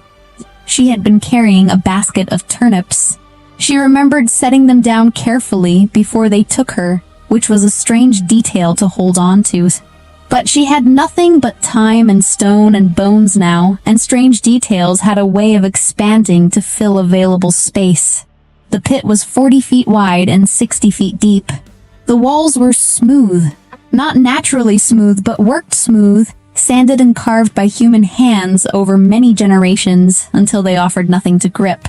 She had learned this on day 1. Now, she pressed her back against the eastern wall, where the sun came over the rim in the late morning, and warmed the stone for a few hours before moving on. She pressed her spine into that warmth every day, as though it were something more than stone made briefly bearable. 4 days. The sentence for failure to produce tribute was 4 days in the dragon pit. On the 5th morning, the Emperor's dragon came. Her grandmother had never told her what happened inside the pit. She had spoken of the dragon court with the flat precision of someone who treats a dangerous thing as a fact rather than a fear. The Emperor rules, the dragon enforces. The tribute comes or the pit opens. What happened after the pit opened, she had communicated in the shape of what she left out, in the particular way she had of ending sentences a word before the hardest word arrived. Eva understood now why. It was the kind of kindness that didn't announce itself. She understood also why the walls were smooth. There had been a man with her for the first 2 days. He had talked a great deal on day 1 and less on day 2, and on the morning of day 3, he was simply gone. She had not seen or heard anything take him. He might have been released. She had let herself believe that. The alternative was something she kept in the back of her mind in the same way you keep a dangerous tool. She knew it was there, and she left it alone. Day 4 was the last day before the dragon came. Eva sat with her back against the warm stone and thought about Mira. Her sister was 12 and laughed too loudly at things that deserved to be laughed at, and not loudly enough at the things that didn't, which put her in minor trouble at a steady rate, but never in serious trouble, and the minor trouble had always required Eva to smooth over. Without Eva, Mira would need to learn to smooth things over herself, character building. That was what Eva told herself, with the particular firmness of someone's telling themselves something they need to be true. She was still thinking about Mira when the silence changed, not the absence of sound, the withdrawal of it. Every small ambient noise in the world around the pit, drawing back like water before a wave, leaving a stillness so complete she could hear her own blood. Then, underneath the stillness, a vibration, deep and low and felt in bone before it was heard at all. It moved up through the stone floor and into the soles of her feet and settled at the base of her skull. The shadow fell over the rim of the pit. She opened her eyes. He was larger than the stories had prepared her for, and the stories had prepared her for something very large. His scales were not the red of fire. They were the black of deep water, of oil on stone, carrying in their depths a shifting iridescence that moved between violet and green and the blue of something buried far from light. He descended with the absolute precision of something that had never made an unintentional movement. Wings held close as he circled once at the midpoint of the pit's depth. He regarded her with one eye the color of molten copper. She looked directly back at it. She did not have a reason for this. She had never considered herself brave. She had always believed courage lived in other people. People with louder voices and wider stances, and a different relationship to the physical experience of fear. She was afraid now in a way that was specific and located in her chest and her knees and the back of her throat. She was also, she realized, finished with running from things. She had been running from things her whole life in small, necessary ways. from her father's creditors and the tribute collectors and the arithmetic of never quite enough. She was tired of it. The dragon landed, not at a measured distance. He simply folded his wings and dropped the remaining distance to the floor of the pit, and stood enormous and warm and radiating heat she could feel across 30 feet of bone-scattered stone, and looked at her with the copper eye. The wind from his landing moved her hair across her face. Her legs were shaking. She was aware of this from a distance, the way you can be aware of pain in a part of yourself that has gone past feeling. Her hands were flat against the stone wall behind her. She did not move them. The dragon lowered his head slowly, with the deliberate care of something that understood the difference between its size and another creature's, and brought his eye level with hers. She could see the rings in it. Copper at the outside, gold and amber closer in, and at the center, a vertical pupil the color of smoke. She could see herself reflected in it, smaller than she felt. Chin up, his breath washed over her. Hot stones and old fire, and underneath both of those, the deep mineral smell of mountains from the inside, the smell of things that had been burning since before she was born. He pressed his nose to her chest. It was the most gentle thing she had ever felt. The sound that came out of her was not a sob or a word. It was the sound of a held breath released, weeks of the specific years of the specific tension of not being able to afford to fall apart. Her hand came up before she had told it to, and pressed flat against the side of the dragon's jaw. He was warm. She had not expected that. He made a sound then, low, resonant, felt more in the chest than heard in the ear, moving through stone and settling in her sternum like a steady pressure placed there to quiet her. Then from above, a voice, quiet, certain, bring her up. The rope ladder was thick-braided and smelled of dragon oil. Ava climbed it with her arms still shaking and her hands still registering the warmth of enormous scales, and when she pulled herself over the rim and stood on the observation platform, she understood the silence waiting for her. 30 people, perhaps more, courtiers in layered silks, officials with the measured stillness of those trained not to show surprise, soldiers in black and gold scaled armor. They had come to watch the dragon come. It was, she had been told, a thing that happened, that those condemned to the pit sometimes drew an audience, that endings carried their own gravity. They looked at her the way people look at something that has broken a category they relied on. She pulled the soldier's cloak that someone had draped over her shoulders more tightly and looked for the man who had spoken. He was not difficult to find. The space between him and everyone else maintained itself without effort. He stood at the western edge of the platform, separate, with his hands loosely clasped behind him, and his gaze already on her as she rose. He was tall. He was wearing black in a way that read not as costume but as the natural color of the air around him, formalized into fabric. His face. She didn't have the words for his face yet. She filed that for later. His eyes, when she reached him, were the same copper as the dragon's eye. Not similar, the same. Your name, he said. Ava. Head it back quietly, as though testing whether it fit a space he had been holding open. How long were you in the pit? 4 days. Were you frightened? She considered a lie and left it there. She was too tired for it. Yes, she said. And then I wasn't. He was looking at her throat.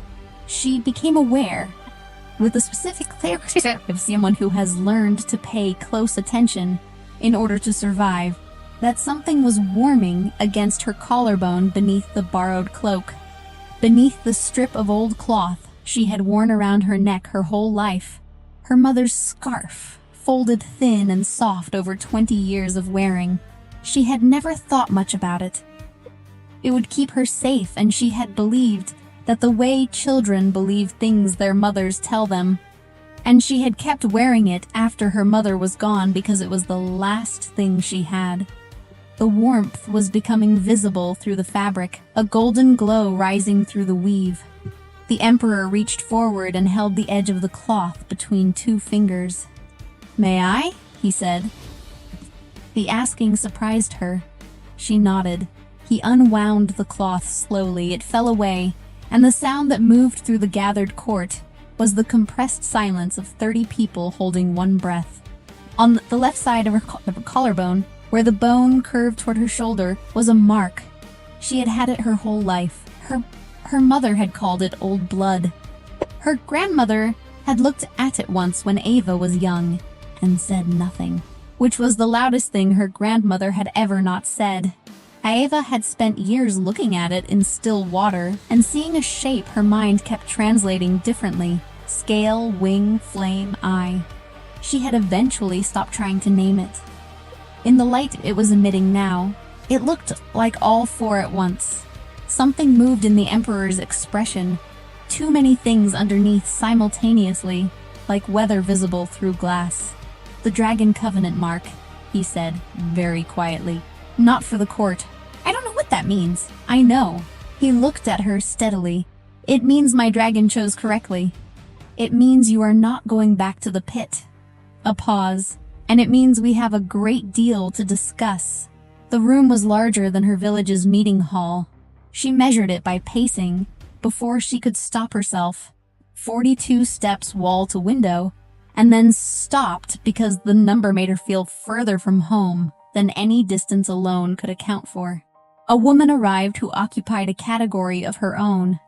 Not quite servant, not quite courtier, but someone who had spent enough time in powerful places to understand exactly how much space she was permitted to take up, and had learned to move within that space with total ease. Perhaps 60. She said her name was Dara and she had served the Imperial House for 31 years. "Then you know what the mark means," Ava said. "Everyone in the court knows." Most of them had stopped believing they would ever see it. Dara sat beside the fire with the ease of someone who had sat in many chairs in many rooms. "They have seen it now. Tell me in plain language. What is the covenant?" Dara considered her for a moment. Assessing, Ava thought, not unkindly. "The Dragon Covenant is older than the current dynasty. When the first emperor claimed this territory, a bargain was made. The empire would be ruled by his line, and in exchange, the land would provide a true mate for each emperor who needed one. Not a political match, not a strategic alliance." Dara paused. "The real thing. The mark appears on a woman born in the territories who carries the right resonance, the right alignment with the dragon's nature. It appeared on your ancestor 400 years ago. It has not appeared since." 400 years, Ava said quietly. "The emperor at that time took her as his mate. She was a washerwoman from a border village. The court did not recover from the scandal for a decade." Dara said this without particular weight, as though decade-long court scandals were a routine historical note. "You understand what I am telling you. He is going to ask me to be his mate. He has already asked his dragon to wait, which is not a small thing for a dragon." Dara folded her hands.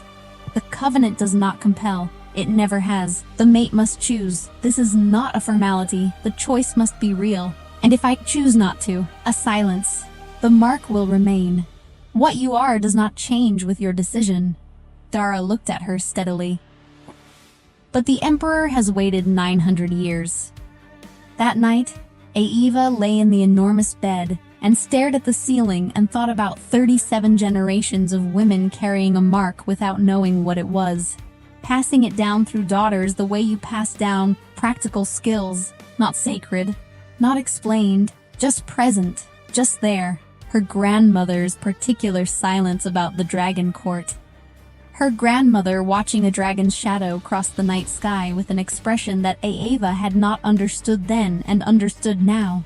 It was the expression of someone who had kept a very old secret and was watching the keeping finally come due.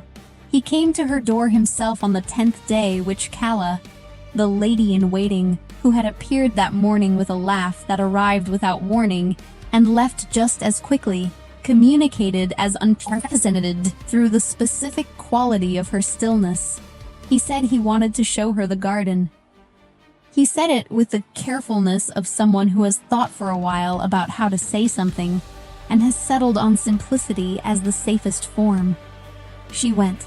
The garden was behind the palace's east wing, and she stopped moving the moment she stepped through the arch. Dragon country grew things she had no names for.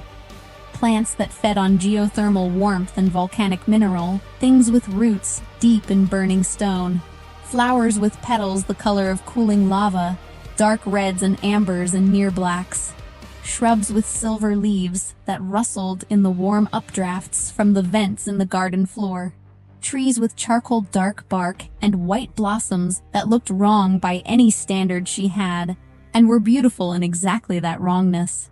Through the center of the garden ran a channel of water, so warm it steamed, and the steam caught the late light and turned it gold. "You built this," she said. Not a question. Expanded it. He walked beside her, not ahead of her. She noticed that. The original was here when the palace was built. I've added to it over the centuries. When I am in my other form, I can feel the geothermal current very clearly. Things grow well in it. She looked at him sideways. He was watching the plants with the expression of someone who is somewhere that requires nothing of them. "What is it like?" she said. "Your other form. From the inside." He was quiet long enough that she thought he might not answer, not from evasiveness, but from the effort of accessing something he did not often examine.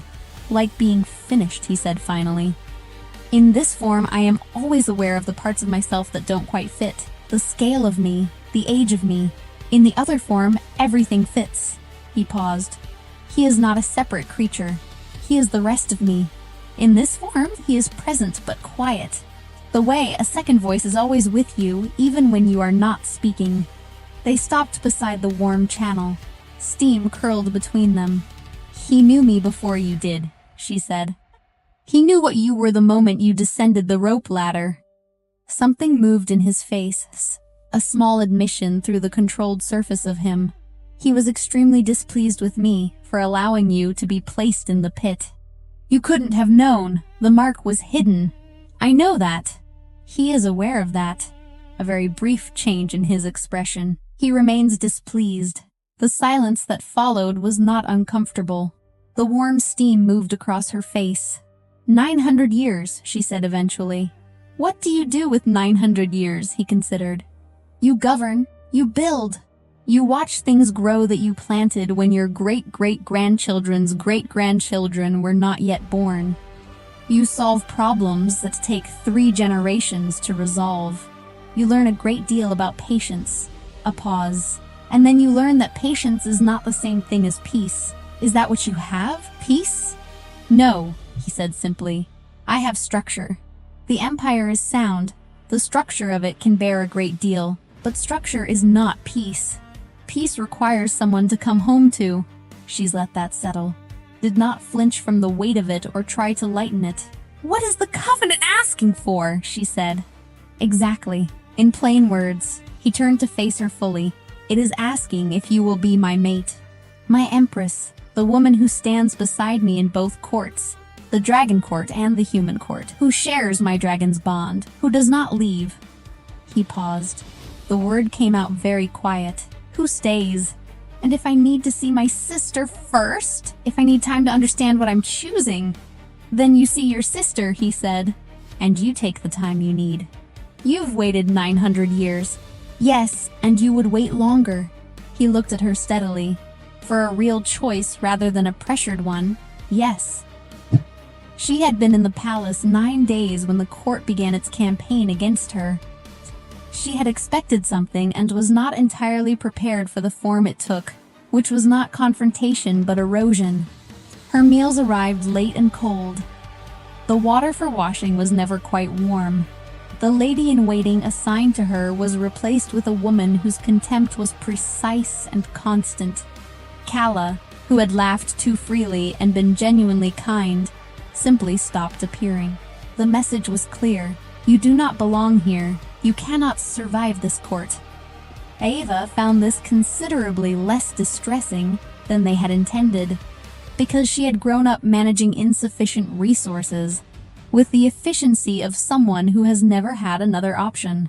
She had managed a household on tribute that left nothing spare, had managed her father's debts and her sister's minor disasters, and the specific grinding arithmetic of not quite enough. Cold water and late meals and social erasure were, if she was honest, less taxing than what she had grown up doing. She found it almost restful in its simplicity. One opponent, obvious. She went to the garden instead. She went at dawn before the court was moving, and sat beside the warm channel in the early blue light and thought. She thought about the mark on her collarbone, which glowed faintly in the dark. She had checked the first night, and found it gave off just enough light to read by if she held a page close. She thought about 37 generations of women who had carried this thing without knowing what it was. She thought about what it meant to be the one the mark had woken for. The Emperor found her there. He stood at the garden's arch and looked at her, sitting by the warm channel with her hands folded and her chin up, the position she seemed to default to when she was working something through. "The court is making things difficult," he said. "Yes, I can stop it. You don't need to." She looked at him directly. "I'm not going to be driven out by cold water and calculated rudeness. They should understand that about me before they invest further effort." Something moved in his face that might have been the beginning of a smile, pressed back before it arrived. "What they fear," he said carefully, "is change. The court has operated on known structures for a very long time. You represent the ending of those structures. Because I'm human. Because you are mine." He paused. "They don't yet know how to account for that." The words settled between them, not claimed possessively but stated as fact, with the quiet weight of something that had been true for a very long time before it was said aloud. She let it settle. "That's a significant thing to say," she said. "Yes. I have been saying it in my head for 9 days. I thought I should say it in words." She almost left on the 15th day. Not because of the court. Not because of cold water, or late meals, or the new woman's contempt. It was something smaller and more honest.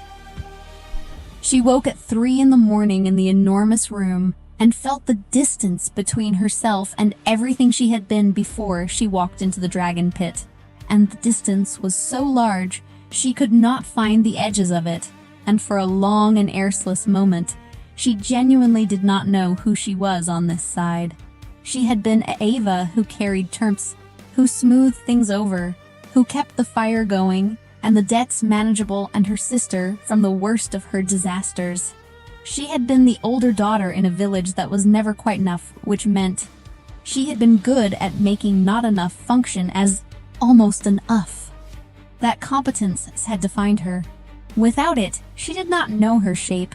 She got up, put on her boots and her cloak, went to the garden, because the garden was the only place in the palace that felt grown rather than built.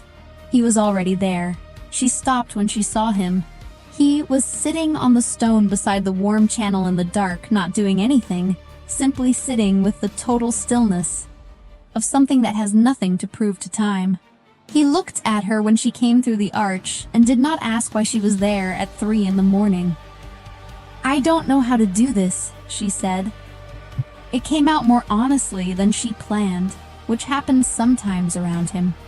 His precision seemed to impose precision on the air around him. "I don't know how to be what the Covenant is asking for. I was carrying turnips. I know, an actual basket of turnips." Yes, he was quiet. 900 years ago, the woman who carried the mark before you was washing linen at a stream outside her village. The Covenant doesn't select for preparation. It selects for resonance. "Fit," he paused. "You fit, how do you know that? You've known me for 15 days. Something moved across his face. When he spoke, his voice was the careful quiet of someone choosing words, because the careless ones would be too much. "Because my dragon pressed his nose to your chest and made the sound he makes when he is home," Sassad. "I have not heard that sound in 900 years. I know exactly what it means." She sat down on the stone beside the warmer channel. Not beside him, a foot of space between them. The steam curled around her face. "I'm not going to leave," she said. "I want you to know that. I wasn't actually going to. I was working through the part where I have to decide who I am on this side of everything. He looked at her. And what did you decide?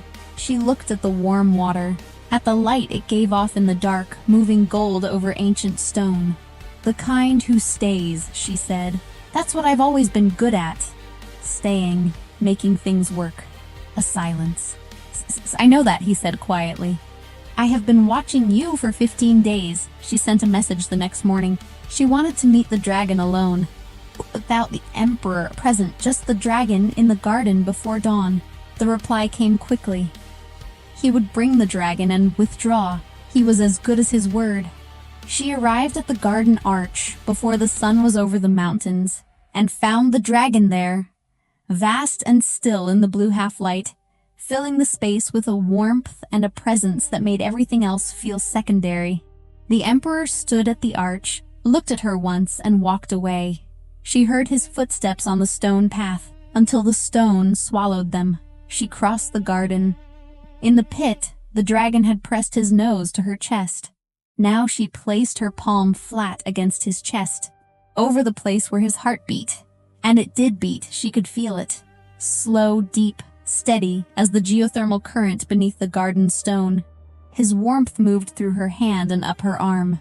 The mark on her collarbone lit, not dramatically, not with fire or surge. It simply woke, warmly and completely, the way an eye opens when the light is exactly right. The dragon made the sound.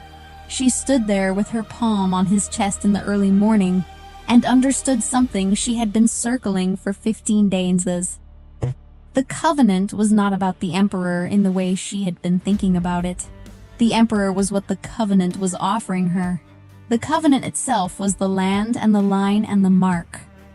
A bargain made before dynasties, carried in the bodies of women who didn't know what they held, sleeping patiently through 37 generations until the right morning and the right pit and the right girl who was too tired to run. The mark had not appeared because she was prepared.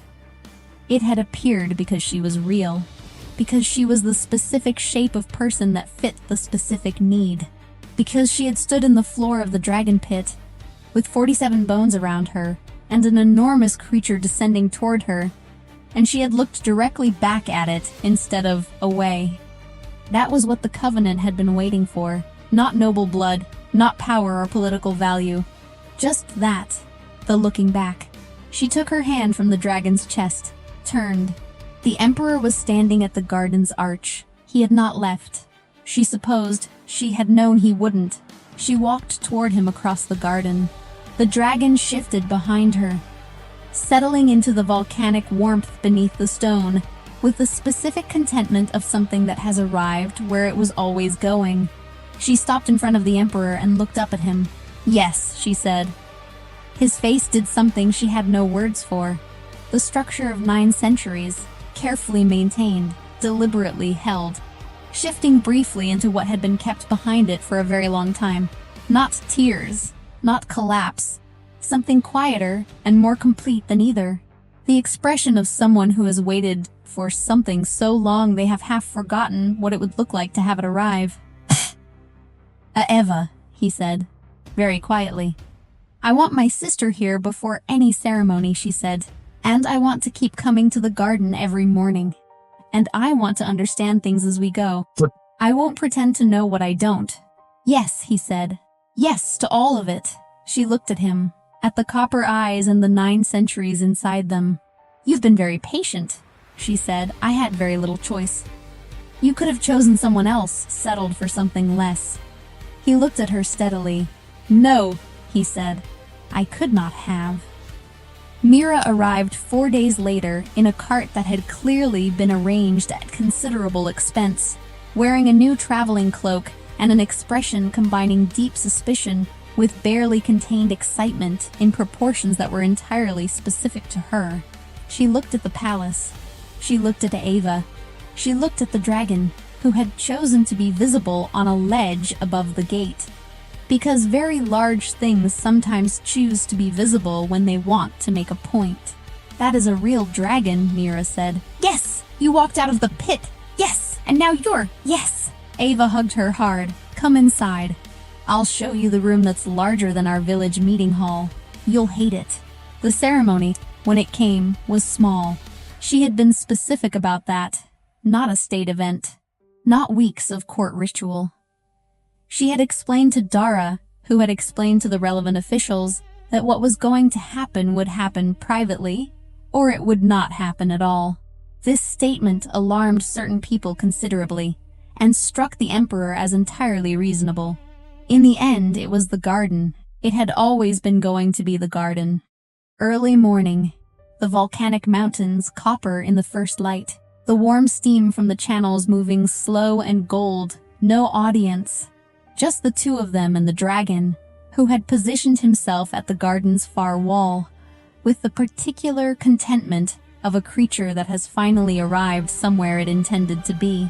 The claiming bond in the dragon court was not spoken vows. It was the mark. When she accepted the bond, fully consciously, with complete understanding of what she was accepting, the mark would complete its activation. His would respond. He stood before her in the morning light and looked at her with the copper eyes that held 9 centuries inside them. "You're certain," he said. "Don't ask me again," she said. "I've been certain since 3 in the morning in the garden when I told you what kind of person I was." The last held tension of 9 centuries, of 900 years.